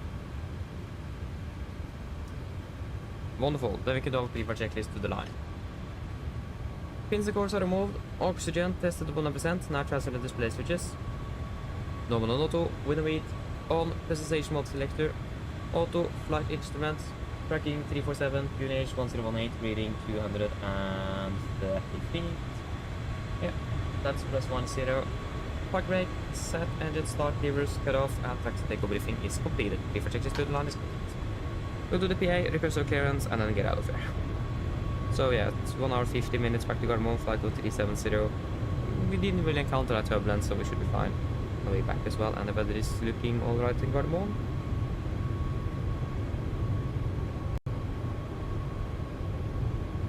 Yep. And we are departing in about 10 minutes. Mine damer og herrer, god morgen. Mitt navn er Fabian, jeg er kaptein ombord I dag, og på vegne av Norwegian og resten av besetningen så ønsker vi dere hjertelig velkommen ombord denne flyvningen fra London Gatwick til Oslo Gardermoen. Flytid til Oslo I dag forventet til å bli rundt ca. 1 time og 50 minutter. Jeg begynner snart å bli klare for avgangen her fremme. Vi forventer å dytte ut av gaten om rundt 5 til 10 minutter. Så hvis det kan være snill, sette dere ned og ta på sikkerhetsbeltet. Også for sin egen sikkerhet og andre som bor, så anbefaler vi dere på det sterkeste å følge på det veldig viktige sikkerhetsdemonstrasjonen som kommer fra kabinbesetningen om noen få strakser. Når det kommer til taxituren vår I dag, så venter vi at den skal faktisk bli ganske så kort før vi klare for avgang. Avgangsruten var også ganske så OK I dag. Vi kommer til å ta først vestover, så vi da forventer å ta 180 grader og fortsette østover. Og så må vi kanskje holde på noen høyder her gjennom avgangsruten på grunn av trafikk og så videre her I London. Og så etter det så venter vi å da fortsette nordøst oppover mot Oslo. Vi forventer en marsj I dag på rundt 37 000 fot. Gode flyforhold forventet, men som alltid, vi har på sikkerhetsbeltet på, bare sånn til vi kommer bort til noe uforventet turbulens. Å være I Oslo for øyeblikket ser ganske så bra ut, med litt grann variert vind I området, 13 grader, og det ser ut som det blir fint å ha skyfritt. Ellers, sitt ned, slapp av, så bør vi veldig flink tur med Norwegian. Ladies and gentlemen, good morning. My name is Fabian. I'm the captain of board today, and on behalf of Norwegian and the rest of the crew, we want to wish you a welcome aboard this flight from London Gatwick to Oslo Gardermoen. Flight time to Oslo today is expected to be approximately 1 hour and 50 minutes. We are fairly shortly ready for departure from here, expecting to push back in about 5 to 10 minutes. If you may, please sit down, take your seatbelts, and for your own safety and others aboard, we do recommend to pay special attention to the safety demonstration that is coming from the cabin in just a few moments. When it comes to our taxi today, we don't really anticipate that to be long before we're ready for departure. Our departure link as well is looking quite alright. We're departing initially westbound before we expect to do a 180-degree turn and continue east. We also do expect to be leveling off a little bit here and there due to restrictions in the airspace here in London, before then eventually continue northeast and continue climbing up towards Oslo. We're expecting to be cruising at approximately 37,000 feet today. Good flying conditions are expected, but as always, we do recommend that a seatbelt on just in case encountering some unexpected turbulence. And the weather in Oslo at the moment today is looking good, with just some variable winds around 13 degrees centigrade and clear skies. Otherwise, sit down, relax, and we're going to enjoy this flight with Norwegian. Thank you. Okay, then we can request our clearance. What is the 80s in Gatwick? ATIS is on 136525.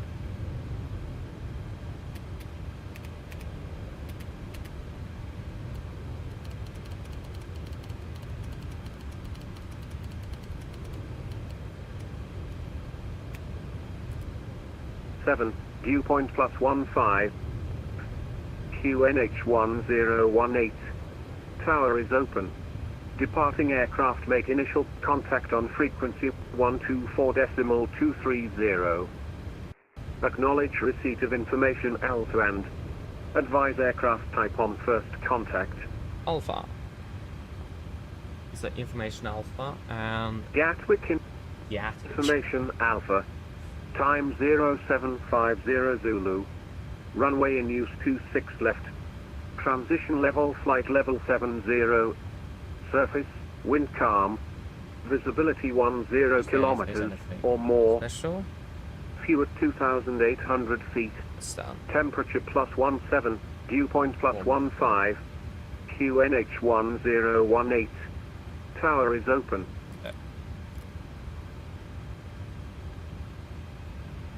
Gatwick Tower, hello again. Nordic 33 Bravo at stand 1 for Deviation Alpha Type 78. Represent clearance to Oslo. Nordic 33 Bravo, Gatwick Tower. Good morning, clears Oslo. Frame 1 Mike departure, squawk 4217. Nordic 33 Bravo is cleared to Oslo with the frame 1 Mike departure and squawk 4217. Nordic 33 Bravo, read back correct.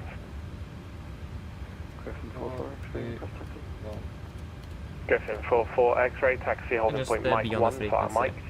Okay, we can do over the... Yeah, we can execute you. We have done the check open from here. EZ296, monitor Unicom 122.8, calling again once established. Good. The weather is variable 2, so we'll calculate it 8 at 2. Temperature is 17. And the QNH is 18. Flaps 5, all good there. 61.9, 61.9 with 20.6. And we can also fire plate.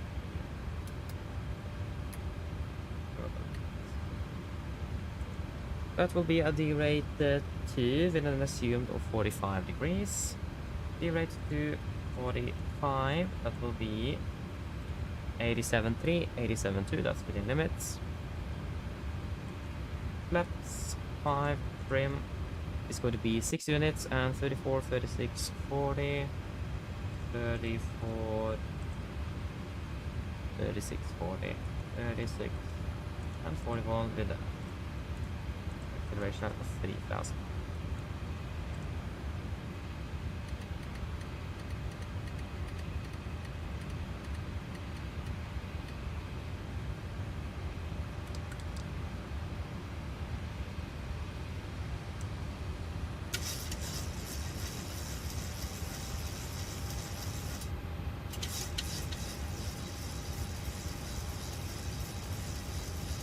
Gatwick Tower, good morning, runner 2 Hotel Bravo, going 70, 7800 at times, number 4 with information of QNH 1018 requesting aircraft clearance to Cork, please. Ryanair 2 Hotel Bravo, Gatwick Tower, good morning, cleared to Cork, Northma 1 X-ray departure, squawk 6031.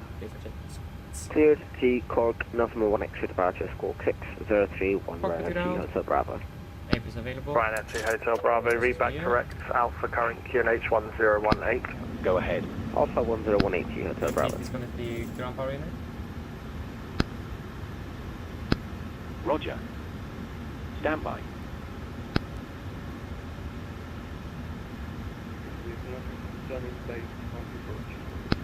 Ground power has been disconnected. Thank you.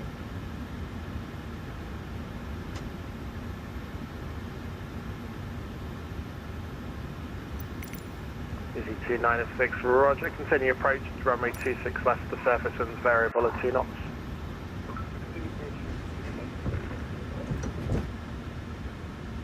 And EZ306 November, stand 52 Lima, request pushback. There we go. Oh, that was probably double up, sorry. Easy 306 November, stand 5-2, push and start approved, face east. Hello, Captain. We are ready for pushback. Thank you. Skyway 583, shutdown 5-1 middle. Skyway 583, stand 5-1 middle, push and start approved, face west. Yeah, still within on the oil. Griffin 44 X-ray behind the landing Airbus A320 on a 4-mile final via Alpha. Departure check completed. Bypass pin inserted.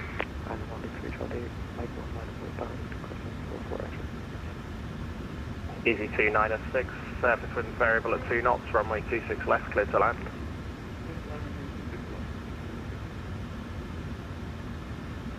Speedbird 2071, crossing Alpha, clearance to... Locking gear. Correction. Stand by.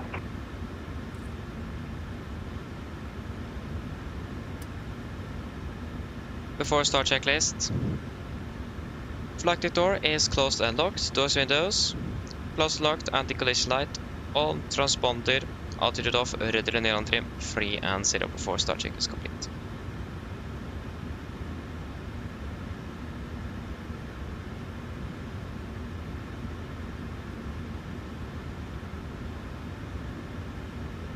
Nordic 33 Bravo requesting push and start.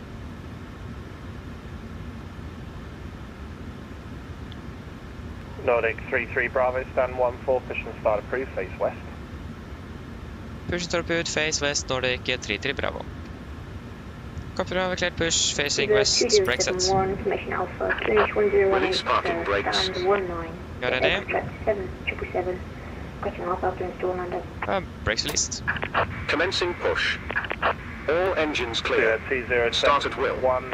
Thank you, start 2-1 in sequence. Orlando, Northmore 1 X-ray departure, score 3246.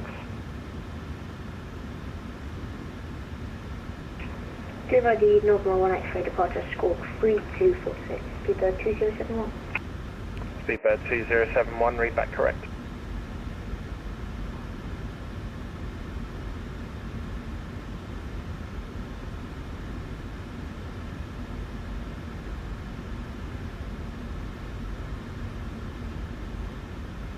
And starting up number 2.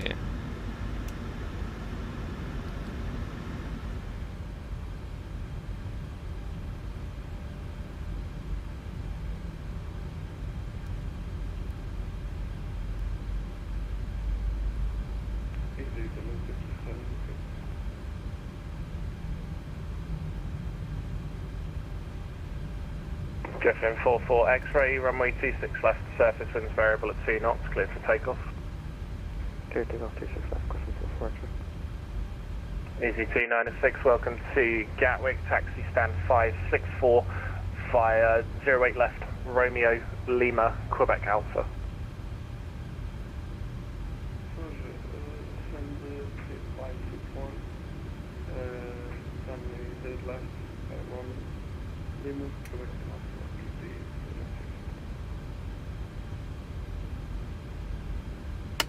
Start cut out.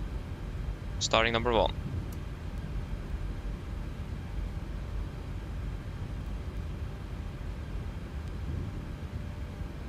Easy 86 Juliet, radio check.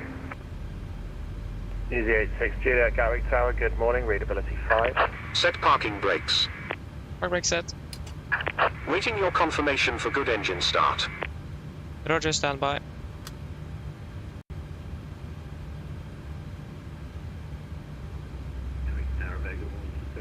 Speedbird 195 for an 8321 west and 18 information Alpha. Set off on flat hand power dropping. We have 195 Gatwick Tower, good morning, cleared to Brovnik, Minfo 1 Mike departure, squawk 5660. What you base is Rocket and Star, Info 1 Mike departure, 5360 for squawk, hit 195. Good 195, read back correct. Start cut out. Griffin 44 X-ray, nothing Copy further. ground to good and start again and disconnect. Good morning.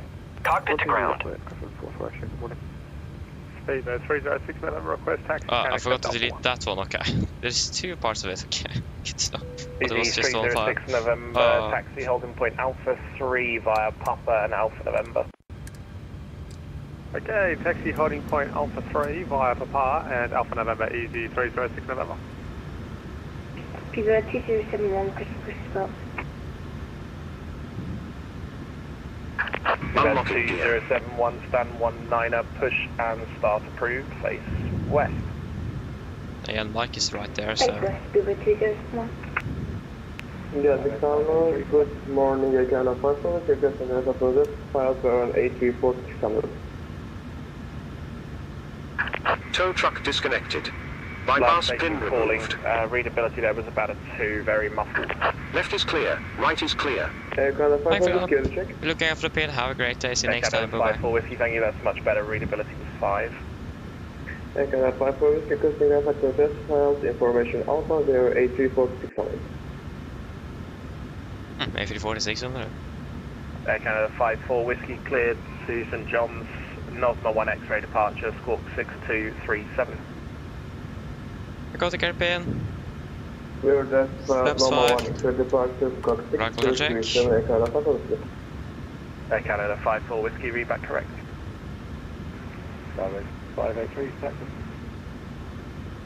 Skyroad 583, taxi, holding point Before Alpha taxi 3 via checklist, Papa and generators on, probate on, anti-ice off, air compress, packs auto, isolation valve auto, engine start switches. Continuous, recall checked, engine start levers, idle 10, flag controls are checked. Ground equipment clear, flaps 5 black, 5 green, APU off before start complete. 2 stations Connection before taxi I complete. think I've got you both, don't worry. First of all, I believe it was easy 3-2 Golf Bravo, Gatwick Tower, good morning. Continue your approach, runway 26 left, the surface winds are variable at 2 knots.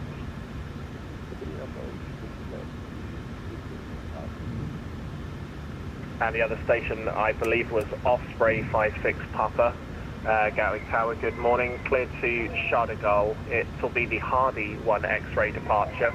Routing is the same, but it will be Hardy, Mike 6052 Zibble, and then as filed, squawk 1143.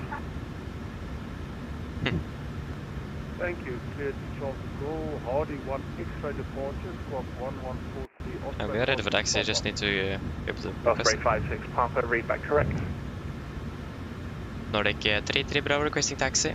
Information Alpha, request Alpha clearance to Jersey. Oh, it always happens. How is it possible to do that? Easy 3-2 Golf Bravo, runway 26 left, clear to land. Like just the... Easy 86 Juliet, information Alpha, request Alpha.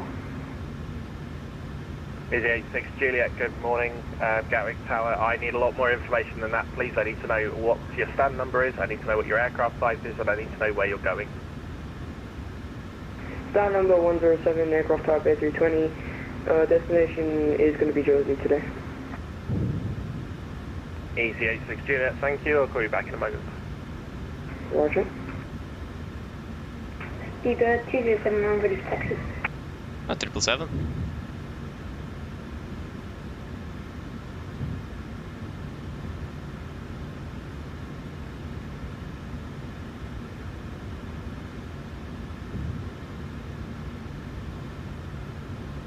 Getting into Gatwick is not really a problem, it is getting out that's a problem. Pivot 2071, ready for taxi.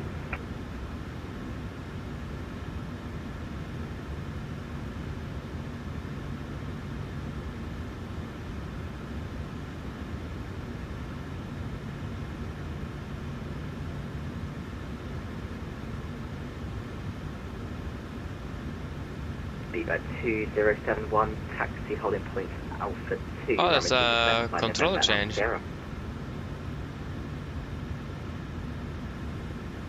Taxi hold point Alpha 2 by November and Alpha Sierra, 261. Nordic 33 Bravo requesting taxi. Nordic 33 Bravo, taxi holding point Mike 1, runway 26 left by Mike. Mike 1, 26 left by Mike, Nordic 33 Bravo. There we go. Right clear, left clear. Landing A320 right now. Wonderful. Barnia, arriving company, line up runway 26 left at Alpha 3, easy 306. Of course the 777 is in the way. Oh, there you go. It's still flaring. Air Canada 5-4 Whiskey, stand 17 position start, please.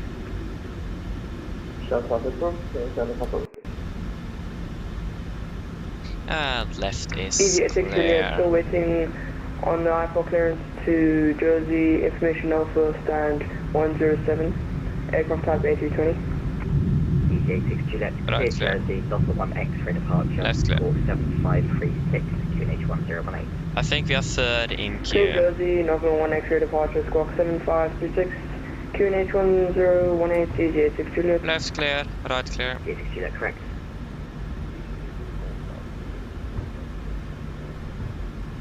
Easy 306 November, runway 26 left, surface wind, Left variable 2 knots, clear for takeoff. Clear for takeoff from 26 on Easy 306 November. So Mike 3 is this one, isn't it? 32 Golf Bravo, welcome to Gatwick. Taxi via Juliet, Romeo, hold shot of Kilo, expect stand 103.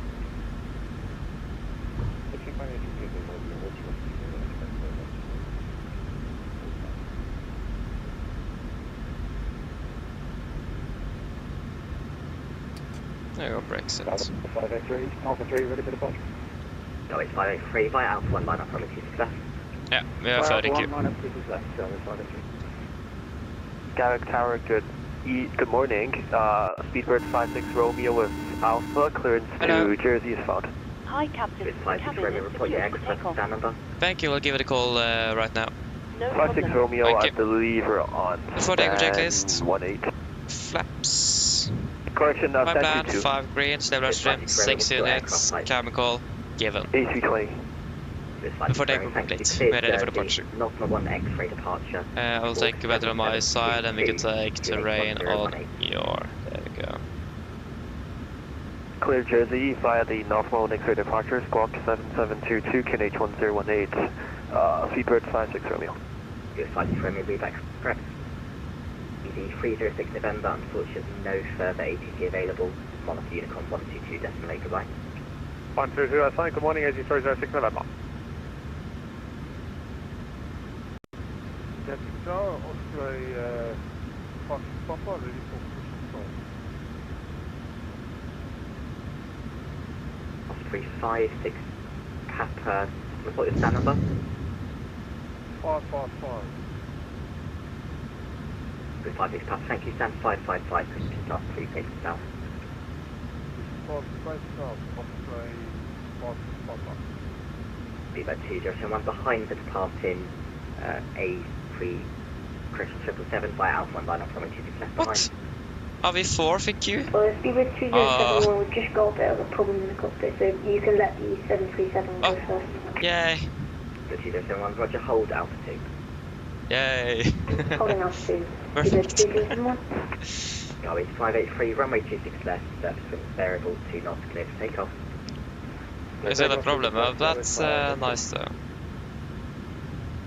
Nordic 33 Bravo via Mike 1 line up from 26 left. Oh, Mike 1 line up to 6 left, Nordic 33, bravo. Left clear. Right is clear, he's departing, so that's fine.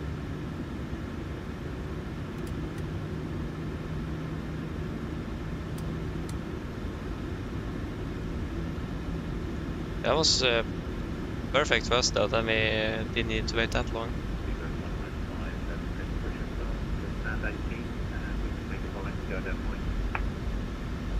Beaver 195, stand 18, push and start 3. So taxi, why is the runway light there? Yeah, we need to not collide with that. That wasn't really optimal. I hate to place that there. DG86 Juliet, stand 107, ready for push. DG86 Juliet, stand 107, push and start 3, facing east. Facing east, DG86 Juliet.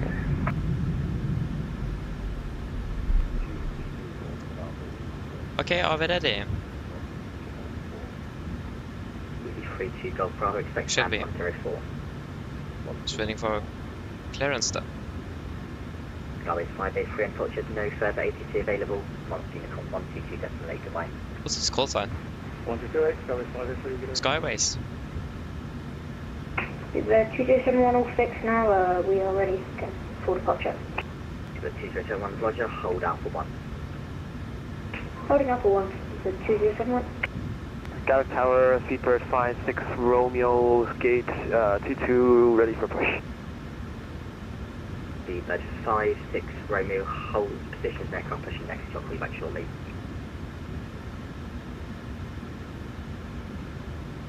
It's probably wake turbulence, that's why we're waiting. Speedbird 2071 behind the departing Nordic 737 from full length via Alpha 1, line up runway 26 left behind.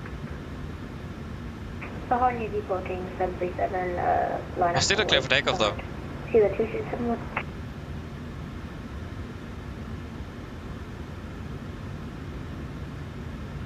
Nordic 33 Bravo, runway 26 left, surface wind, variable 2 knots, clear for takeoff. Takeoff, clear for takeoff, runway 26 left, Nordic 33 Bravo. Okay, we are ready. Good. Takeoff.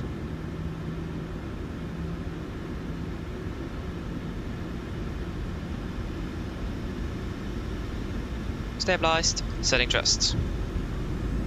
Air Canada 54, schedule for taxi.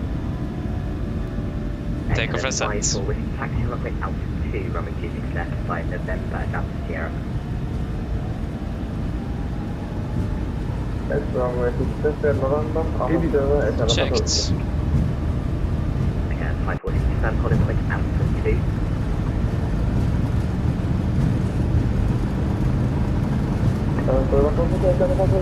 B1, routine. Okay, 546, it's holding runway altitude 2, line November, Delta Sierra. Apologies, altitude November, altitude You're up.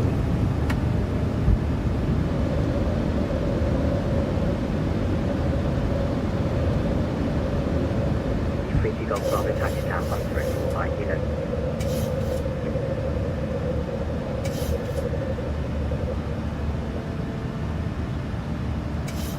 Osprey 56, cabin port 1143.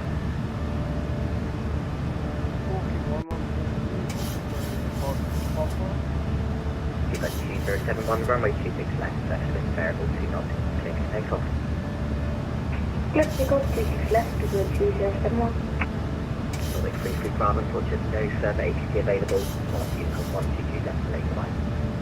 Or Unicom, Nordic, 33 Bravo, bye bye. Speedbird 195, taxi on quick flight command, runway 26 left, line right.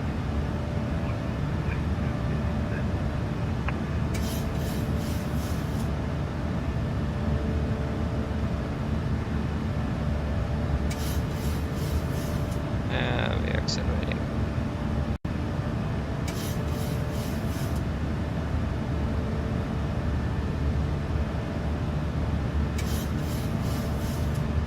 Speedbird 56, Romeo stand 2, chief. Flaps 1, speed checked. Roger, push and start approved facing East Speedbird 56 Romeo, and we'll look at the company traffic. Leveling off. Flaps up, speed checked.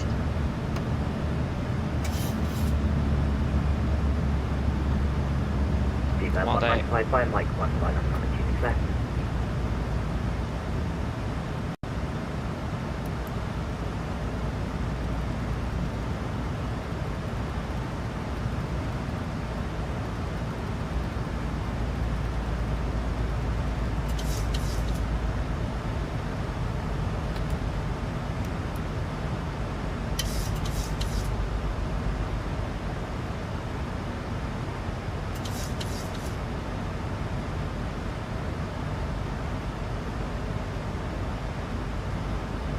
How is it looking with traffic around us now?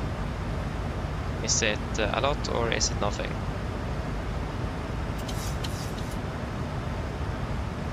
There's basically nothing. There's a speedbird over there. He's departing out of Heathrow. It's at 7,000. Yeah, we should be good.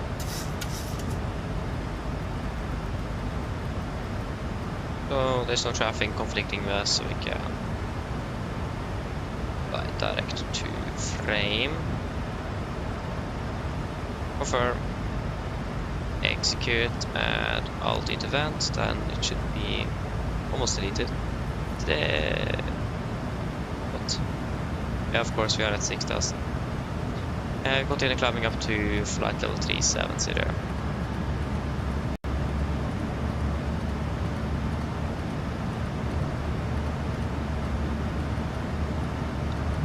Distance to the set.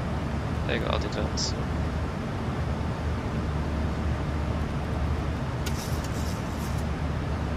Set standard. After takeoff checklist. Engine bleeds on. Packs. Auto. Landing gear up and off. Flaps up. No light and altimeters. Standard set. And cross checked. We're passing through 5,200 feet. Now. Plus minus 5,004. Oh yeah, okay. What? Yeah, passing through 6,000 feet.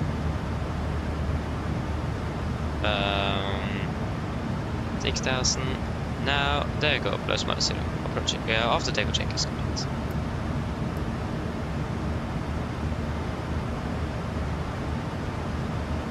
I can delete engine outside. And DT ready to climb.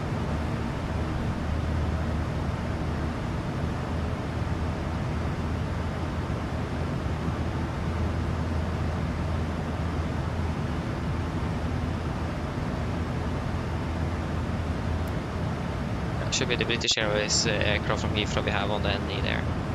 Should be all clear of it.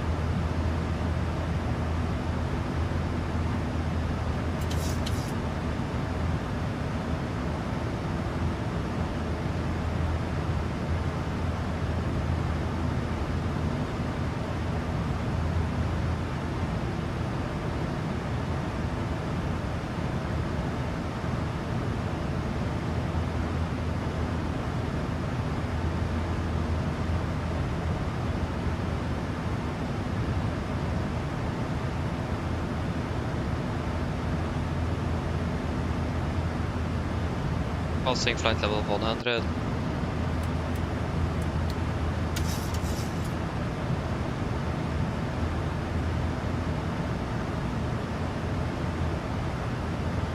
Yes, looking good.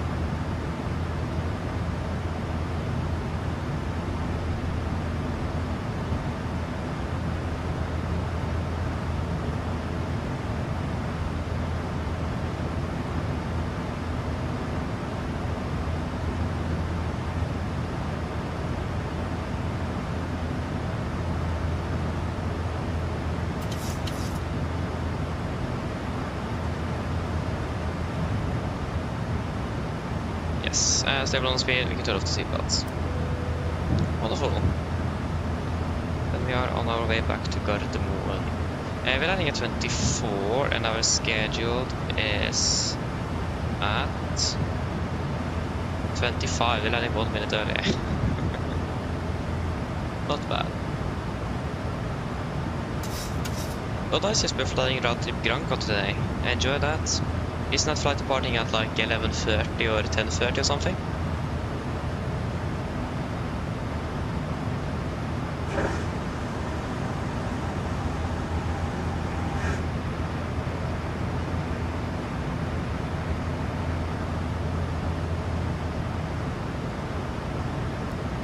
What aircraft do we have there?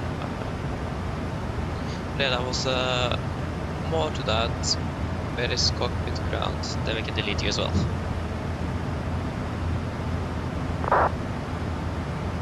Okay, we're departing at 11:10, so we're back in Oslo before midnight. Nice. It's a long day though.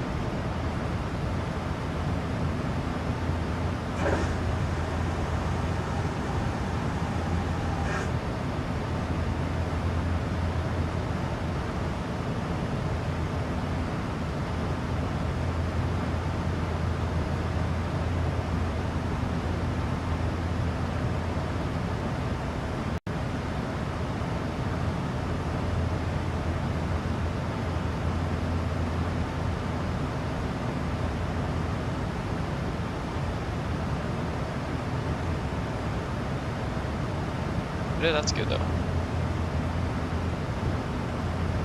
What aircraft is operating that one today?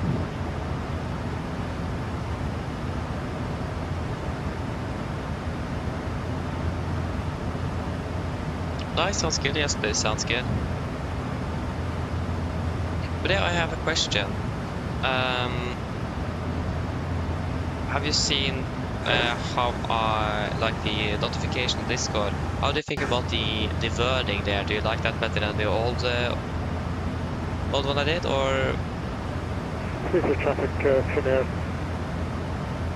Or yeah, what do you guys think about that in general? The notification there, was it better than before, or yeah, what do you think?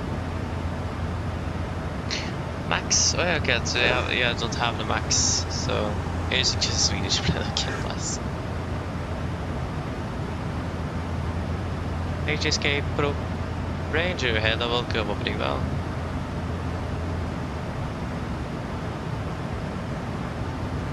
Well, it's an event down there. Oh, interesting. Från Doha to Singapore, det är frejdigt. Nice, enjoy that. Yes, but if you like the notification that I'm always sending out for the schedule of flying next day or the live stream next day, I did change how, like, I didn't write the same thing I've done all the time. So I wrote something different, yes, and I'm just wondering what you guys in general think about it. If that was better than the old phrasing I used, or if the old one was better. It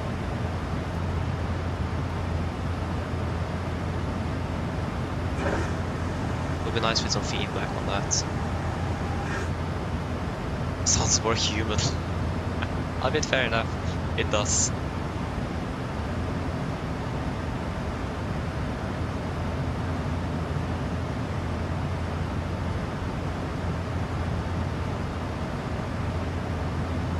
It sounds better. That's good to hear. So I just continue using that then instead. I mean, the one I used before was just to get the information out. So I wasn't really too focused on wording. I just used something that worked. But yeah, if it sounds better and you like it, then I will start using that instead. I thought about it a long time to actually change my wording on that one because it sounds a bit, yeah, plain, nothing really interesting. Yeah, I'm probably not going to like start yeah, like writing something different for all the flights, because that would probably be a bit too much to do, to be honest. It's better to have something you can stay with, so that's why I always used the same one before, but again, the wording was really not really the best. So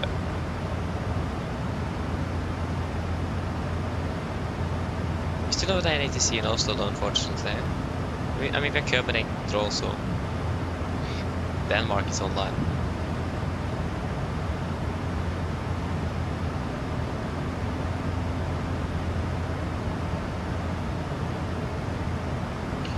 Okay, I'm flying with Romeo Bravo. Okay, nice.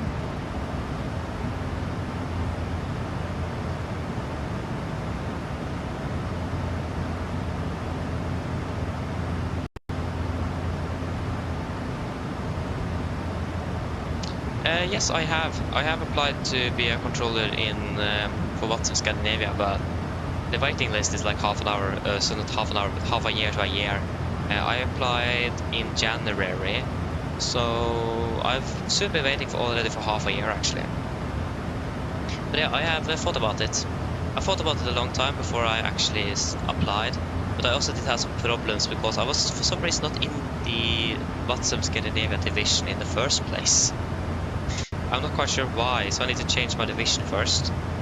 But I think I actually was not in any division at all, actually. I don't know. But I need to change that first, so I need to find out how to do that and then find out how to apply as well. Yeah.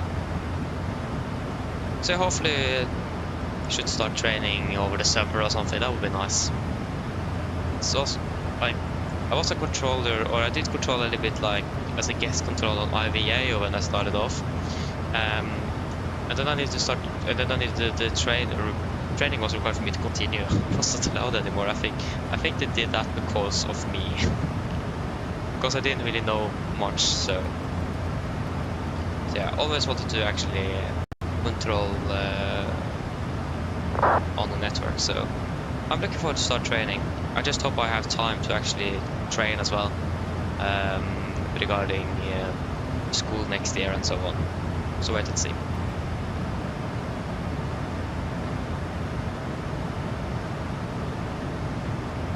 I ended up cancelling my training on IVO because I didn't have time, so. And then I changed, and also I changed over to WhatsApp as well, so.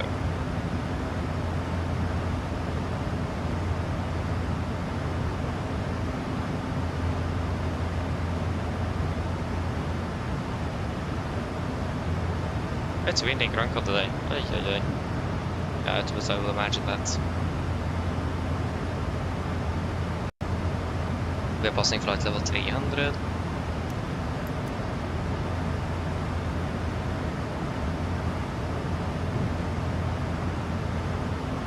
Hey Jesper, a question.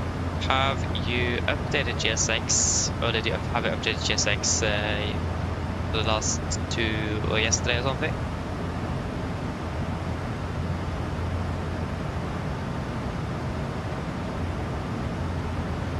No. Okay.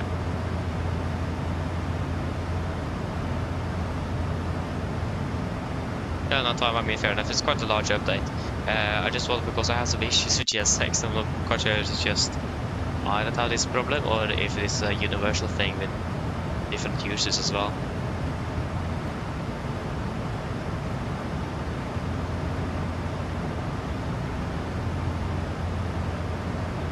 Yeah, I mean, I would love to be a real pilot, but unfortunately I can't. That's the problem. I don't have the eyesight for it. That's a bit annoying. But flight mechanic at least is what I'm aiming for now. Like my plan was, I basically knew from the start I couldn't really become a pilot. Then I checked for like ATC. It doesn't look likely for that either. Because of the class 3 medical, I'm not going to be able to pass that either. Cabin as well, class 3 medical, can't pass that, so that's out of the box. Ground handling, I imagine I need a driver license to become that, so probably, and I can't get that either. That's a bit unfortunate. And then flight mechanic is something at least I can be, so at least I can work on this aircraft, so I'm happy with that at least. And also flight mechanic also generally, I imagine, earns a bit more than the ground handler, so that's a positive thing as well. So yeah, I should start on that next year, if I get in though. I haven't got an answer yet. So yeah, but I mean, one day perhaps something changes that can fix my eyesight or something, and I will most likely start training and become a pilot. That would be nice. I would love that. Yeah, at least for now, it doesn't work. At least I have the flight simulator, but I mean it's not the same as real life. That's the thing. So yeah.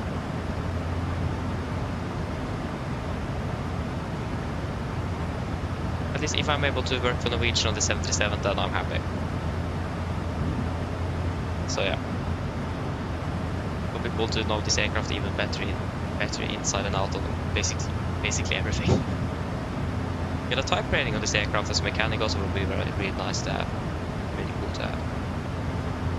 I mean, a mechanic in general do actually need to know the aircraft better than the pilots, so it's not a bad thing.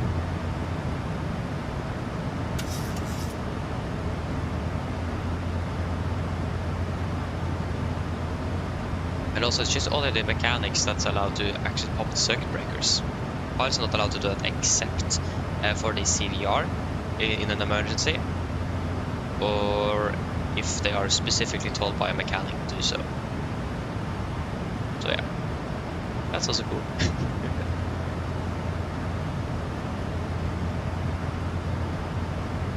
As I said, as long as I can actually work in aviation, I'm happy. So yeah, should be fun. Okay, we're past 3.5.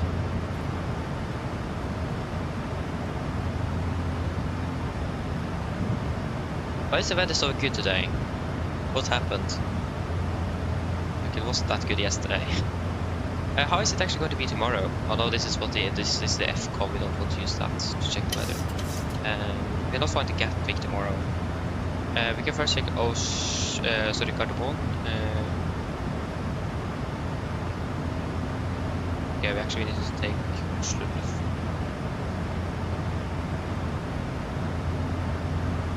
Oh, it's going to be raining tomorrow. What? Yeah, it's going to be raining after we have departed to Haugesund and then we're landing again. 1,000 ago. So yeah, it's going to be raining as well when we're landing in from Malta. What's the weather like in Malta then? I hope it is nice.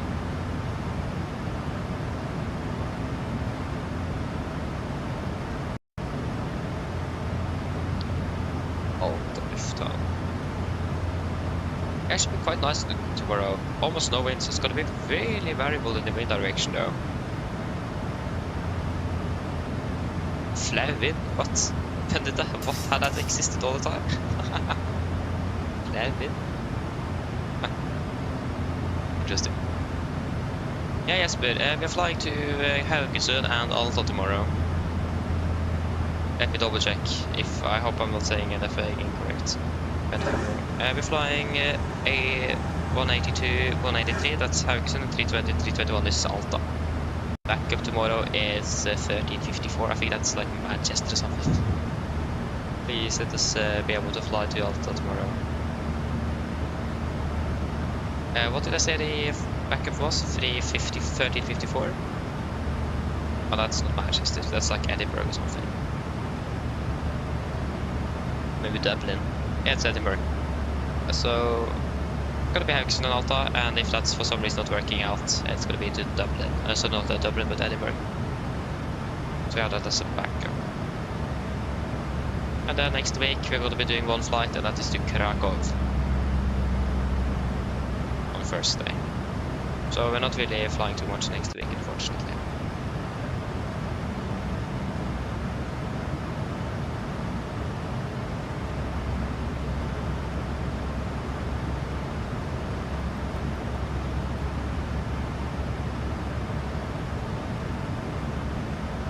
Yeah, we're flying for 21 minutes. Yeah, we'll do a fuel check at yeah,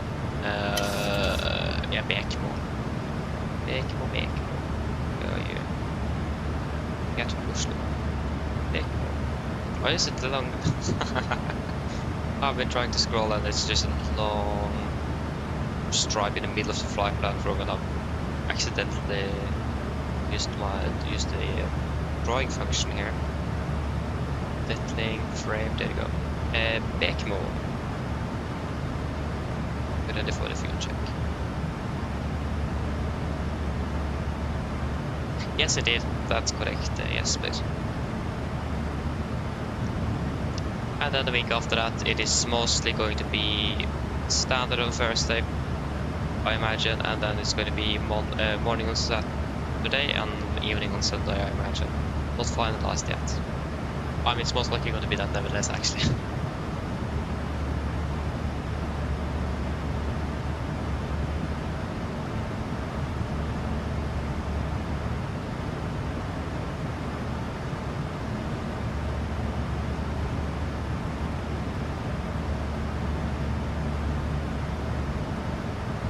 Yeah, correct, you are. Hope you enjoy that though. Sounds good.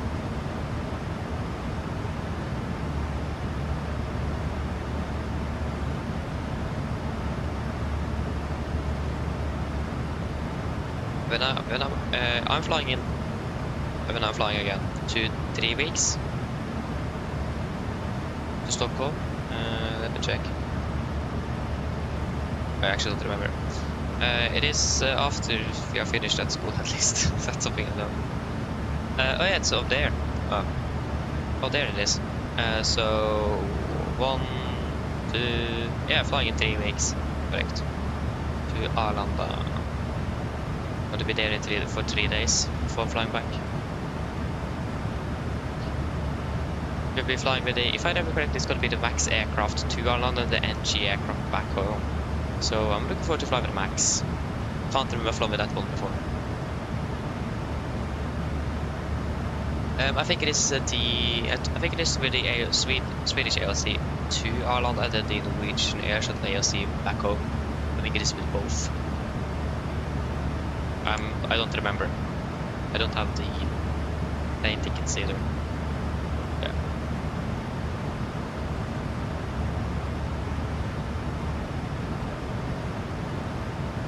I'm definitely going to try to do that. I really want to do that.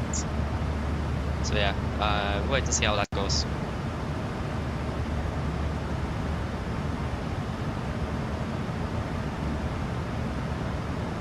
Retro, hello, welcome, hoping well. Next week, no, it's not really anything on what's happening next week from what I know at least. So yeah.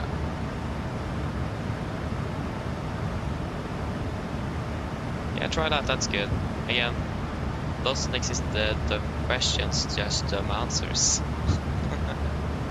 So I mean, there is no harm in asking.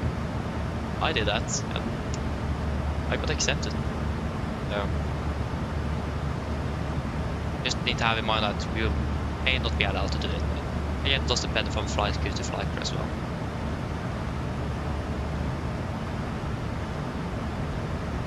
Yeah, so we passed the 5 miles, so 4.6, 4.7. 2 tons burned, we have burned through. Exactly 2 tons. Okay, good. We're quite spot on the fuel here. Yeah, of course the flight time 23, we fly for 25. That's probably because of the level off we did.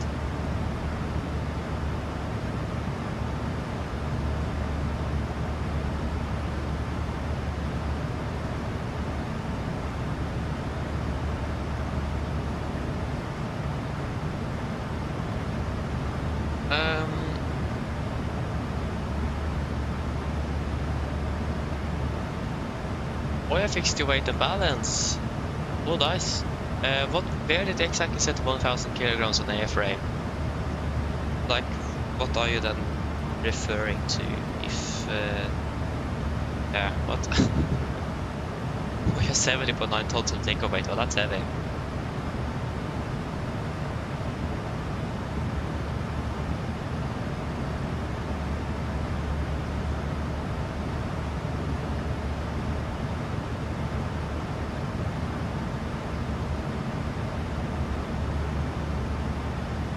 Oh, was it?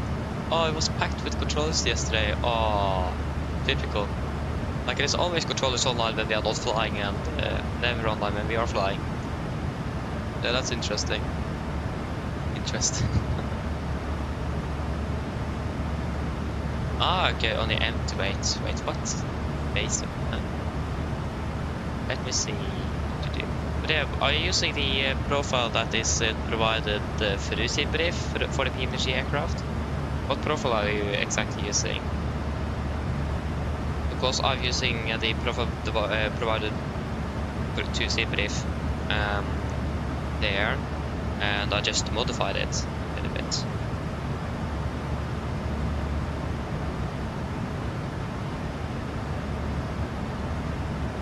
Okay, they allowed you to they gave me vectors, but that's nice though.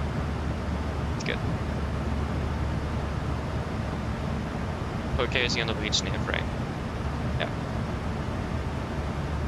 Again, with the weight balance, there is something inconsistent with the PMDG aircraft, and we can't find out why. At least the PMDG haven't really released the weight balance figures for this aircraft, so. That's why, for example, in virtual performance, we do not have weight balance available for the PMDG airframes, because the developer just don't know what the weight balance of the aircraft is. So that's a bit unfortunate. But hopefully PMDG will give us that when they release the update for the NG family. That would be fantastic.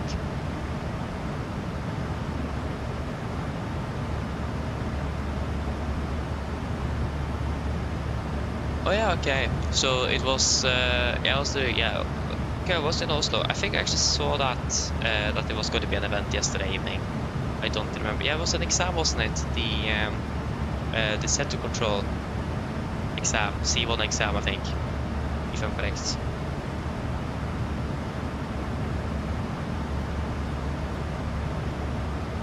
I think I saw that it was going to be an event yesterday.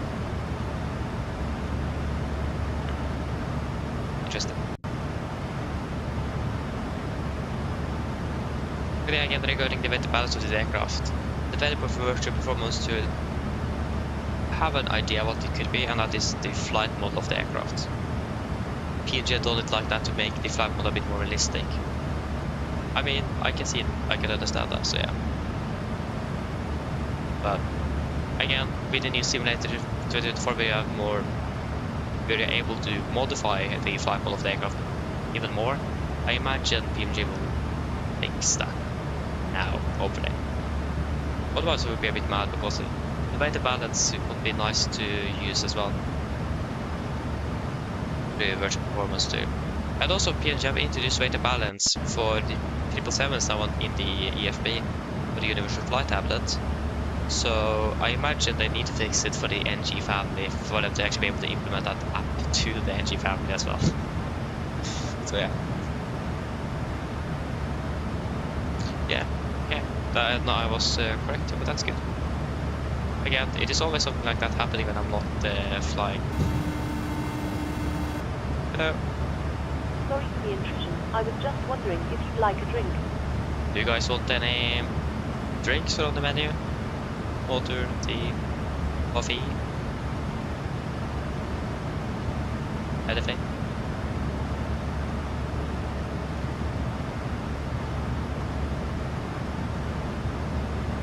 Coffee with milk, tea, anything else?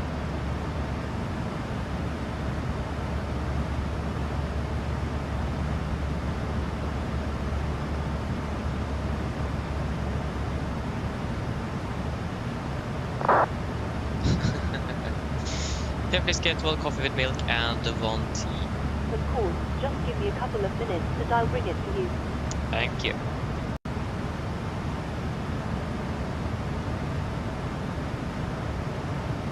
Nice SPA. Oh, nice. Yeah, one thing I thought about, I thought about this weekend that we actually could have flown out of Stockholm, but I thought about that idea after I've already planned all this weekend, so that was a bit late. So yeah, we could have been flying out of Stockholm today, or actually throughout the weekend, but yeah, that's too late now. We have still been able, because I'm like waiting on a day or a period like this where we have like 4 to 5 days instead of like 2 or 3. I mean 3 days as well will also work fine, but so yeah. But we'll wait and see. At least we could expect Stockholm, at least Stockholm and Trondheim one day. Is what we could expect, because again they are not bases. Stavanger as well is also a possibility actually. Yeah, wait and see.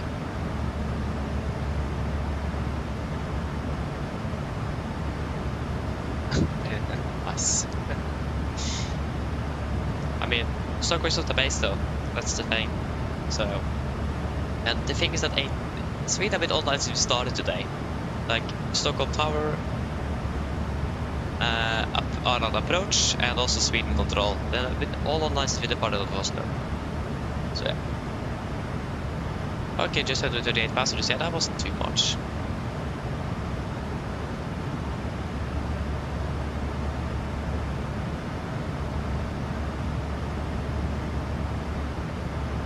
Oh nice, you're flying up to Reykjavik from Gatwick.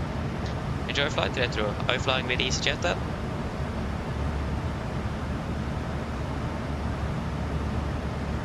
Oh yeah, so we did a layover in Alicante then. Oh yeah, sounds good. Yeah, that was also big cool to do. Again, it isn't unusual for some crew to have a layover at another base. Like I said, when I flew from Bergen in October last year, the first officer on the flight was stationed in Oslo, but they had a layover in Bergen for the last days. So it isn't unusual to have a layover at a different base as well if that is required. Yes, EasyJet, that sounds good.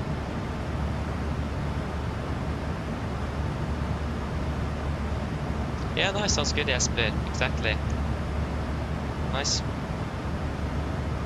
So again, we will be flying out of those a little bit, hopefully later. And I still think it is better to take that when we have a schedule 45. Yeah, schedule 45 days of flying instead of 2 or 3. So yeah, I mean at least minimum 3 days, maximum 5.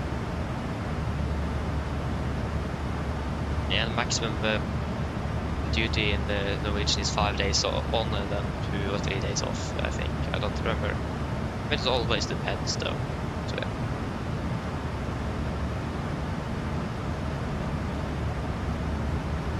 Yeah, exactly.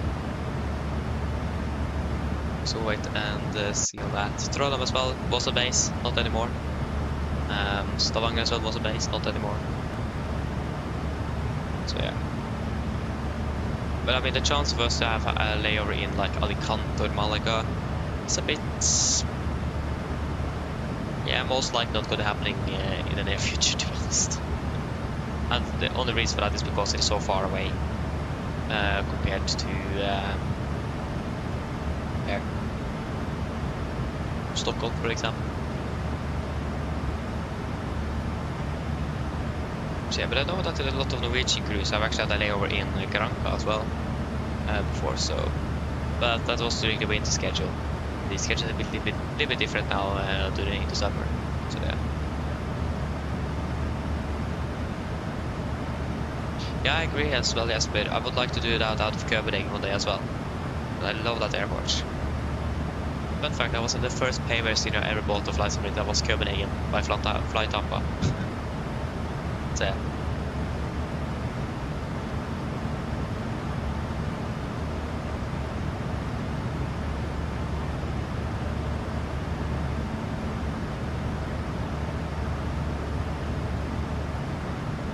Oh, nice, Reto, sounds good. Enjoy that well. Sounds good.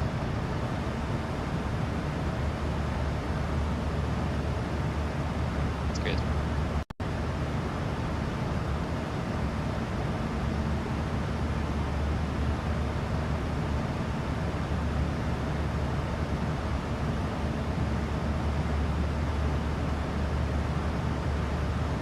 I expect to contact Copenhagen shortly as well. There's just some ATC energy today, so it's better than nothing. We'll be flying a bit tomorrow. When are we landing from Alta tomorrow? We are landing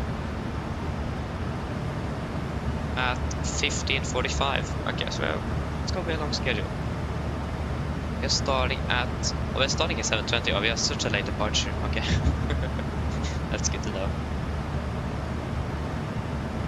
So we're departing out of Oslo at 8:20 then. Sounds good.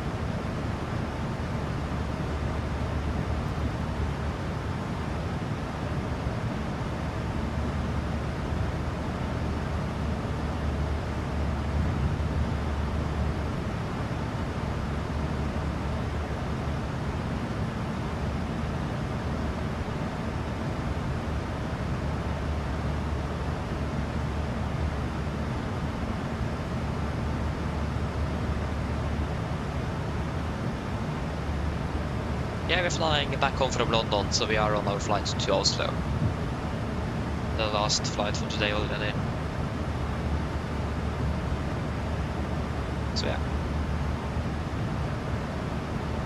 They say I have to go to Copenhagen afterwards, but what I've understood most, basically all the London schedules are always crew change between. So I imagine there's another crew flying to Copenhagen. And it's Saturday as well, and which basically, from what I've seen on the schedule at least, they have their day off Saturdays.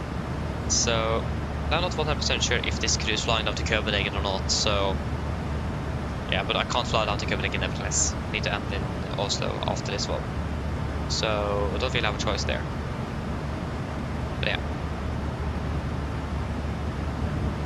I think they have at least 45 minutes on the turnaround, so yeah. We're landing at 14:20. Oh no, sorry, that was the wrong. I looked at the wrong schedule.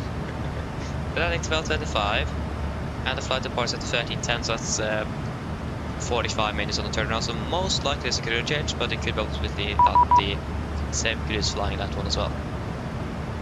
Okay, Copenhagen control on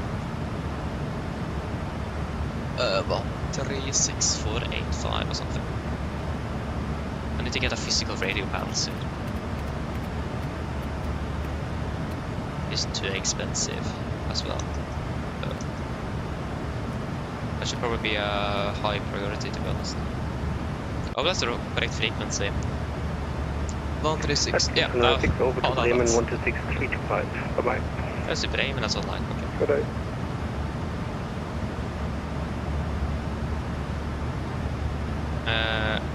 Company control, good day, Nordic 33 Bravo flight level 370. Nordic 33 Bravo, Copenhagen control, good morning. Identified, proceed direct PPX. Direct to PPX, Nordic 33 Bravo. Yeah, we can fly direct to PPX. PPX, confirm, execute. Nice. Okay. Enjoy the departure in a good weather, Jesper.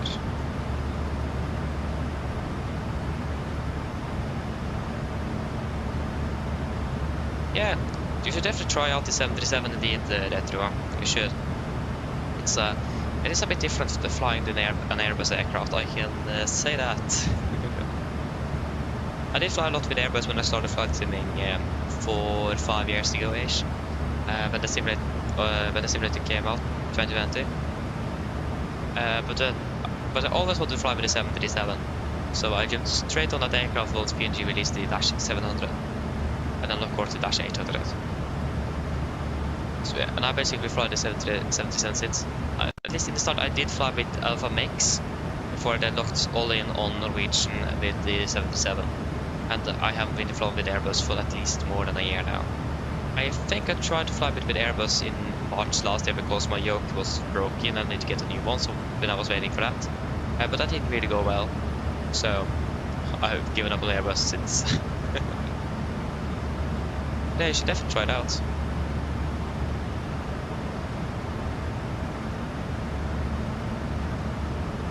Jonas, hello, good morning, hope you're doing well.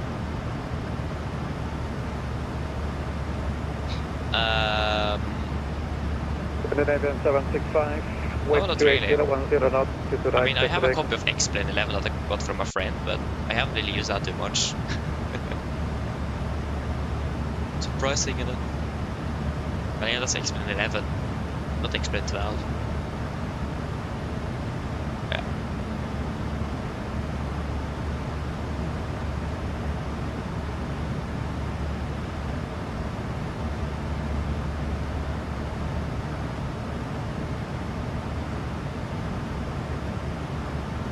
Scandinavian 1574, Copenhagen control, good morning. Delta correct, cleared to Alicante, Lango 2 Charlie departure, runway 2 to right, initially climb flight level 701743. But there is a question. Have you updated the GSX lately?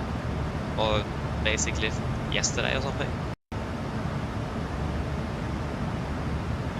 And if that's the case, do you have some problems with that application now? Or are you still not updating that application or that add-on at all?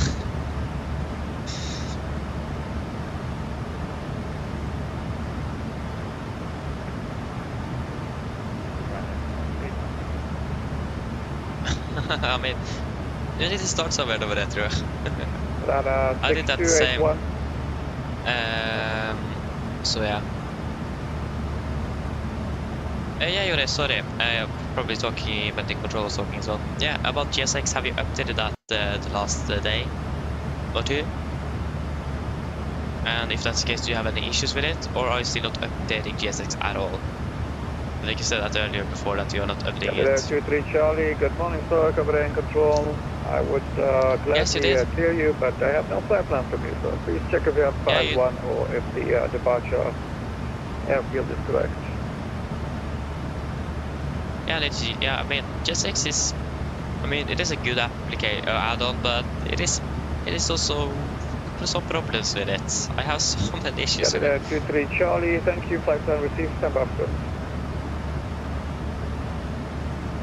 Yeah, exactly. I also wish I didn't update it yesterday, because now I need to open all the doors in the aircraft manually. It won't even load up the aircraft with fuel and cargo 765, or the payload. passing 1,800 feet, climb So flight that's a bit level annoying. 190.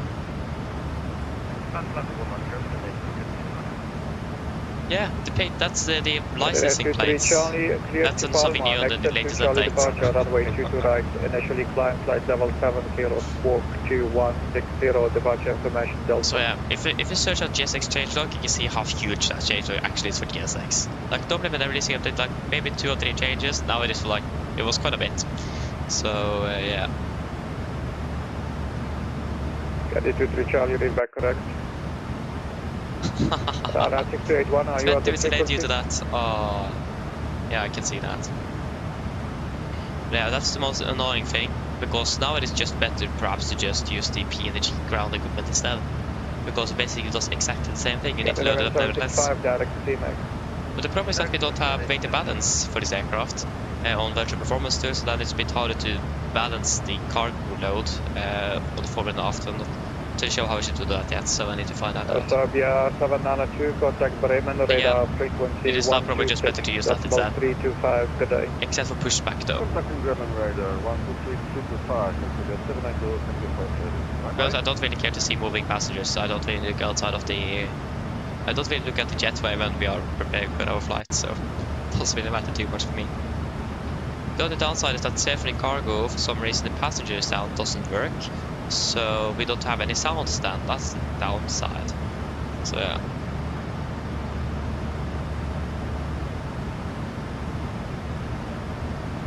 Yeah, I agree with this. I mean, at least I try to update it because I hope that the next thing will be fixed, or the things that I've encountered will fix. But it just introduces new problems.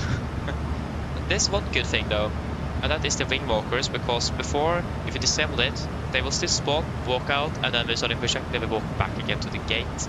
But now finally they have actually disabled it completely if you have disabled it, so they won't spawn at all. That's a positive thing. So at least they fixed that. But there's still too many problems to justify that one fix. Good morning. So like I said before, if someone could make a replacement for GSX, that would be fantastic. 5 Kilo Lima, Copenhagen Control, good morning, identify. Because GSX is just too buggy, and many of the procedures are not correct. Alex 77 Yankee, hello, Copenhagen Control, identify. For example, the pushback procedure takes way too long. It doesn't take that long in real life. Contact Sweden, in real life, they're quite efficient. It takes 755, maybe half the time, maybe even less than that. So it would be great if someone could make a replacement, because GSX usually dominates this market. Yankee cleared Monarch 4 Charlie arrival 2 to left. It pushes at 2 knots, exactly, it pushes really slowly as well. Monarch 4 Charlie arrival. So if someone could make a replacement, that would be fantastic. And the performance is better, I haven't really noticed that actually, but I haven't really checked on the performance either though. Looping 650, which direction are you facing? Skydive, tell you welcome opening now.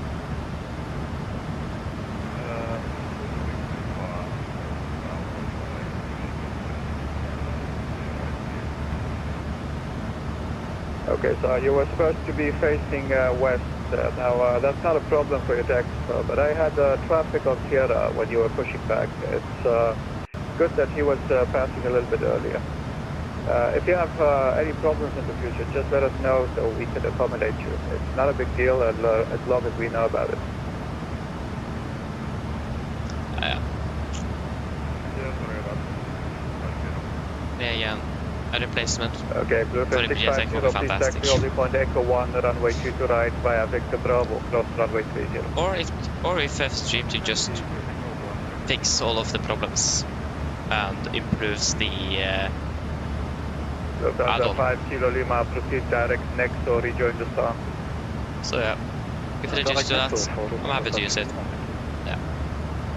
Control to the Canadian 5 Tango, main descending through flight level 1, That would also be really nice if we could do this, yeah. Scandinavian 5 Tango Lima, hello, Captain. That would be Control great. identified information, Charlie, continue descent. Unfortunately, it doesn't work.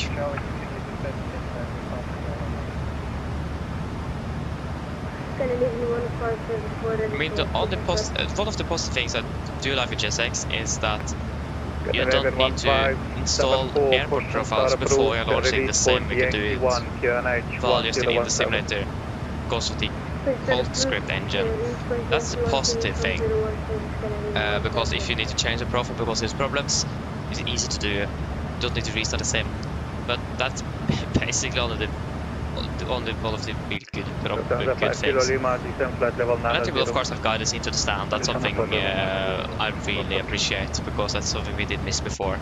If the airport didn't, but the developers didn't include PDGS or something at the scenery or with the scenery. Hello. Hello. Hi, Captain. I was wondering if you'd like anything to eat, anything from the menu, or maybe a snack.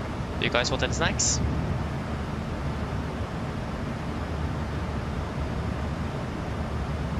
There's faster way to request the flight plan, of course. And then load payload from there, yeah. But I mean, also the nice thing with just using the PNG ground service as well is that it will be progressive.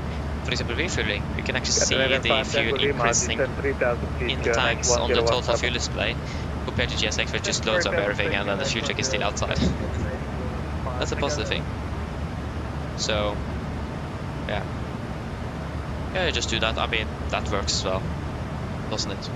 Like for me at least, GSX has just been sitting in the seat of fuel light and then finished. Yeah. I mean, that works as well.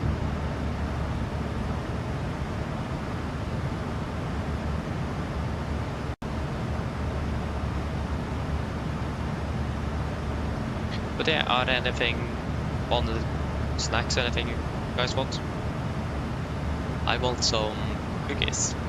I think there's a cookie available. Is that the caramel? No, that was. Oh no, maybe just a brownie actually. Oh. Let me see. Check the menu. We have Swedish chocolate ball, caramel muffin, and brownie. Bluefin 650, went 28010 knots, to right for takeoff. That would be nice. Oh, yeah, they of course are quick. Wait, sorry. But yeah, nothing then. Okay, please get one brownie then. Good morning, I'll go and get it for you now, just give me a few minutes. Thank you.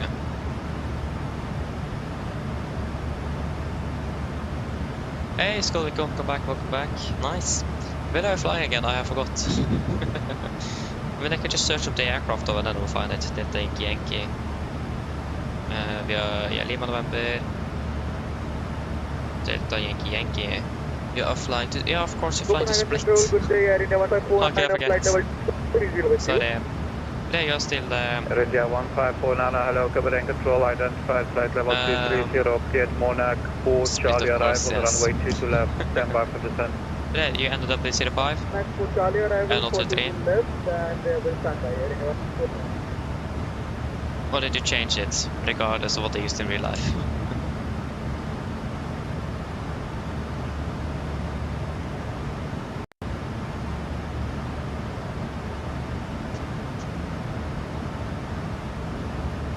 The 50 Lima, direct Charlie Hotel 625, reach understand. Yeah. That was a bit unfortunate. Next time, if it's a bit windier, on 230 degrees, more than 10 knots, there we go.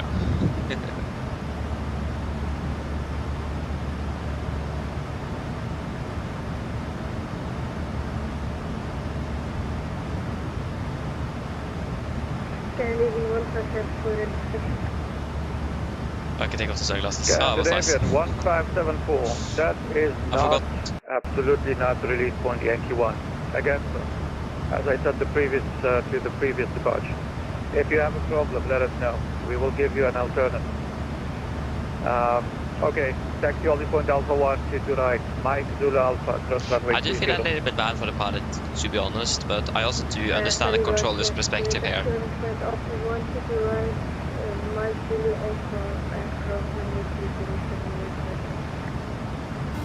So yeah. Hello. Hi, Captain. Scandinavian 5, Tango Lima, direct to Begi, expect vectors are Thank you. No problem. So yeah, I'm in. So yeah. Sorry, can you repeat that fast Tango Lima? I mean, it doesn't even say on the 8 is incoming yet that if you can't cause main customized pushbacks, advise ATC, so... Good to Begi and yeah, expect vectors. if you listen to ATC, you'll actually hear it, so... Yeah. Sorry, Tango Lima. Bluefin 650 right, that's fine, passing 1000, climb flight level 190. Better luck next time, exactly, Skolnik. Indeed. Radio 154 Eastern flight level 90. Oh, is there any movement on the ground in Copenhagen? Flight level 90, 154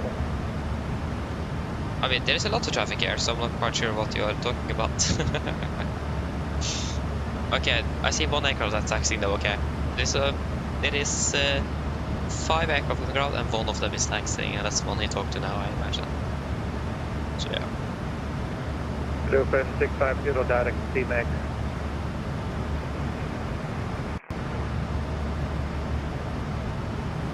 Okay, when are we... Yeah, we're sitting at 47. Action, That's 30 minutes now, so give it a call. Flight level 230.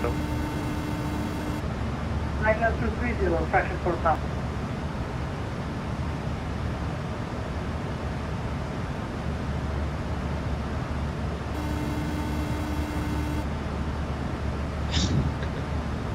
Hello, Captain. Yes, hello, just to let you know we are descending in approximately 20 minutes. Thanks. You're welcome.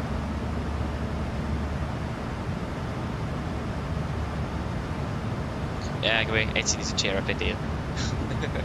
Now everyone is scared to push back.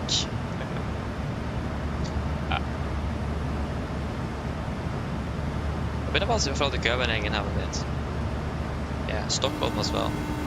Oh, not actually that far longer to go as in France. Scandinavian 1574, wind 280, 1 kilo knots, to right, Bookings are ready, they're in the storage area, so feel free to select them whenever you're free.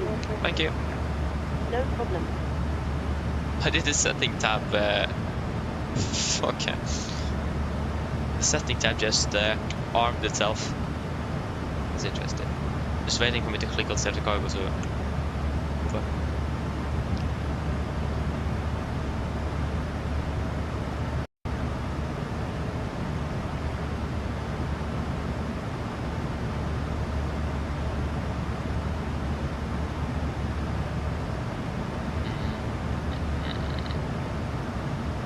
Yeah.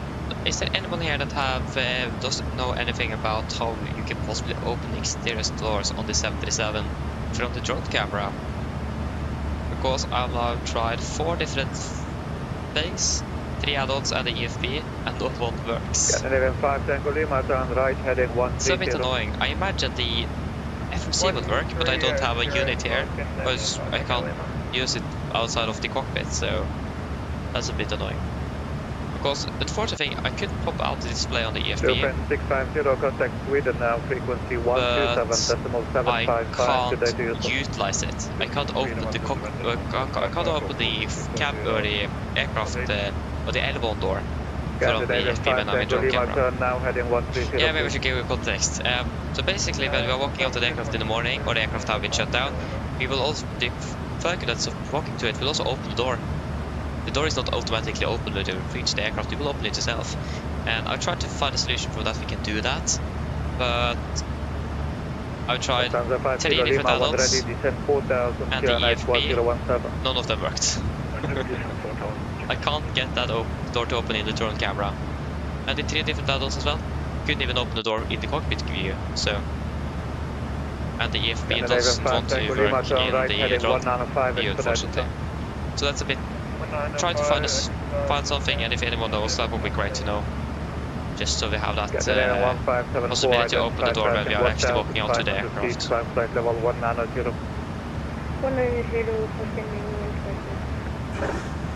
Yes, but welcome back, Okay, hand flight 170. Nice. That's great. Gateway 5 Tango Lima on heading 195, clear Dallas to left. Maybe we should try one day to hand fly the aircraft from like flight of 100 all the way in for the landing. Nordic 33 Bravo, monitor advisory 122.8, have a good day. What advisory, Nordic 33 Bravo, thanks the same, bye bye.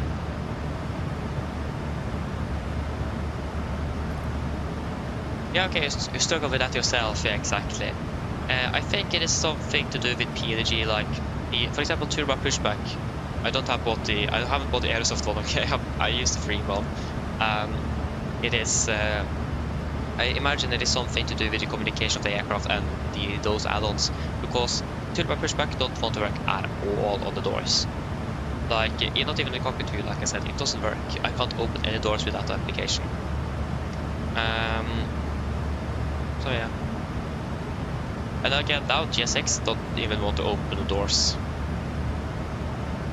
So yeah, I don't know really what we are going to do with that. So it would be good to have an alternative, or because it will make things a bit not just more realistic, but also a bit more immersive as well. Yeah, that's basically the same thing. But yeah, again, the flight crew will open the door when they are walking out of the aircraft in the morning, or in general if the aircraft is shut down and locked. And also when they're walking out, they will also probably close the door unless there's going to be done some maintenance on the airframe. Or perhaps the aircraft is going to be moved, and quite often in Oslo the aircraft will be moved after the flight crew left for the day off, for the next day. So, but yeah, it would be nice to have a solution for that. Again, I imagine the FMC might work, but I can't use the FMC outside of the cockpit view because I can't export it out. Either I need to buy the Windwing FMC, or I need to like buy the one from flights.io to have an iPad. Yeah, and that's still not the guarantee that it will work. So yeah, not sure what to do with that. I mean, hopefully that will work in 2024, that you can open the door from the outside from the walk-around mode. That would be nice.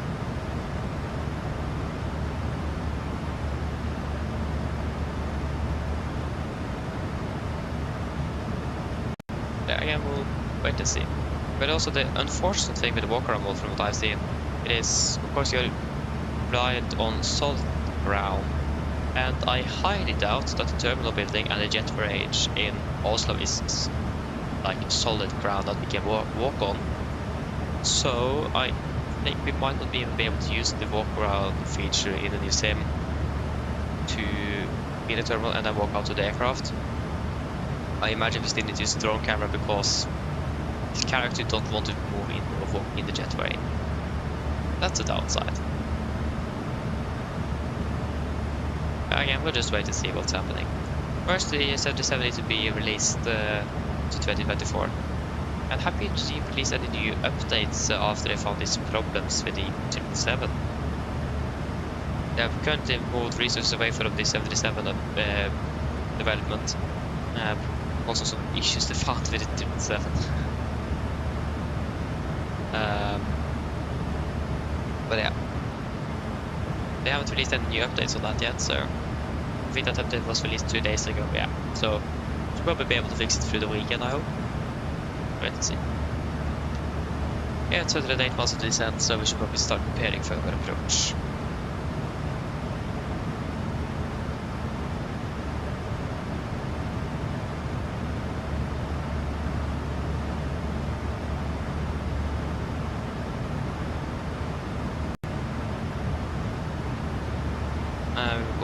We're parking at stand 4-5, so we'll go one on the left today then. We are flying with the Ripam for Mike. Yeah, of course you're still the same. Baba. Yes, so it's going to be 192.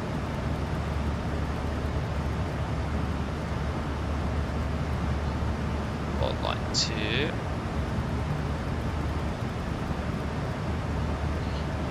It's going to be 11055. 11055. And if I remember correctly, the minimum is at 882. I will double check that. to make sure that I would setting up the wrong minimum. There you are, we are landing on one on the left. What's the winds at the moment? Or the weather in general? We could have winds 03 at 5, what? And I'm using 1 is it Oslo? I mean, fair enough, 5 knots of tailwind isn't really that bad. That shouldn't really... yeah, it should be fine nevertheless.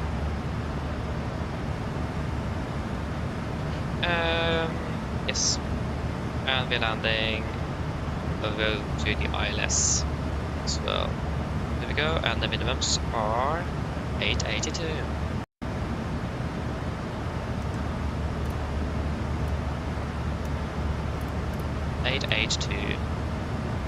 I also set Carbon VR on standby. 11595. Yes. Anything else? Of course, the calculation. Landing Enroute, 1 on the left. And it is not specified anything else at 2.5 degrees. No, that's good.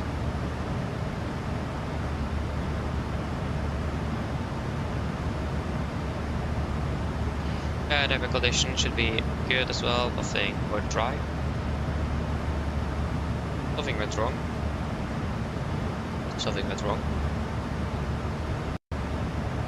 Please work.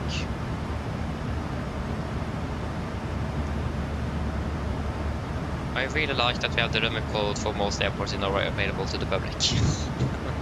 It's really nice. Yeah, no data available. Yeah, then it is going to be dry then. Winds currently, they are 030 at 5, variable 3511.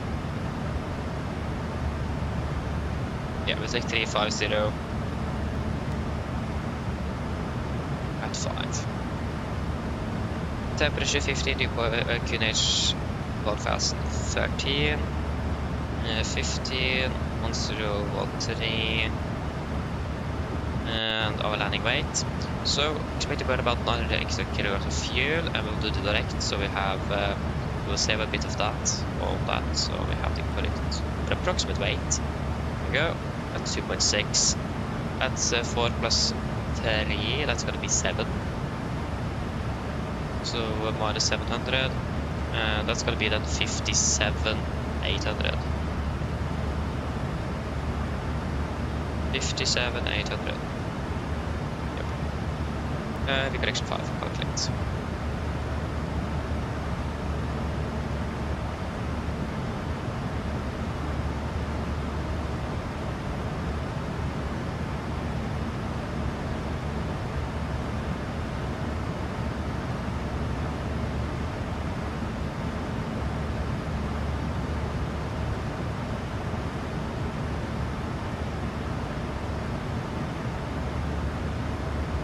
Yeah, 30 plus 5 over 3, that's 138, so flaps 30, 138.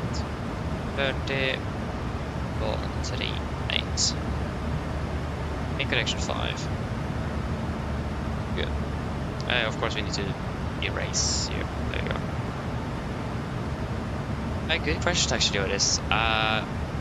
Mainly just because we are left seat, left FNC, just because that actually. I mean, it works with one as well. Don't really need the second one. Yeah, I just never really used it. That's the other thing. Yeah, it's probably a bit easier and fast, more efficient as well. But again, I just not really been using it at all actually. Mainly also because that GSX have only been using this FMC, but now they are not. So yeah.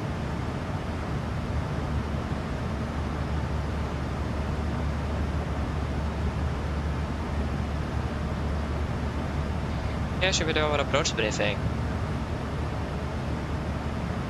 So we can start off with our stars. So we're expecting the RIPAM for walkarounds and charge. 10-2 Lima effective 20 for March 25. So we are starting at RIPAM maximum 250, Ingar 250, takes to 50, and then at Golf Mike 451 to 50 below 120, 47 to 50, 90, and then 48 to 20, and it will be like this while 439, 430, 431, and 452. Before 30 above the initial approach fix, maximum 220 above 5000. MSA 3009, maximum 250 below unless otherwise instructed, and we do not have any threats for our arrival today. Approach with the ILS-1 on the left, chart 11 left 3, effective 20 for March 25.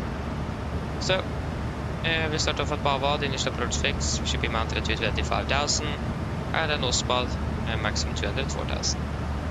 Preventing 192 degrees, ILS means 110.55 Golf Mike Echo, 192 is set triple, and 11055 is set triple with Gardermoen. We are on standby on radio number 1. And of course the simulator chose to freeze up.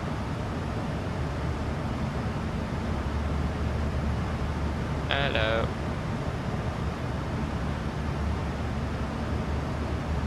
We can just continue with the briefing, it's probably coming. Oh, there you go, now it's back up. There you go.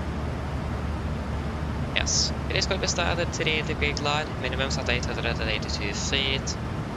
Transition level 80, and for the mist, if you need to go around, we will climb just on the runway track 190 degrees to 3 DME Golf Mike Echo. Then take a left turn to track of 102 degrees, climb to 3000 feet. At 13.5 DME from Golf Mike Echo, we will be climbing up to 5000 and expect vectoring by Oslo approach. We're going to be flying a minimum 16,004 DME as well.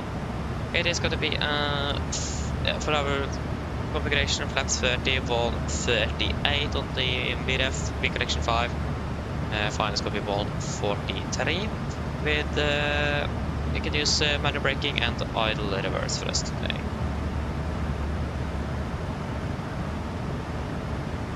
For our taxi, airport charge 10-9, effective 20th of March 25. Landing 1 on the left, make it Bravo 4, Bravo 3, 403. And then right on Sierra, left on Lima Orange to stand for 5.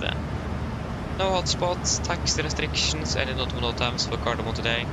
Driving condition is dry, weather is looking good, so we are all good for landing in Oslo. Yes, nothing really else to say. Any questions? Probably not, then our approach briefing is complete. And then descent checklist. Pressurization landing altitude set to 700 feet. Recall checked. Auto brake off. Landing data. Default for 8 minimums 882 feet. And approach briefing completed. Descent checklist is complete. We made ready to get descent down to flight level 210.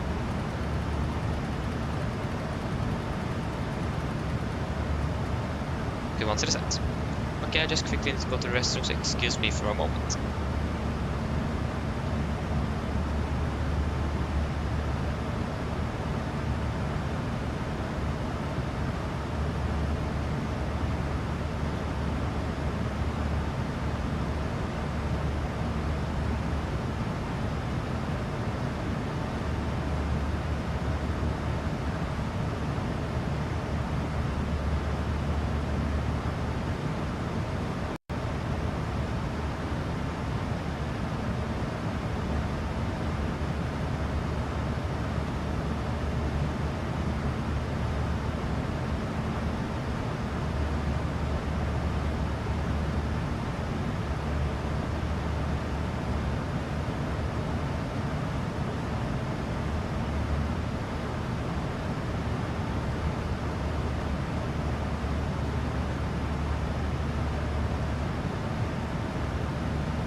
Okay, I'm back.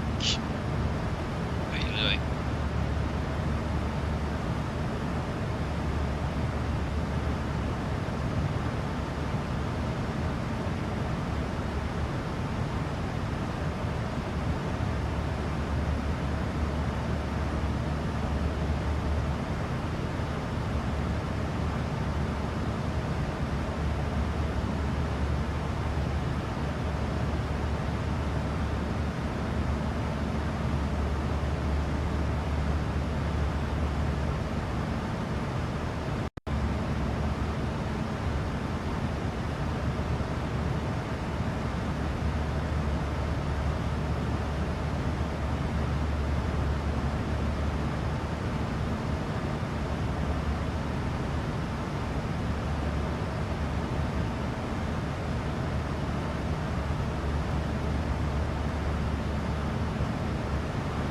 Yeah, still I'm 24.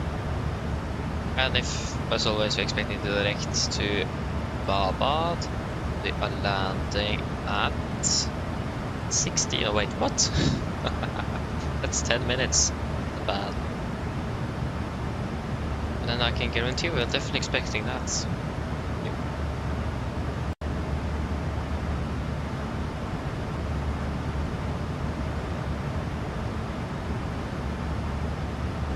It doesn't look like we have anyone else at the moment landing in Oslo. We have 7 arrivals, but it looks like we are the closest one.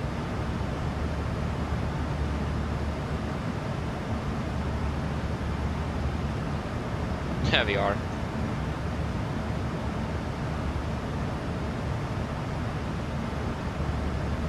Oh, we actually have one that just passed Trondheim, but it's still a bit far away, so that shouldn't really be too much of a problem. Yeah, it looked, yeah.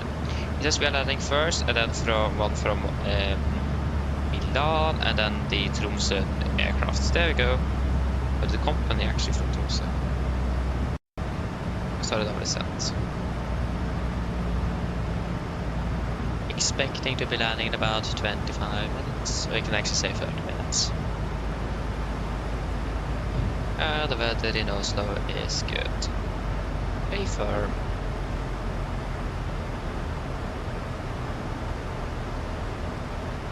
Mine damer og herrer, dette er kapteinen som snakker. Som dere kanskje lagt merke til, så nå bytter nedstigningen vår ned mot Oslo Gardermoen, og vi er forventet til å lande ca. 30 minutter. Været i Oslo for øyeblikket ser ganske så bra ut, med litt grann vind fra nord, 15 grader, og synes det skal være nesten skyfrier. Ellers, vi har hatt en veldig fin flytur med Norwegian. I dag kan du fly med oss. Vi håper vi ser en forløsende flytur, og så ønsker dere en fin dag videre. Ladies and gentlemen, this is Captain speaking. As you have noticed, we now begun our descent down towards Oslo Gardermoen, and we're expecting to land in approximately 30 minutes. The weather in Oslo at the moment is looking quite nice, with just some slight winds from the north, about 15 degrees centigrade, and almost clear skies. Otherwise, so that I've enjoyed this flight with Norwegian. We thank you for choosing us. We will see you again on the next flight, and we do wish you a pleasant day. Thank you.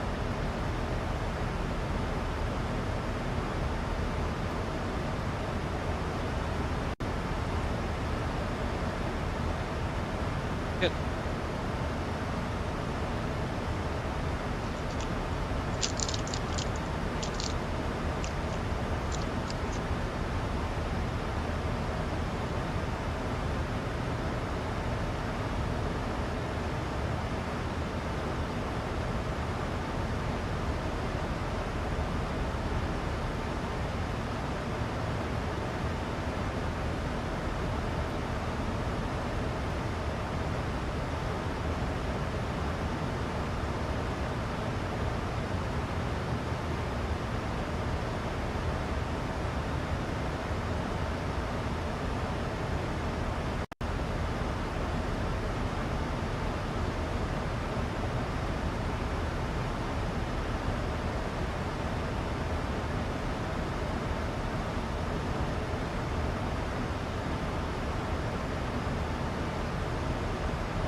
Good, good.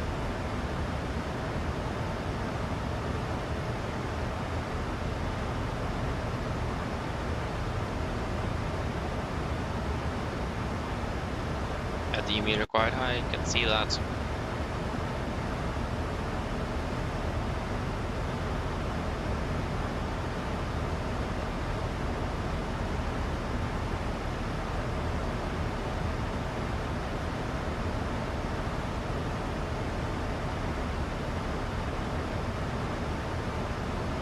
Interesting.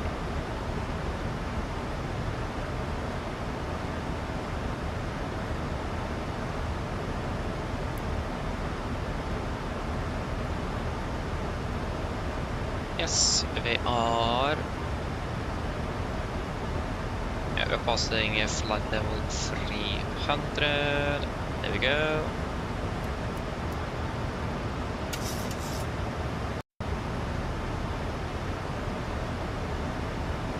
Yep, looking good.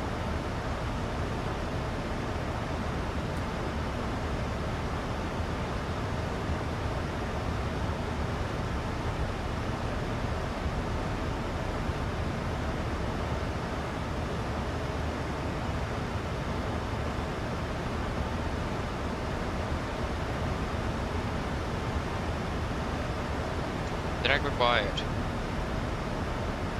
Okay. There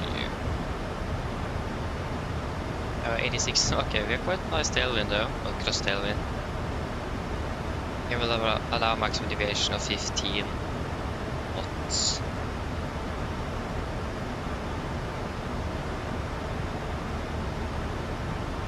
So 265 then. But this case, that will. It is, we are actually supposed to fly 249, but maximum 250, so getting 265. Why not? And if flying a bit faster, that also really hurts, does it?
It's gonna take its time before we're at the airport. This guy doing this long start.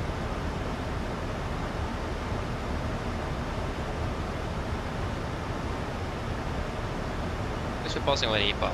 That's good.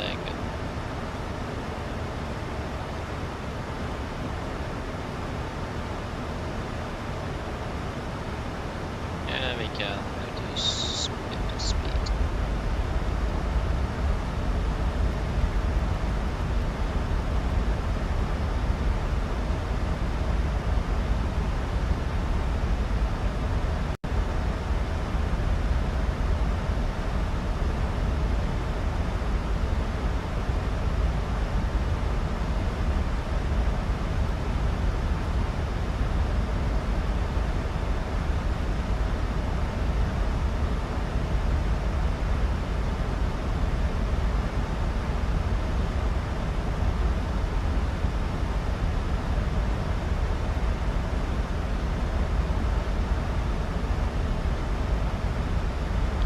Continue descending down to flight level 120. That was the wrong way. Oh, sorry. Me now. 120. 120 set. Apologies.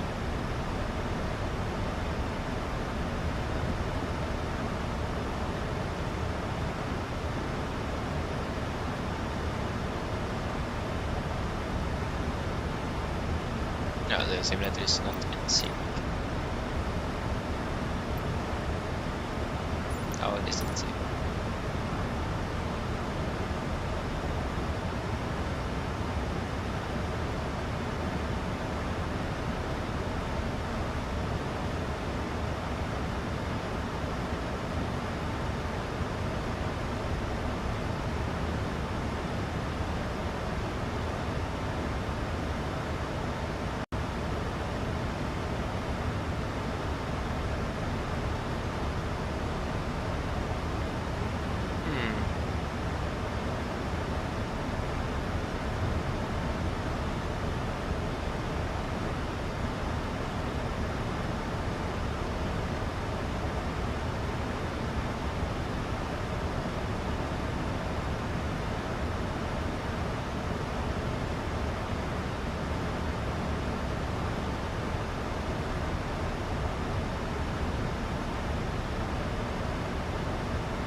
I thought Sweden control went offline, or at least the all of the sectors, but it looks like I was wrong, or someone else took over.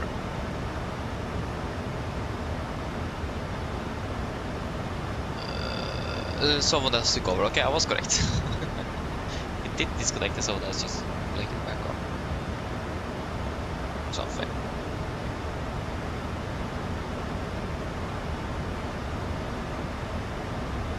Yeah, passing flight level 200.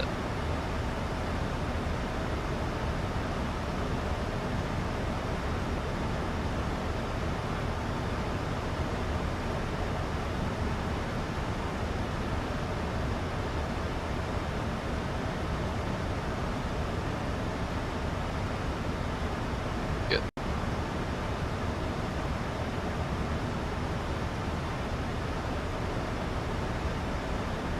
Like how it's so windy up here, but it's so cold, and so it's yeah, now it's variable for knots, color K15. Variable for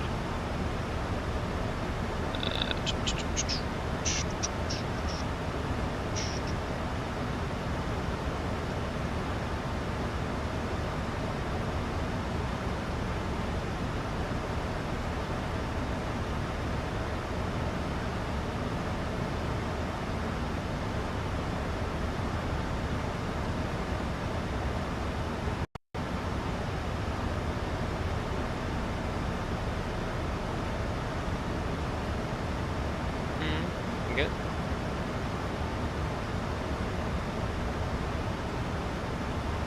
Nothing have really changed with our with the wind change. Well, wind haven't really changed too much though. So yeah.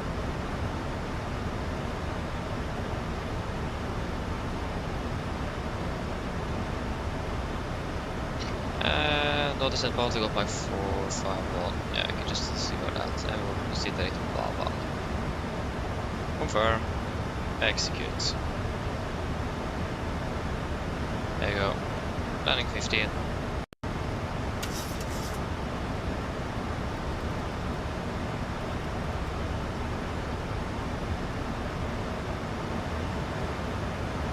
Where are we actually? Oh yeah, okay, we are here. Okay, now I know where we are. Good to know. 15 minutes to landing, we give it a call.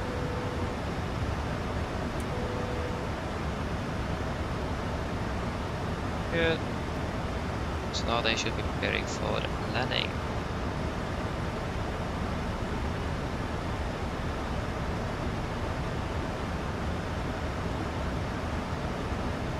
You're up, welcome back, welcome back.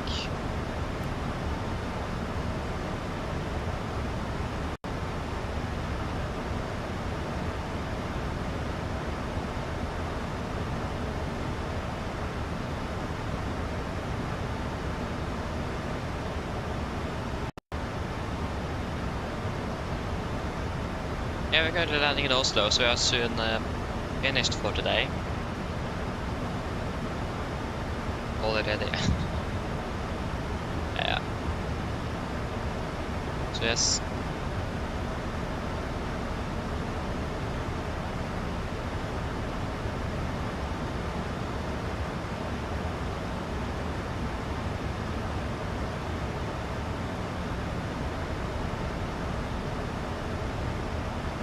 And does J6 work now, so we can actually set the parking stand?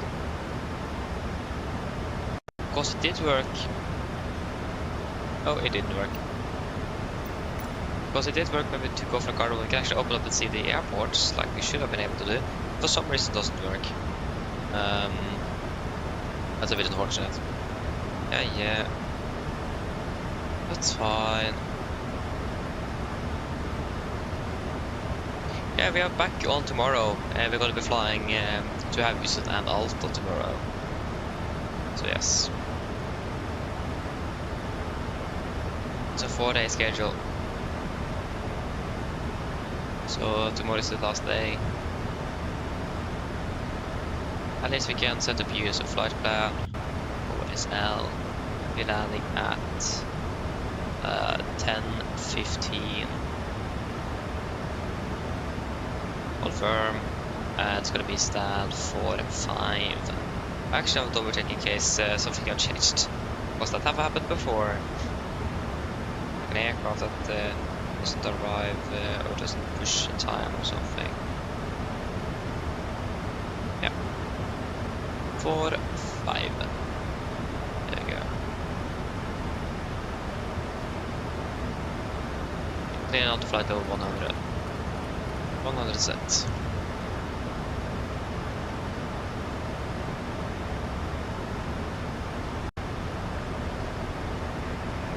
German traffic, Nordic 1018, push.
Okay, so QNH is 1013 and we continue down to 5,000 feet. 5,000, set QNH 1013 and 1013. Approach checklist. Altimeters QNH 1013, set cross check, passing through flight level 107. Now, plus minus 0, approach checklist complete. Hello.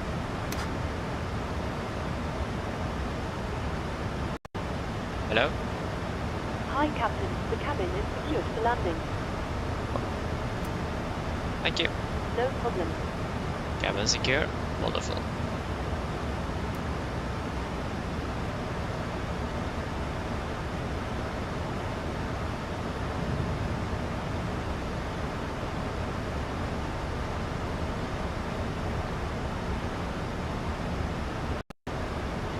Yeah, pass flight of 100.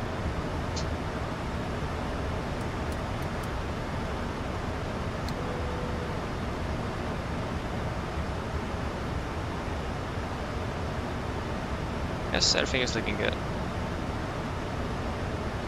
Then it is just the landing left. Oh, it looks like this Tromsø aircraft are actually going for 01s. Right. That's not necessarily good.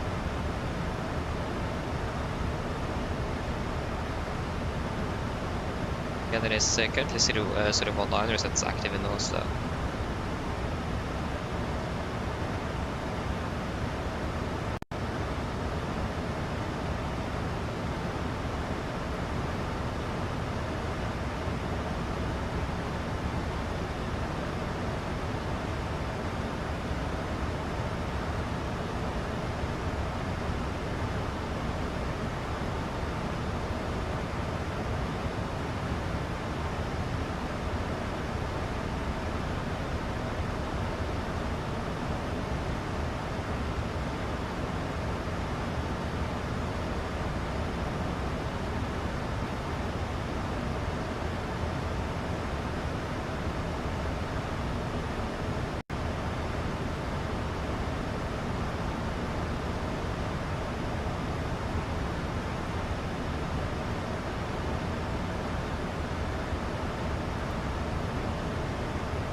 Full speed into vent.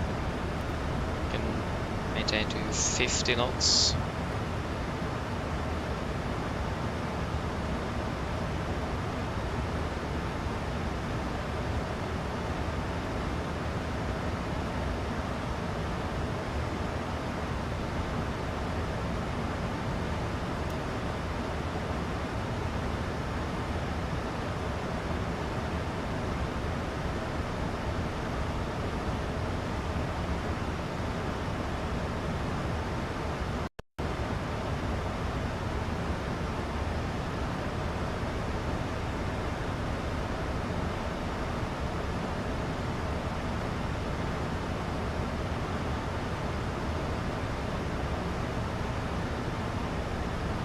There you go, diesels, B220.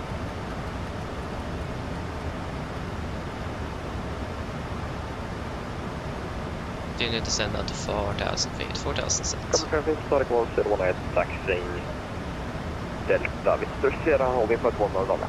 Traffic.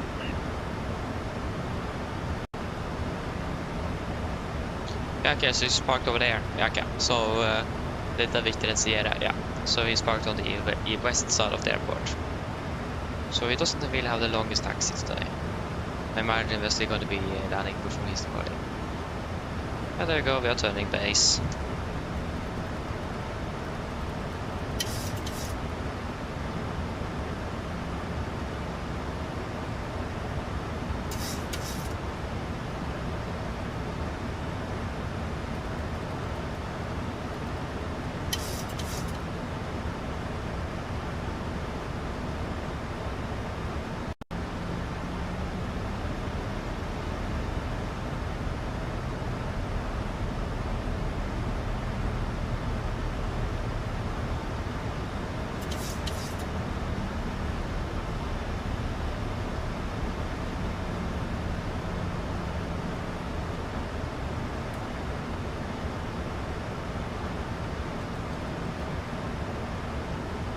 Flaps 5, speed checked. And then speed 200.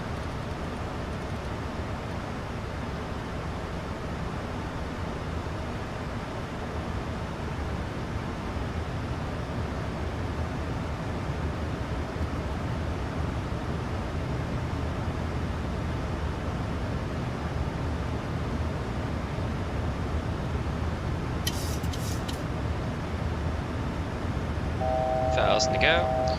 And we're clear for approach. Or close to captured.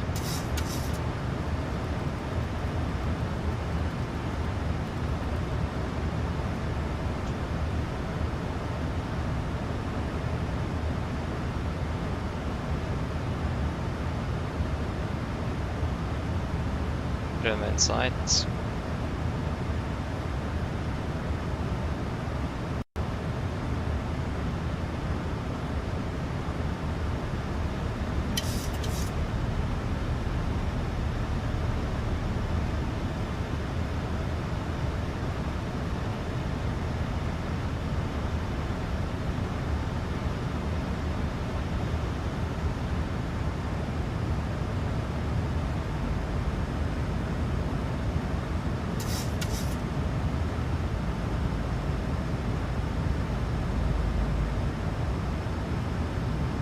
Cardinal traffic, Nordic 33 Bravo established LS1 on the left, 10 miles out, Cardinal.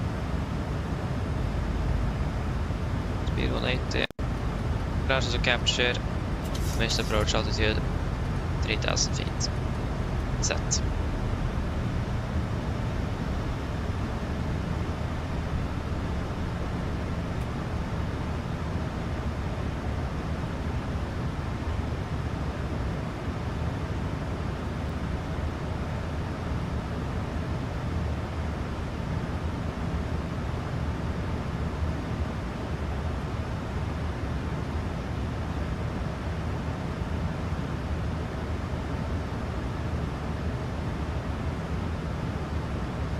$2,500.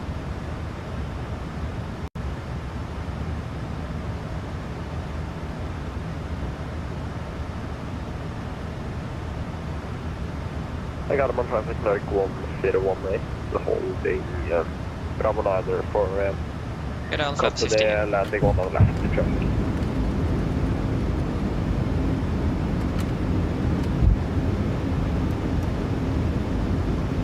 Cabin crew 6 for landing, please. Landing checklist flaps, chemical, given, engine start switches, continuous speed brakes. Armed, landing gear down, flaps holding 15.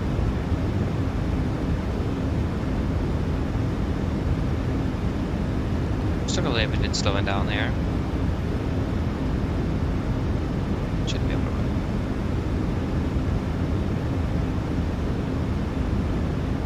Flaps 30, speed checked.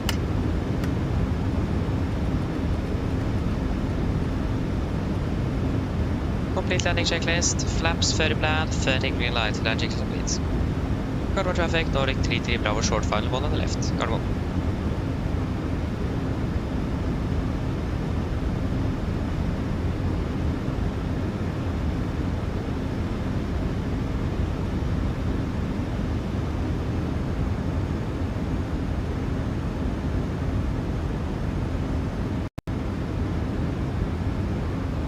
$1,000. Disconnecting. We are approaching on fasten. We are stable. Runway clear, clear to land.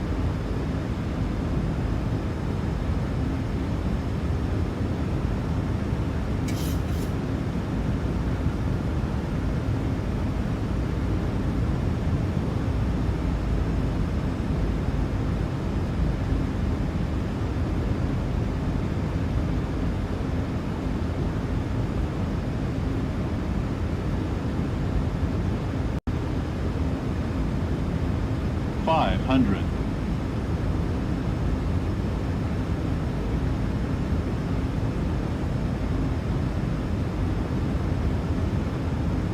$400. $300. Approaching minimums. Contact. 200. Minimums.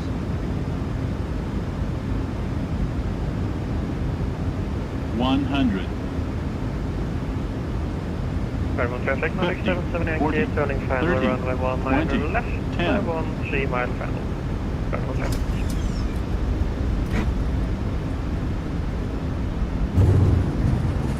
Paramount traffic, Nordic 10108, landing at departing 1 on left. 100 knots. 80 knots. 60. And just there you go. Welcome to Gardermoen. 1 hour 43.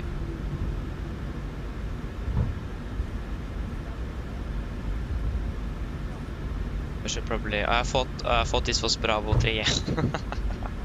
Yeah, that's fine. Gardermoen traffic, Nordic 32 Bravo, runway 1 on the left, take it. Come here, Nordic That's clear, that's clear. Landing at departing 1 on left. Gardermoen traffic.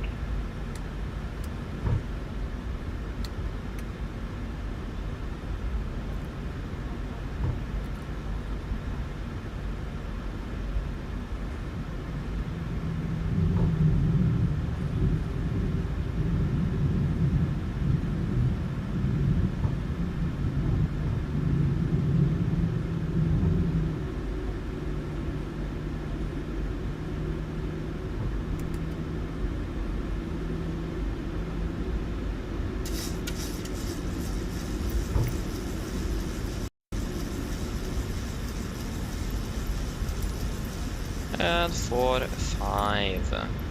We're done 10 minutes early, so that's not bad. Quite happy with that. Wish the company a good trip wherever they are going.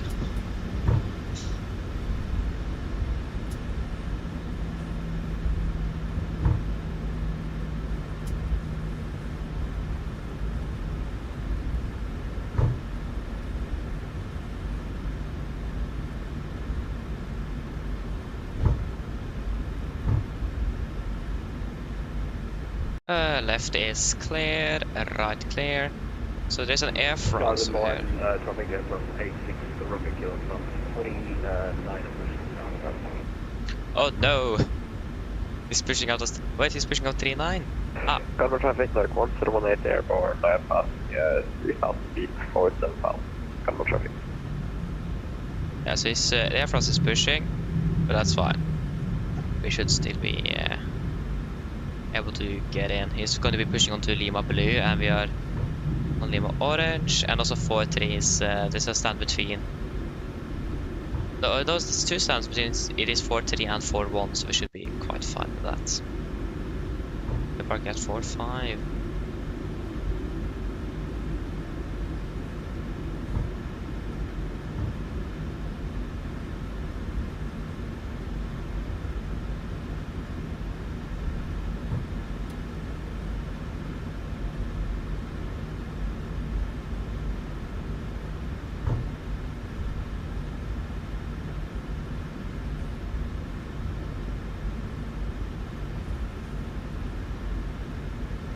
What happened with stand 4-9 here?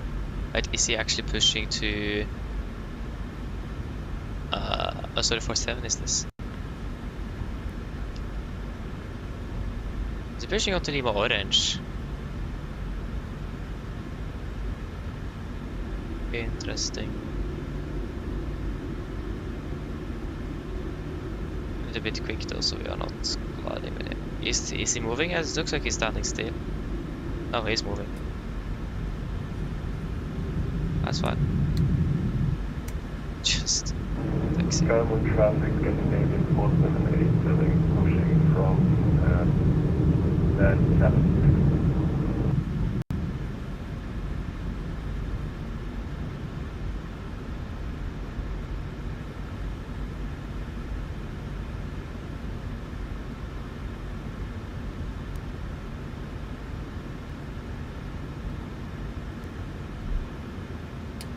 Park brake set, shutdown number 2.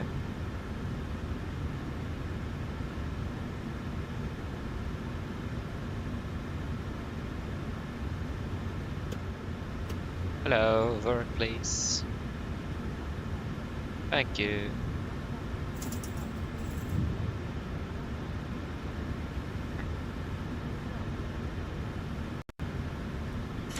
And shutdown number 1.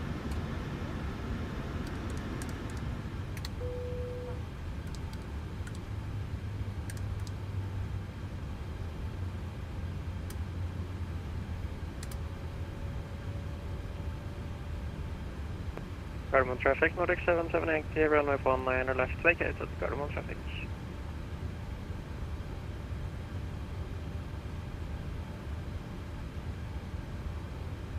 There you go, 25, off with you. Ground Torstai cockpit.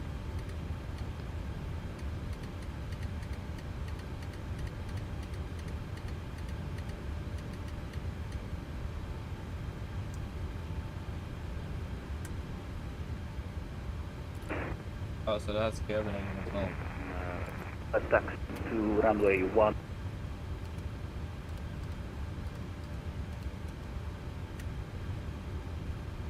Go ahead.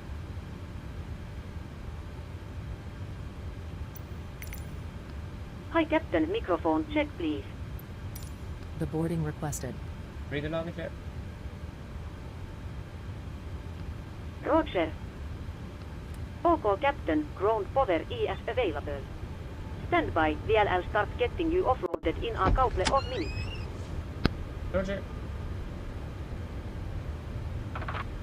Shutdown checklist. To the line. Fuel pumps off. Probit off. Autopilot. Fat. Flaps up. Non-light parking brake set. And the start gear is cut off. The radar off. Shutdown checklist to the line is complete. R42.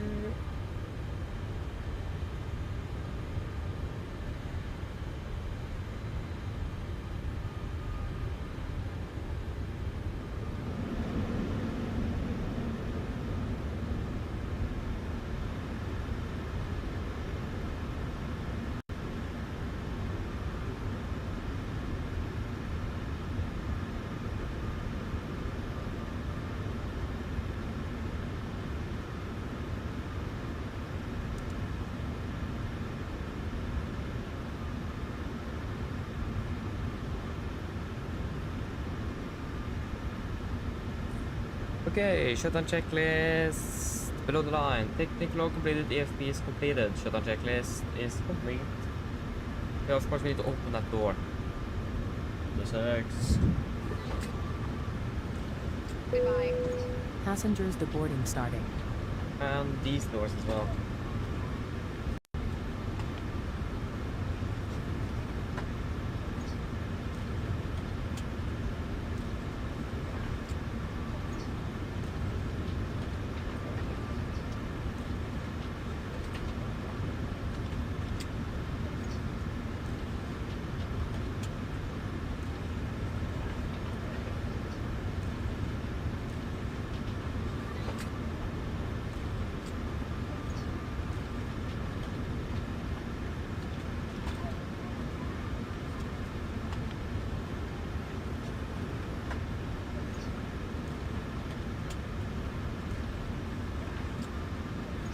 Wonderful.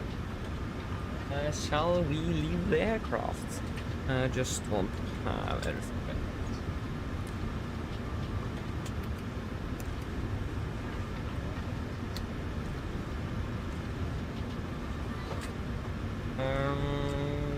Yes, everything is set up correctly. We can leave.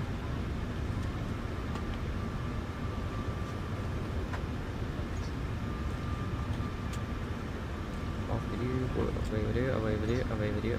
Oh my gosh, there's a lot of I didn't know I had so many apps up and running. A bit more than I expected.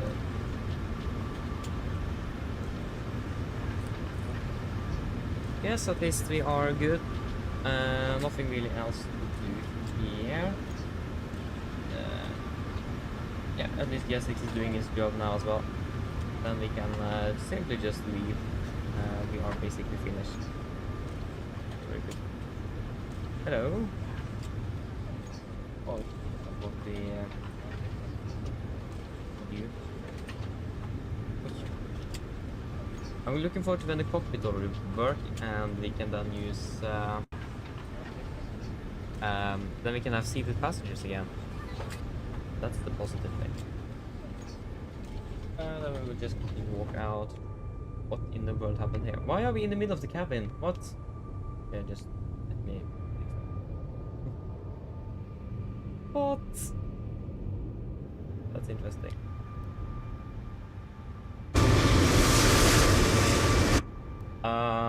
That was very loud.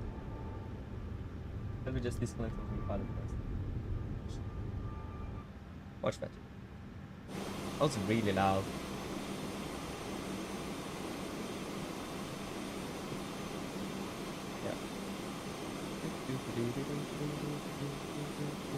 Just running out of the jet bridge. Yeah, actually, when I think about it, we are actually going to go up there. Transfer? No, we are finished. So we can go to baggage claim. Oh, this is good.